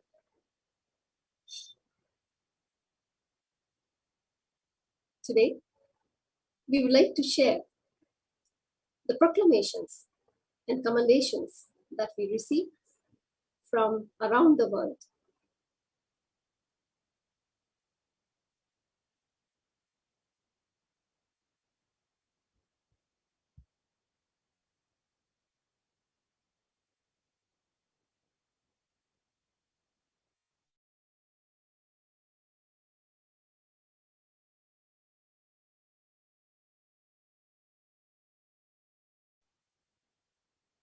We received hundreds of proclamations and commendations letters from around the world.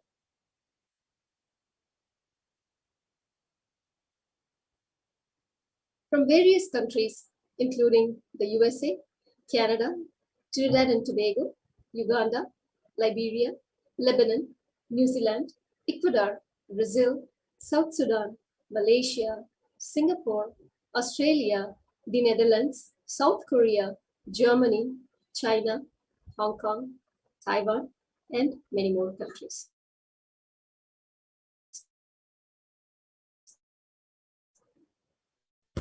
These proclamation letters honoring the Supreme Pontiff of Hinduism were received from various dignitaries, government officials, indigenous leaders, faith leaders, artists, professionals, NGO heads, CEOs, entrepreneurs, and more. As we show our gratitude to all those who have given their commendation letter and proclamations, we would like to thank the Honorable Sam Liccardo, Mayor of City of San Jose, California, USA, for his commendation letter. Thank you. Thank you, Governor Enoro Puloy, Melikiok State, the Republic of Palau, for your proclamation.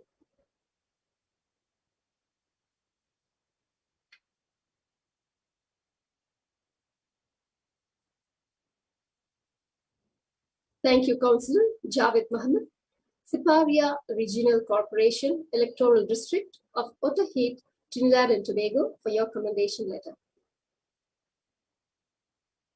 Thank you, Ms. Patrice Huang, Director, HSBC Private Banking, Hong Kong, for your proclamation letter.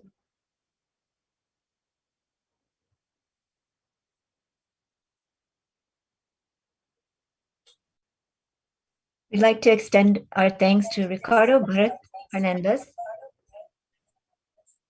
Chief and President of the Santa Rosa First Peoples Community from Trinidad and Tobago. Thank you so much for your commendation letter.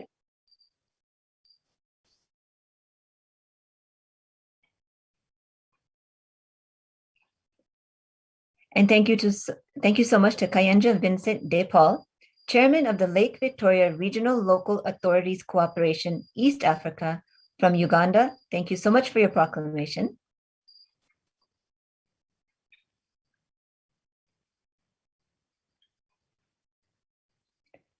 Thank you so much to Joshua Kitakule, Secretary General of the Interreligious Council of Uganda from Kampala, Uganda. Thank you for your proclamation.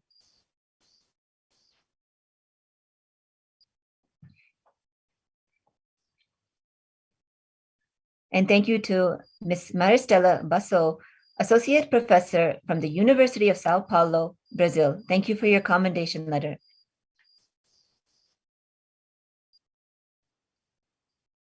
And thank you to Feng An Luan, the President of the Rotary Club Taipei, Taiwan.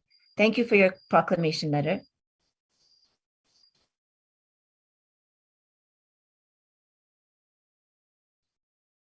And thank you also to the Vice President of the Rotary Club Taipei, Taiwan, to Ms.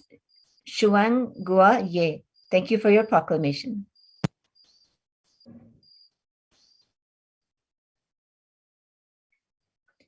And thank you to Mr. Alberto Peña Moscoso, Managing Partner of Expertise Abogados of Ecuador. Thank you for your commendation letter.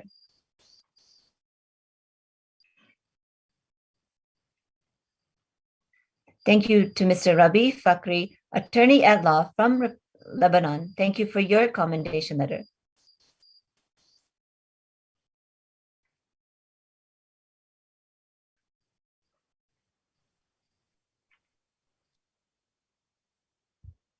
Thank you, Commander Amelia B.T. Gibson, Immigration Support Unit from the Republic of Liberia, for your proclamation letter. I'd like to thank Advocate Reach Malual, spokesperson, South Sudan Bar Association, South Sudan, for your proclamation.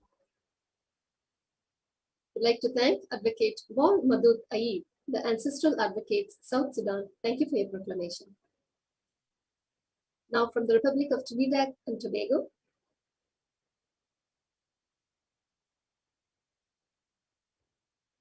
thank you, Manitya Jalandhara Shita Ananda, from Victoria Education District, Trinidad and Tobago. Thank you for your commendation letter. Thank you, Mr. Rajesh Ruplal, Manager, Amaras Jewelry Collection, Trinidad and Tobago. Thank you for your commendation letter. Thank you, Ms. Holly Jah Zinham, Owner, Yahoo Prosthetics, Trinidad and Tobago. Thank you for your commendation letter. Now from the United States of America, thank you, Mr.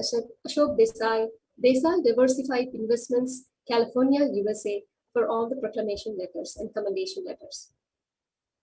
Thank you, Mr. John Billingsley, President, Hollywood Food Coalition, USA. Thank you for your commendation letter.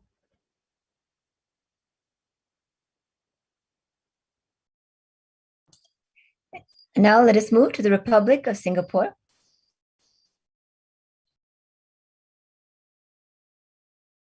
Thank you to Mr. Peter Fang from Singapore. Thank you for your commendation letter.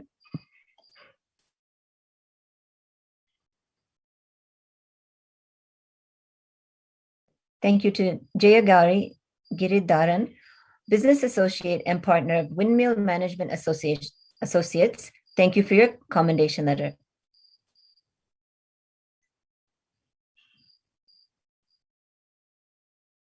Thank you to Yu Chen Yang, Director of Bedak North, Director from Bedak North, Singapore. Thank you for your proclamation.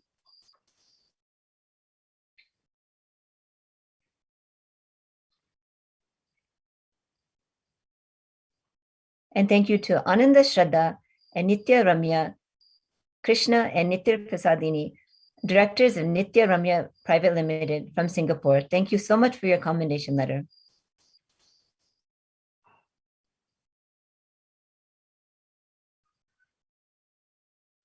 And thank you to Ma Nitya Mahakalananda from Kalakasha Company from Singapore. Thank you for your commendation letter.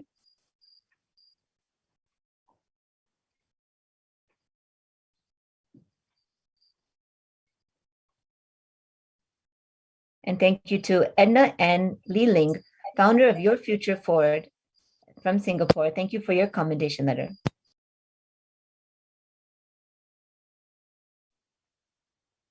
Thank you, Mr. Jameson, Manager, the Food Bank Singapore Limited, Singapore, for your commendation letter. Thank you, Manitya Durgananda, Founder, Your Presence Here, Singapore. Thank you for your commendation letter. Thank you, Manitya Jadashaktikananda, Founder, Always in Bliss, Singapore. Thank you for your commendation letter. Thank you, Manitya Maha Adbhuta Charitrananda, Yanglin, Founder, Mindworks Academy Private Limited, Singapore. Thank you for your commendation letter. Thank you, Ms. Suching Yao, Human Education and Training Workers, Kaohsiung, Taiwan. Thank you for your commendation letter. Now from the Republic of Liberia, Bestman De Canto, Founding and Managing Director, Bestville Enterprise, the Republic of Liberia. Thank you for your proclamation. Now from New Zealand, Ms. Bhakti Todi, Physiotherapist in HCA, New Zealand. Thank you for your commendation letter. Mr. Stefan Lukan, Director, Sanatana 2013 Limited, New Zealand. Thank you for your commendation letter. Shiva Bhaskar, Sri Nithya Gautamananda, IT Infrastructure Engineer, Advaita Investments Limited, New Zealand. Thank you for your commendation letter. Ma Vidya Bharati Tangaya, Ma Nithya Deva Vedantananda, IT Business Analyst, Advaita Investments Limited, New Zealand. Thank you for your commendation letter. Mr. Murali Krishna Magesan, Director, Advaita Investments Limited, New Zealand. Thank you for your commendation letter.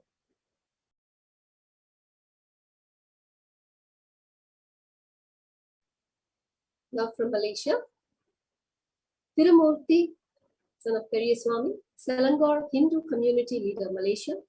Thank you for your commendation letter. Ms. Cheng Pei Ang, Taiping, Malaysia. Thank you for your commendation letter. Yoke Keng, Self-Employed, Kota Puteri, Malaysia. Thank you for your commendation letter. Ms. Guani Chan, Johar Bahru, Malaysia. Thank you for your commendation letter. Guan Xian Chan, Johor Bahru, Malaysia. Thank you for your commendation letter. Ms. Nelly Liu, Selangor, Malaysia. Thank you for your commendation letter. Ms. Cindy Sinyi He, Sarawak, Malaysia. Thank you for your commendation letter. Sally Ui Pai Kuat, Johor, Malaysia. Thank you for your commendation letter.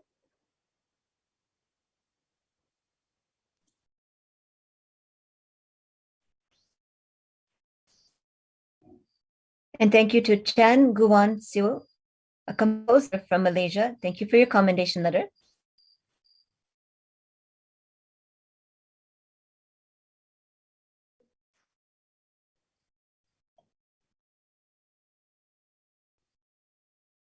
And thank you to Shirena Le Wasim from Taiping, Malaysia. Thank you for your commendation letter.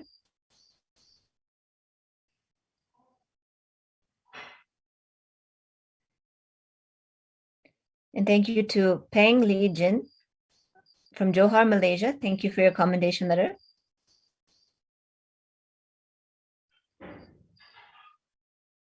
And thank you to T. Suk Ting, business owner from Johor, Malaysia. Thank you for your commendation letter.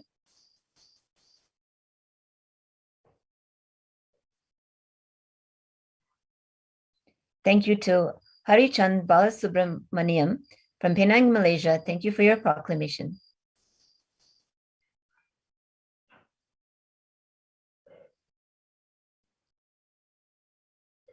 Thank you to Tek Chi Wong, Director from 3 Business Solutions from Malaysia. Thank you for your proclamation.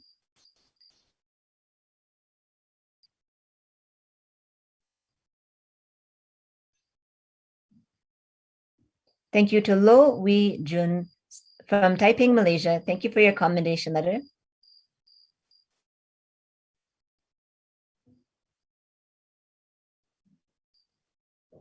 Thank you to Leong Lian Fung from Johor, Malaysia. Thank you so much for your commendation letter.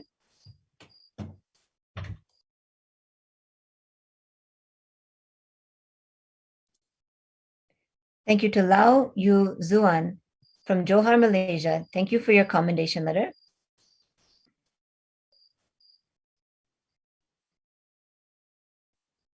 Thank you to Radha Lu Pai Si from Shah Alam, Malaysia. Thank you for your commendation letter.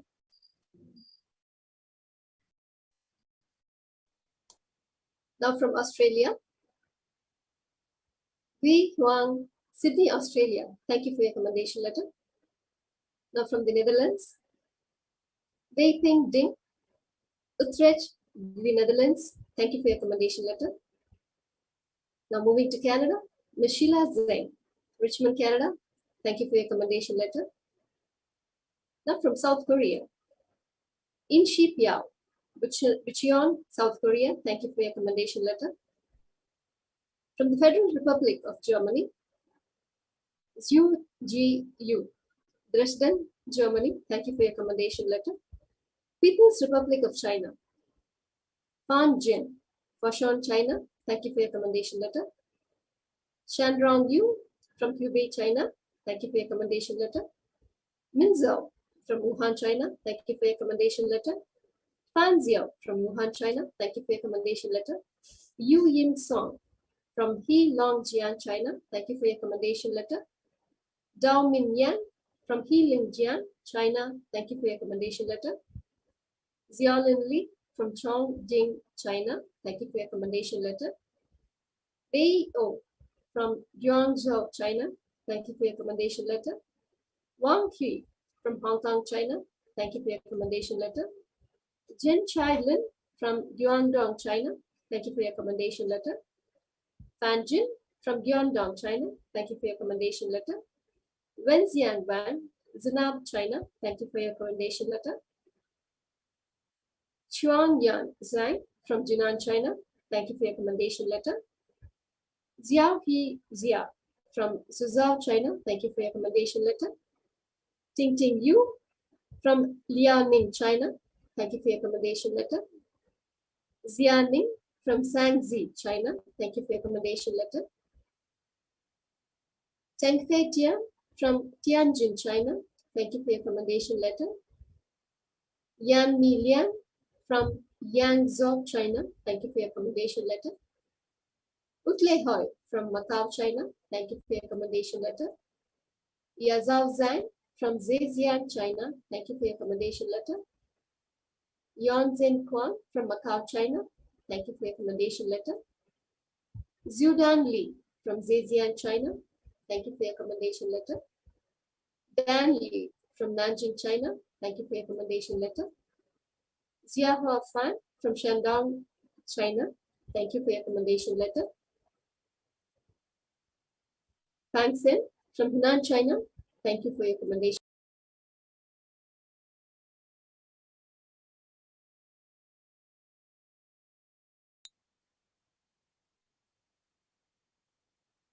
Shan Zhen from Hunan, China. Thank you for your commendation letter.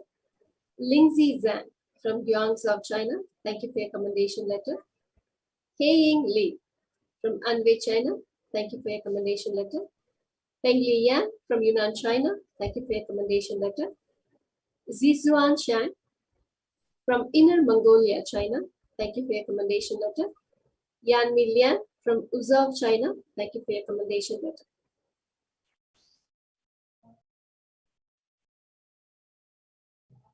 Now moving on to Hong Kong.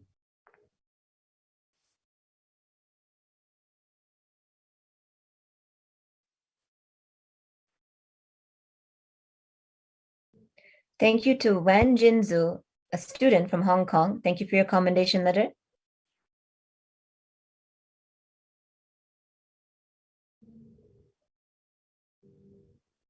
Thank you to Alice Se from Hong Kong, China. Thank you for your commendation letter.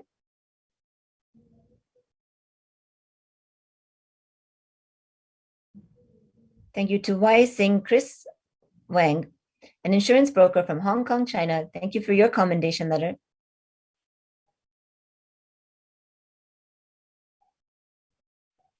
Thank you to Ananda Shankari, Director of Pur Nandini from Hong Kong. Thank you for your commendation letter.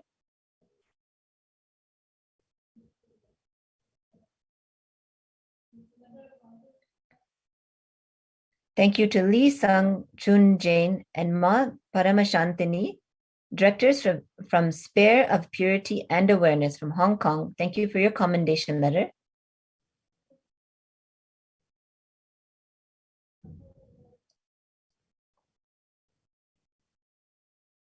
Thank you to Shi Hao Ryan Lee, an insurance manager from Hong Kong, China. Thank you for your commendation letter.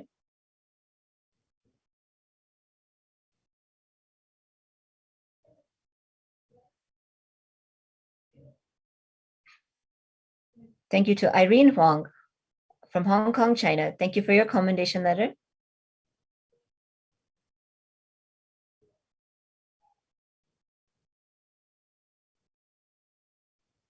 Thank you to Li Qiangzhu, a freelancer from Hong Kong, China. Thank you for your commendation letter.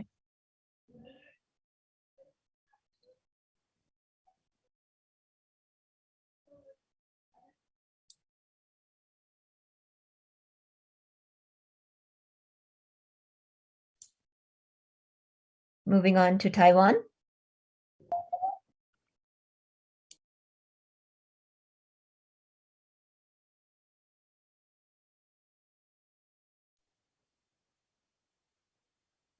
From Taiwan, Hong Zhu Chen from Yunlin, Taiwan. Thank you for your commendation letter. I'd like to thank Ho Chi Jun from Kaohsiung, Taiwan. Thank you for your commendation letter. Lo Zi Yu from Taoyuan, Taiwan. Thank you for your commendation letter. Ying Wen Zhu from Taoyuan, Taiwan. Thank you for your commendation letter. Xu Ling Sun from Tainan, Taiwan. Thank you for your commendation letter. Chuan Zhu Li from Yilan, Taiwan. Thank you for your commendation letter. Brandy Chow from Pingtung, Taiwan. Thank you for your commendation letter. Ichun Chuo from Taipei, Taiwan. Thank you for your commendation letter. Peking Wu from New Taipei City, Taiwan. Thank you for your commendation letter. Hong Su Chen from Yunlin, Taiwan. Thank you for your commendation letter. Feng Fang Tseng from Taipei, Taiwan. Thank you for your commendation letter. Ting In Chu from Taoyuan, Taiwan. Thank you for your commendation letter. Chao Li Chia from Taoyuan, Taiwan. Thank you for your commendation letter. Ms. Anne Pao Ying from Taoyuan, Taiwan. Thank you for your commendation letter. Se Zi Huang from New Taipei City, Taiwan. Thank you for your commendation letter. Hong Lung Peng from Taipei, Taiwan. Thank you for your proclamation.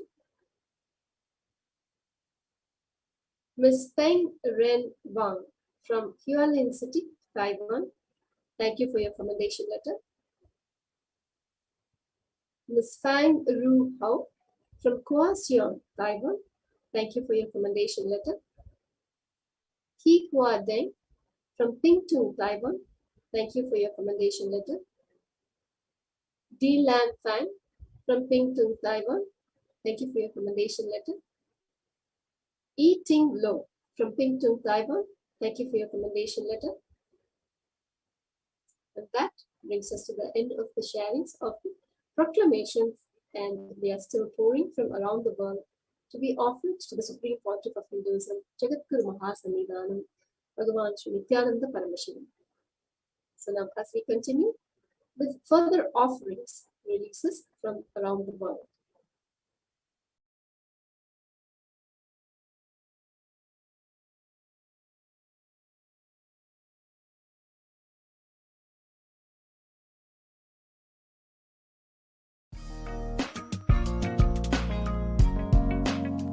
We get you health. We get you ability to build beautiful relationships in your life. We get you direct spiritual support, and we make sure you become wealthy.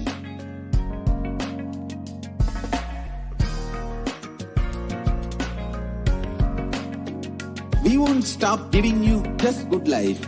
We will literally not stop till you live enlightened life.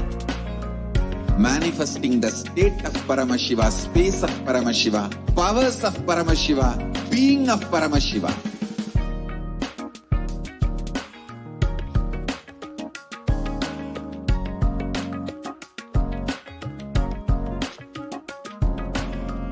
Whole world should become Kailasians. I want the whole world to know Hindus have something great to contribute to the world.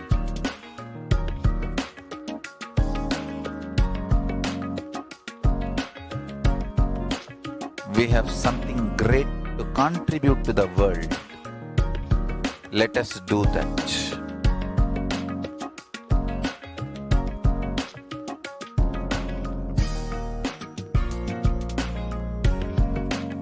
Kailasa is proper customized spiritual service helping you to identify your root patterns of suffering.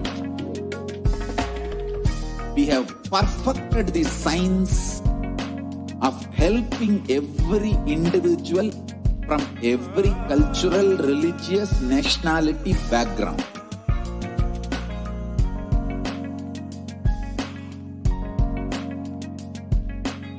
You will have lowest reactionary assumptions, highest awakened response, alive response for life continuously.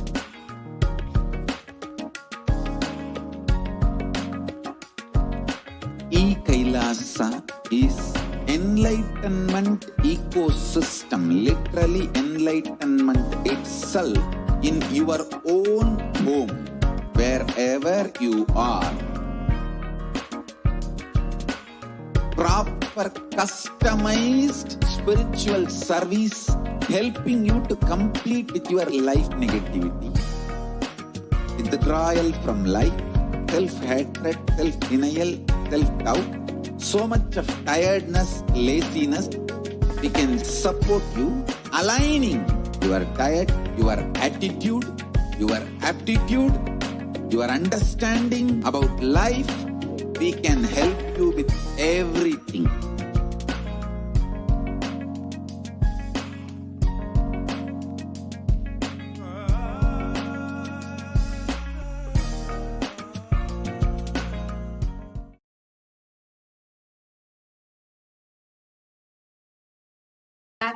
Nithyanandam, welcome back, dear viewers. And so far we saw the various commendation letters and proclamation letters from all across the globe that were offered at the lotus feet of the Supreme Pontiff of Hinduism. And now we are going to see some more releases that were offered from various departments of Kailasa. So the first one that we are going to be seeing is the Prasthanatraya, the offering of Prasthanatraya. Swamiji Paramashiva himself has bestowed this as a gift for the whole of humanity on the auspicious occasion of Guru Purnima. So let us now take a look at the Prasthanatrayi release. Nithyanandam. Kailasa's Nithyananda University Press, under the Department of Education of Kailasa, is offering at the divine lotus feet of the Supreme Pontiff of Hinduism, Jagat Guru Mahasannidhanam, His Divine Holiness Bhagwan Nithyananda Paramashivam, the Prasthanatraya, the three major Hindu scriptures decoded by the Supreme Pontiff of Hinduism, Bhagwan Nithyananda Paramashivam. The Prasthanatraya comprises of the three pillars of Hinduism, the essence of the 108 major Upanishads, the science of Jivan Mukti or living enlightenment, revealed by Paramashiva himself and repeated by the Nijavatara, the living incarnation, the Supreme Pontiff of Hinduism, Bhagwan Nithyananda Paramashivam. Bhagavad Gita, the ultimate truths revealed by Bhagwan Sri Krishna in the timeless scripture of Bhagavad Gita, repeated for humanity today by the Supreme Pontiff of Hinduism, Bhagwan Nithyananda Paramashivam, and Brahma Sutras, the aphorisms of existence revealed by Bhagwan Vedavyasa, decoded and revealed again by the Supreme Pontiff of Hinduism, Bhagwan Nithyananda Paramashivam. The Jivan Mukti Bhashya also introduces the reader to the Supreme Pontiff of Hinduism, Bhagwan Nithyananda Paramashivam, the founder of Kailasa, the revival of the ancient enlightened Hindu civilizational nation. The countless contributions of Kailasa to Hinduism and humanity at large. The 5,000-year-old Hindu Holocaust that is continuing as the persecution of the Supreme Pontiff of Hinduism, Bhagwan Nithyananda Paramashivam, and Kailasa.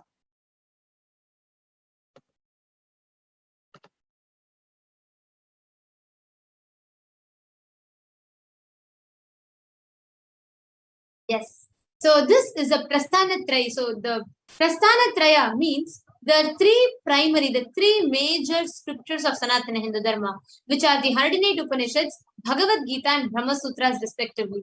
And these three put together are called Prasthanatrayi, means universally all Hindus, all the Sampradayas, all the traditions accept these as the fundamental major scriptures of Sanatana Hindu Dharma. And the Jivan Mukti Bhashya is the commentary on the Prasthanatraya and the decoding of the Prasthanatraya by the Supreme Pontiff of Hinduism.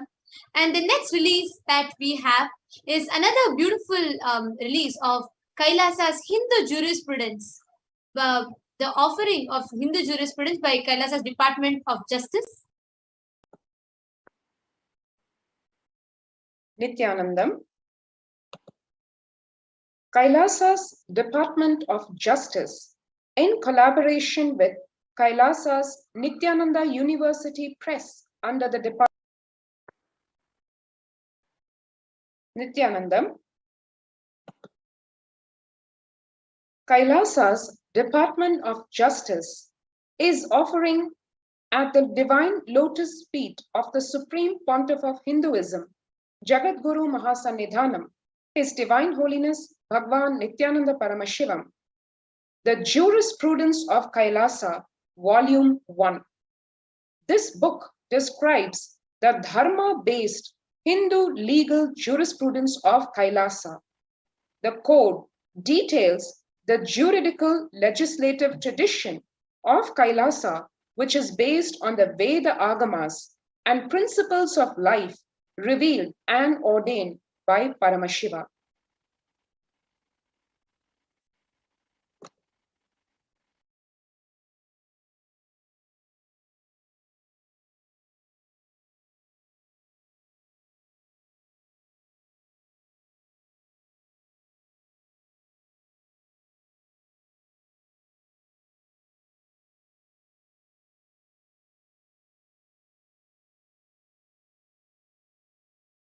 Yes. And the next offering that we have is another beautiful offering. Actually, this is every Hindu, the way we know ourselves. It is based on what we have learned about Hinduism. See, the history literally determines 50% of the way how you cognize about yourself and your entire lineage. Unfortunately, for us Hindus, even in the history textbooks, we are taught our history as mythology. Ask anyone, the great scriptures like Ramayana, Mahabharata are taught as myths to us. They're not taught as history. We only learn our history with more of the Mughal invasions, British invasions, and not what rich lifestyle the Hindus had lived. What amazing, how Hinduism is the greater science of life. The Supreme Pontiff of Hinduism has now compiled this entire Sanatana Hindu Dharma, and this book is a small glimpse of that, which talks about the grand narrative of Hinduism. And as a gift to the whole of humanity, on the auspicious day of Guru Purnima, the Supreme Pontiff of Hinduism has gifted this book. Nithyanandam. Kailasa's Department of Justice, in collaboration with Kailasa's Nithyananda University Press under the Department of Education of Kailasa, is offering at the Divine Lotus Feet of the Supreme Pontiff of Hinduism, Jagat Guru Mahasannidhanam, His Divine Holiness Bhagwan Nithyananda Paramashivam, Kailasa, the Grand Narrative of Hinduism. This book introduces the reader to the Supreme Pontiff of Hinduism, Bhagwan Nithyananda Paramashivam, the founder of Kailasa, the revival of the ancient enlightened Hindu civilizational nation, the countless contributions of Kailasa to Hinduism and humanity at large, the 5,000-year-old Hindu Holocaust that is continuing as the persecution of the Supreme Pontiff of Hinduism, Bhagwan Nithyananda Paramashivam, and Kailasa.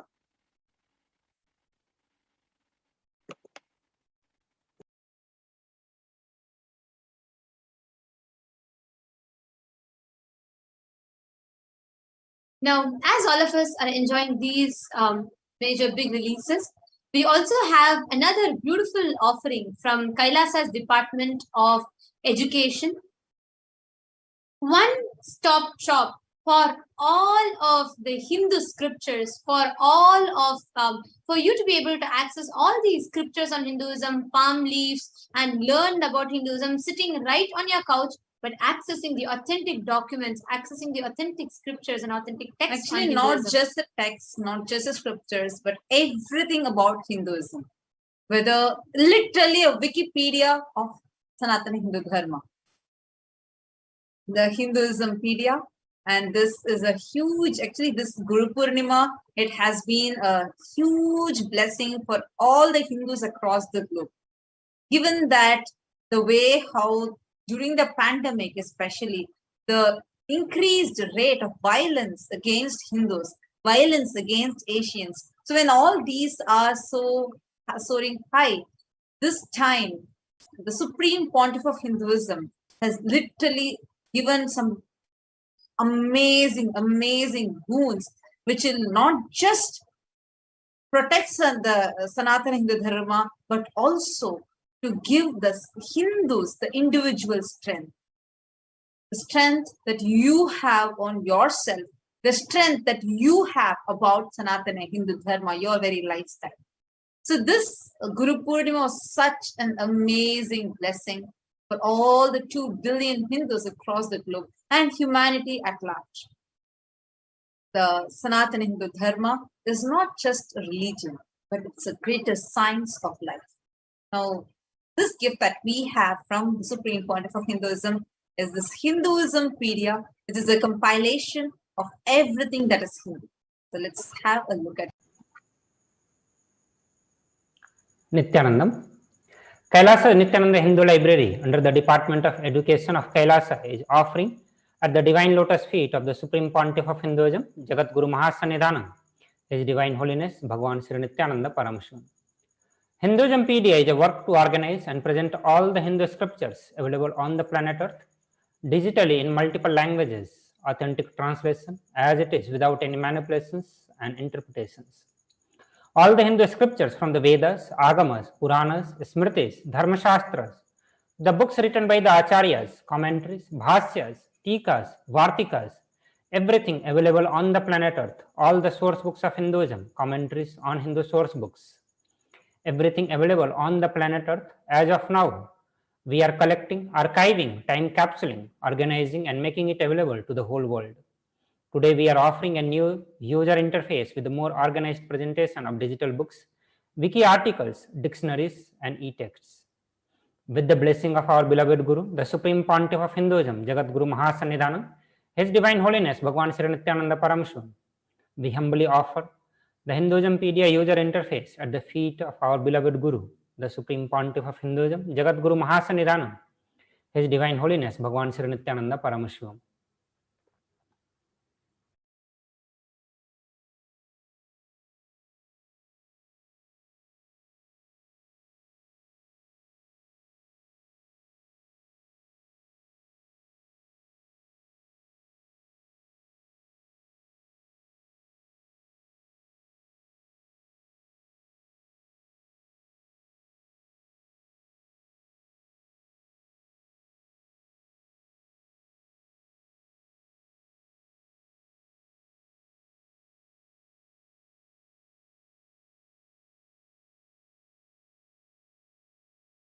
Hinduismpedia is the Wikipedia of Sanatana Hindu Dharma. So here it is for all of you. Please do visit it and please do get the best benefits out of them. The next that we have is another release from Kailasa's Department of Education and Kailasa's Nithyananda Hindu Library, offering to us the Hindu compliance system. Like everything in Hinduism has a certain standard, a certain system of how it is supposed to happen.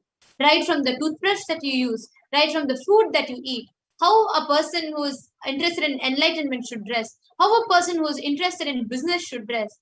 Everything, every aspect of Sanatana Hindu Dharma is beautifully explained to us. The science is beautifully revealed by Paramashivoham himself. Kailasa's Nithyananda Hindu Library, in collaboration with Kailasa's Department of Education, has brought forth this beautiful offering of Kailasa's Hindu compliance system, and all of us can enjoy this offering as well. Kailasa's Nithyananda Hindu Library under the Department of Education of Kailasa is offering at the divine lotus feet of the Supreme Pontiff of Hinduism, Jagat Guru Mahasannidhanam, His Divine Holiness Bhagwan Nithyananda Paramashivam. Kailasa's Hindu compliance system. Sanatana Hindu Dharma is not just a religion, it is a greater science. Hinduism is the most sophisticated scientific representation of existential truth, catered to every unique system of thought capable by the human mind. For the last 2 decades, the Supreme Pontiff of Hinduism, Jagat Guru Mahasannidhanam, His Divine Holiness Bhagwan Sri Nithyananda Paramashivam, has been reviving all the aspects of Hindu tradition which give life solutions to all problems. These life solutions from Veda Agama were once followed by more than 33% of entire mankind. Furthering his mission and vision of supporting humanity with the best of what Hinduism has to offer, His Divine Holiness Bhagwan Sri Nithyananda Paramashivam has guided Hindu compliance system to formulate these life solutions from the Veda Agamas in the form of user-friendly Hindu standards. Hindu compliance system has a total of 600 standards from the various Agamas, Purana, Bhagasastra in 7 major categories: food standards, lifestyle standards, power manifestations, sacred arts, town planning, fashion standards, and temple managements and rituals. With the blessings of our beloved Guru, the Supreme Pontiff of Hinduism, Jagat Guru Mahasannidhanam, His Divine Holiness Bhagwan Sri Nithyananda Paramashivam,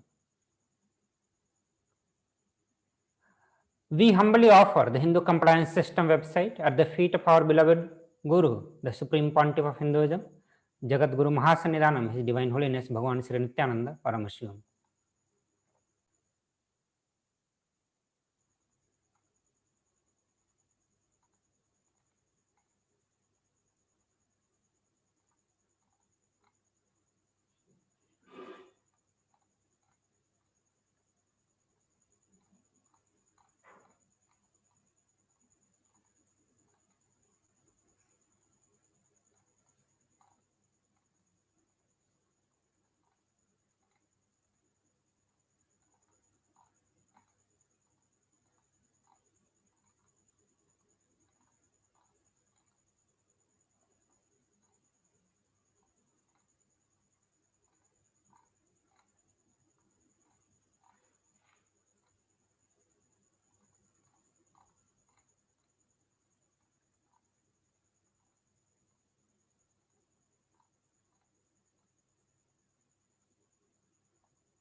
The Hindu compliance system is a very beautiful offering brought forth by the Kailasa's Department of Education.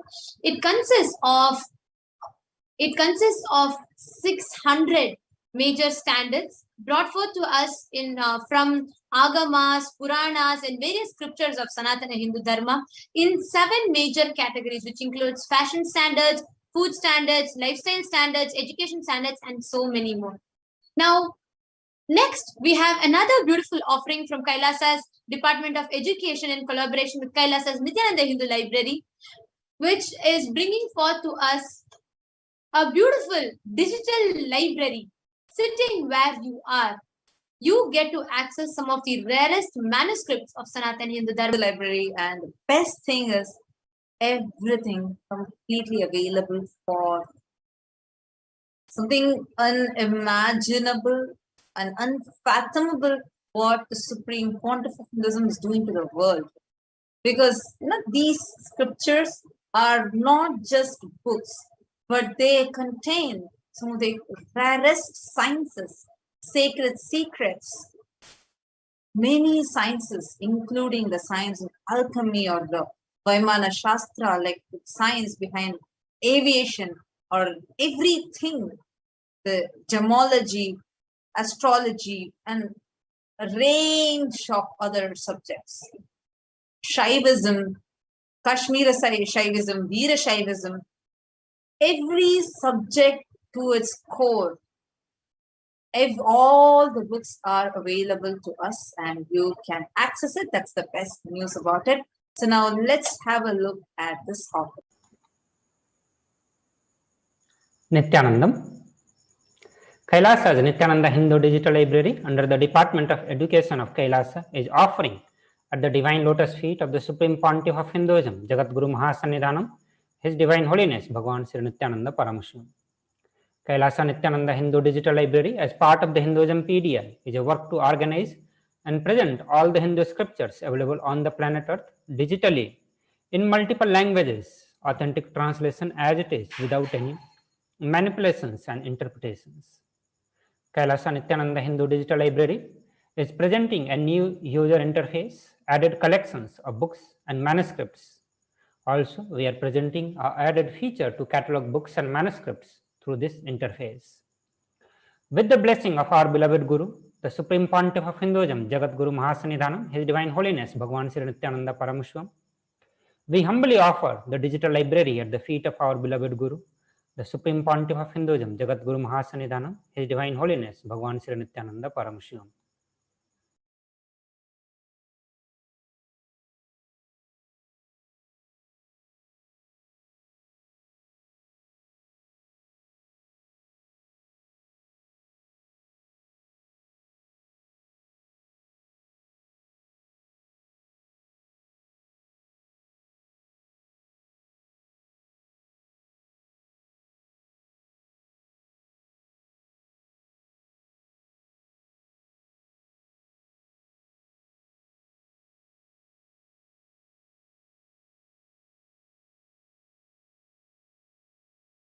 The next gift that we have from Kailasa is a very, very, very exciting one.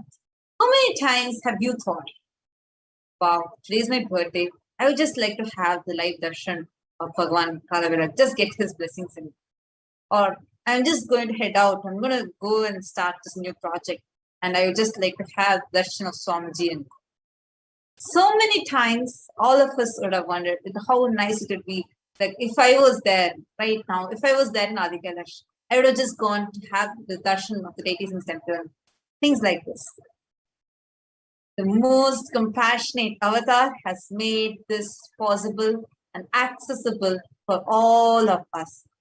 We can have live darshan, including the darshan of the banyan tree, the Kalpataru, and the darshan of Bhagavan Nithyanandeshwara, Nithyanandeshwari, and the Nithyananda Linga and Swamiji. Like this, a range of deities from Adi Kailasa are digitally available live for all of us to have darshan. And there's also a prayer request form where you can fill in and ask whatever boons that you want to ask and get the blessings from the deities directly. How more user-friendly can ever a temple be? This is just amazing. And Supreme Pontiff of Hinduism has given this as gift to all of us. So stay tuned, where we are going to be sharing about that website now. Presenting a new temple online ecosystem that is virtual, educational, and devotional. Kailasa's Nithyanandeshwara Paramashiva Devalayam is bringing Kailasa's temple ecosystem to you wherever you are. Become a part of this authentic Hindu experience. Stay up to date on all the latest happenings at the Nithyanandeshwara Paramashiva Devalayam in Adi Kailas. Discover the Sarvagnyapita, the seat of the Vedagamic knowledge. Experience live darshan of all the gods and goddesses in Kailasa and offer your worship and prayers. Don't miss out on the wonders of having a temple ecosystem in your life.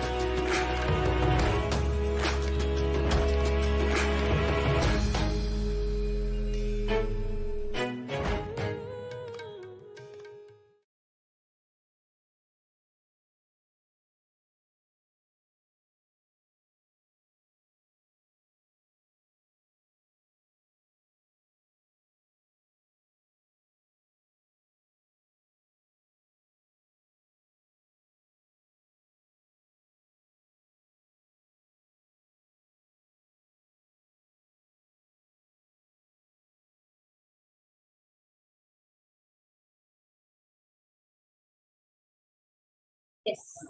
And the next offering that we have is, now we saw about education and all and the temple, and next is from Kailasa's Department of Food and Agriculture, and Kailasa's Nithyananda Annalaya is bringing forth its offering of the Bhaga Shastra, the Hindu cookbook with 100 plus recipes now made available to us. Actually, we eating like having whatever food, the recipes, everything completely as per what Paramashiva describes.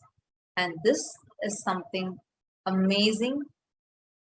Not just learning the recipes of how to cook, but even learning the fundamentals of what is taste and how Paramashiva describes taste.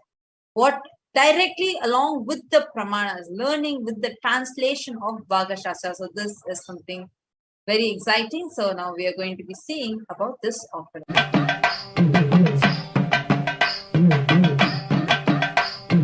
Annamidum Annayami Anandeshwari Nithya Anandeshwari Adi Shakti Nayaki Anandeshwari Nithya Anandeshwari Annamidum Annayami Anandeshwari Nithya Anandeshwari Adi Shakti Nayaki Anandeshwari Nithyanandam. This is Manithya Jnanapriyananda on behalf of Kailasa's Nithyananda Annalaya Teamili is offering our most humble pranams at the divine feet of our beloved Guru, the Supreme Pontiff of Hinduism, Jagadguru Mahasannidhanam, His Divine Holiness Bhagavan Nithyananda Paramashivam. On this auspicious occasion of Guru Purnima celebration, Kailasa's Nithyananda Annalaya is offering Volume 1 English translation of Hindu Paka Shastra, the science of Hindu cooking directly revealed by Bhagavan Paramashiva himself to Devi Parashakti and revived by the 1008th living incarnation of Paramashiva, Bhagavan Nithyananda Paramashivam. It's not only just food, but life itself is digested in the stomach. What makes Bhaka Shastra so remarkable is that every sphere of cooking is explained in minute and meticulous details. One dare say, no such cookbook exists today that can match the depth and breadth of wisdom on the science of cooking in this textbook. No facet of cooking is overlooked. The detailed properties of grains, vegetables, fruits, herbs, spices, their qualities and impact on health, the shape and size of the utensils for cooking and storage, the method of cleaning, sorting, seasoning, pounding, grinding, frying, cooking, and the physical and the mental health of the cooks, trigunas, tridoshas, along with over 400 original recipes from across the subcontinent are directly revealed by Bhagavan Paramashiva himself. We are very delightful to offer such an ancient wisdom of knowledge at the divine feet of our beloved Guru. And I take this opportunity to thank with full of heart to our Nithyananda Teamili, Ma Nithya Nanditananda, Ma Atira Suresh, Ma Rekha Rajesh, Vikesh, Kalyana Sundaram and Kavi Pradap for their contribution with utmost devotion and dedication and integrity to our beloved Guru. I seek Bhagavan's blessings for the entire team to be blessed with more Guru Bhakti and all auspiciousness. Thank you, Nithyanandam.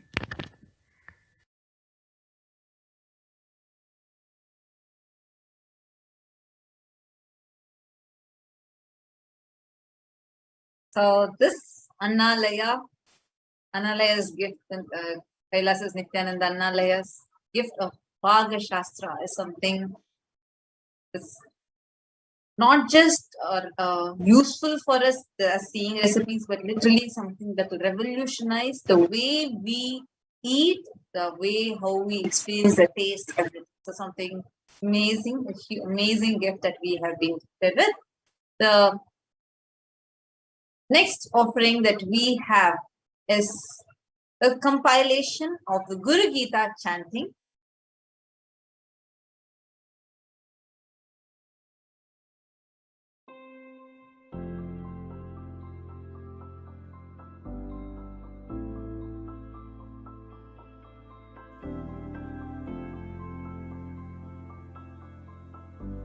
I still remember once, only one sloka of Guru Gita, Arunagiri Yogeshwara chanted and taught me. Nithyanandam Paramashivoham Kevalam Jnanamurtim. That's only sloka he chanted and taught. Just put his hand on my head, I just know the whole Guru Gita got downloaded. Even now I can chant the whole Guru Gita.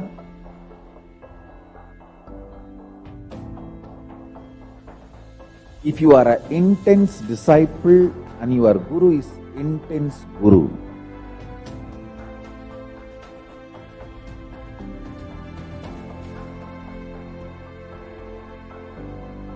I want to assure all my disciples, I am an intense Guru.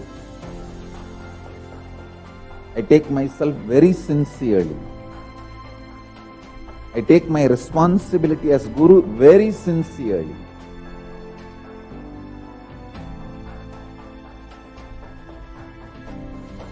Guru Tattva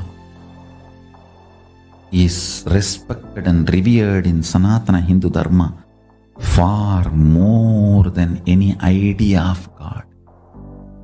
The highest idea of God is given the seat of third eye, but Sahasrara, the crown center, is given to Guru Tattva.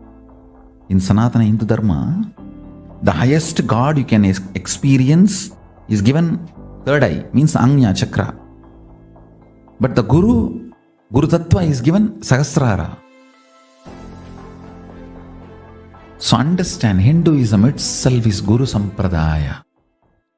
Parvatyuvacha Om Namo Deva Devesha Parat Parajagat Guru Tvan Namaskurvate Bhaktya Sura Suranara Sada Vidhi Vishnu Mahendradyair Vandyaha Kalu Sada Bhavan Guru Seva Gaya Prokta Dehasya Dakshayo Vataha Tatpadam Vishnu Padam Syat Tatra Dattamanantakam Guru Murti Smare Nityam Guru Nama Sada Japet Guru Rajñam Prakurvita Guru Ranyanna Bhavayet Guru Vaktre Stitham Brahma Prapyate Tat. This is a very beautiful offering of Guru Gita, which is now available to us in English for us to read and enjoy. Next, we have a few more offerings from Kailasas around the globe. We have the offering of the first offering from Kailasa in San Jose. It's offering its expansion of the Nithyananda Jnanalaya in Kailasa in San Jose.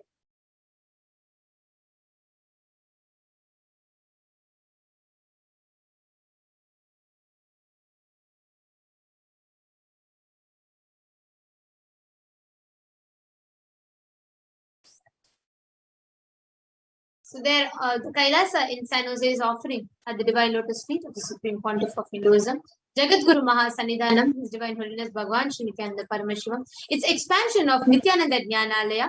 They have added 2,700 books in the categories of Shaiva Siddhanta, Kashmiri Shaivism, Veera Shaivism, Siddha books, Arunachala, Natha Sampradaya, Shaivagamas, Shaiva Puranas, palm leaf manuscripts, and more books. They have added 220 books on Shaivism and 500 books on the Jnanalaya topic. Now let's move on to some wonderful offerings from Kailasa's United Kingdom, Europe, and Africa, which is inaugurating 3 new satsang centers and 1 Padaka Mandir.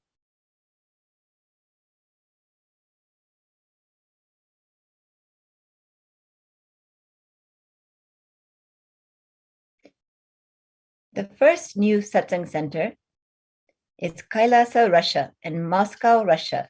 The coordinator is Sergei Kryoshtov.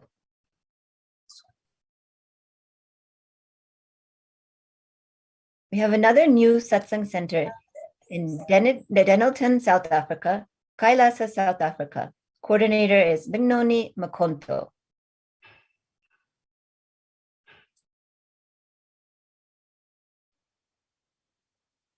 A new satsang center from Kailasa, Austria, Scheffling am See, Austria. A new Padaka Mandir. Apologies. The Kailasa, Austria, new satsang center from Scheffling am See, Austria. The coordinators Manitya Mahadevananda and Srinitya Mahadevananda. New Padaka Mandir from Kailasa, Switzerland, Schlag TG, Switzerland, Martha Schreiner and Noel Schreiner are the coordinators.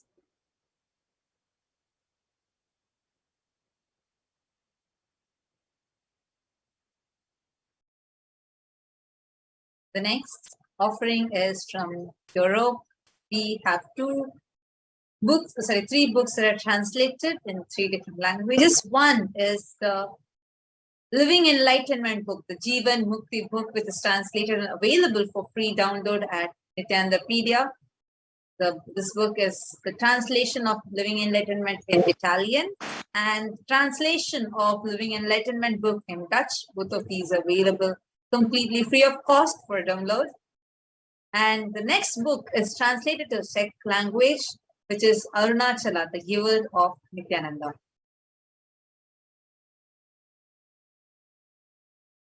Next, we have inauguration of satsang centers in Middle Eastern zone. We have the satsang center in Doha, Qatar. And the next satsang center, which has been inaugurated, is from Muscat, Oman.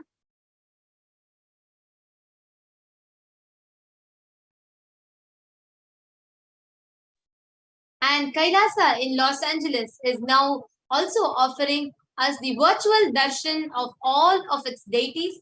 Now each of us can have the darshan of the deities at Los Angeles Temple online in their official website.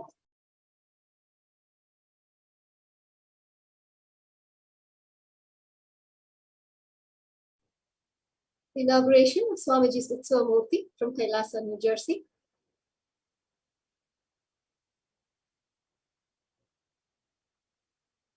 On the auspicious day of Guru Purnima, Kailasa, New Jersey, New York, inaugurated the Swamiji's Utsava-murti, blessed by the Supreme Pontiff of Hinduism, and they also offered Guru Homa on that auspicious occasion.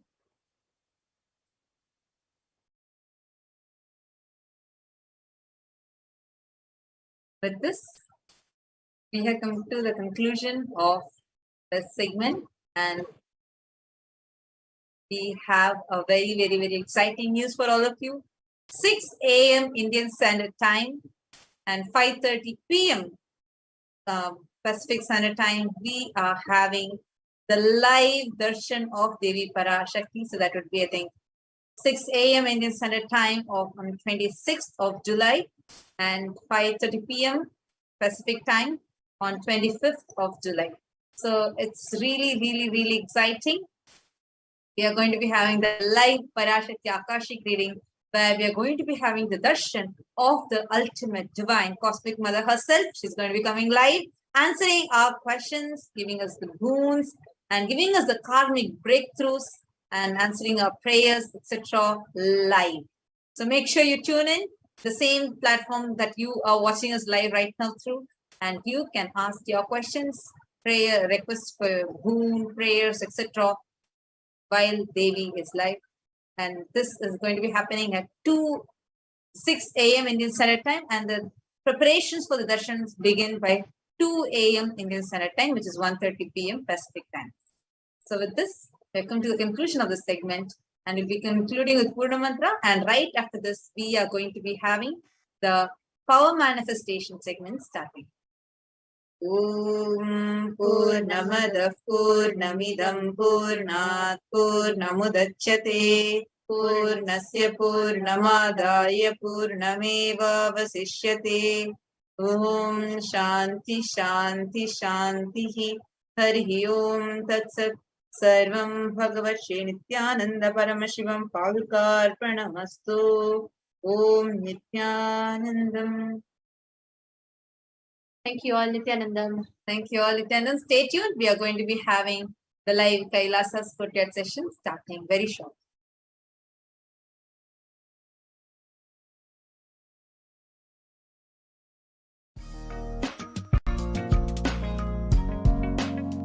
We get you health.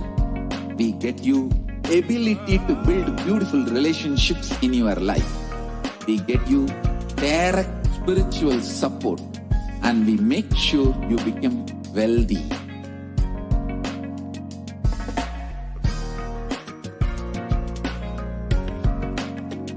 We won't stop giving you just good life. We will literally not stop till you live enlightened life. Manifesting the state of Paramashiva, space of Paramashiva, powers of Paramashiva, being of Paramashiva.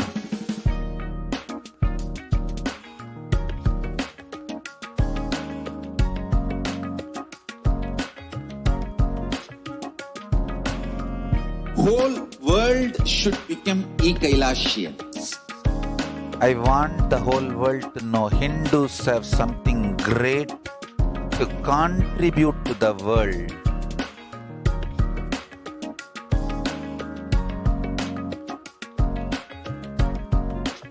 We have something great to contribute to the world. Let us do that.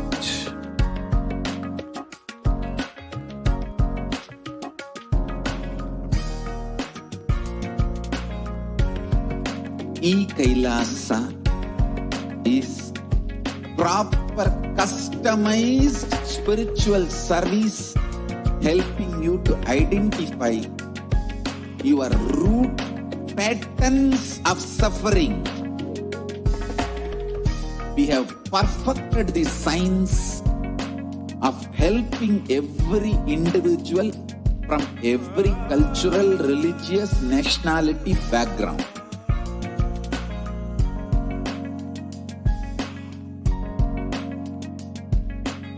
You will have lowest reactionary assumptions, highest awakened response, alive response for life continuously.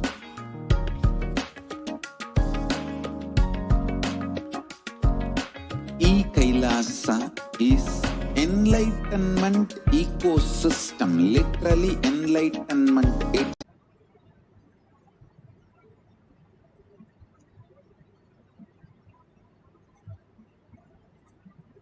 Taiwan, thank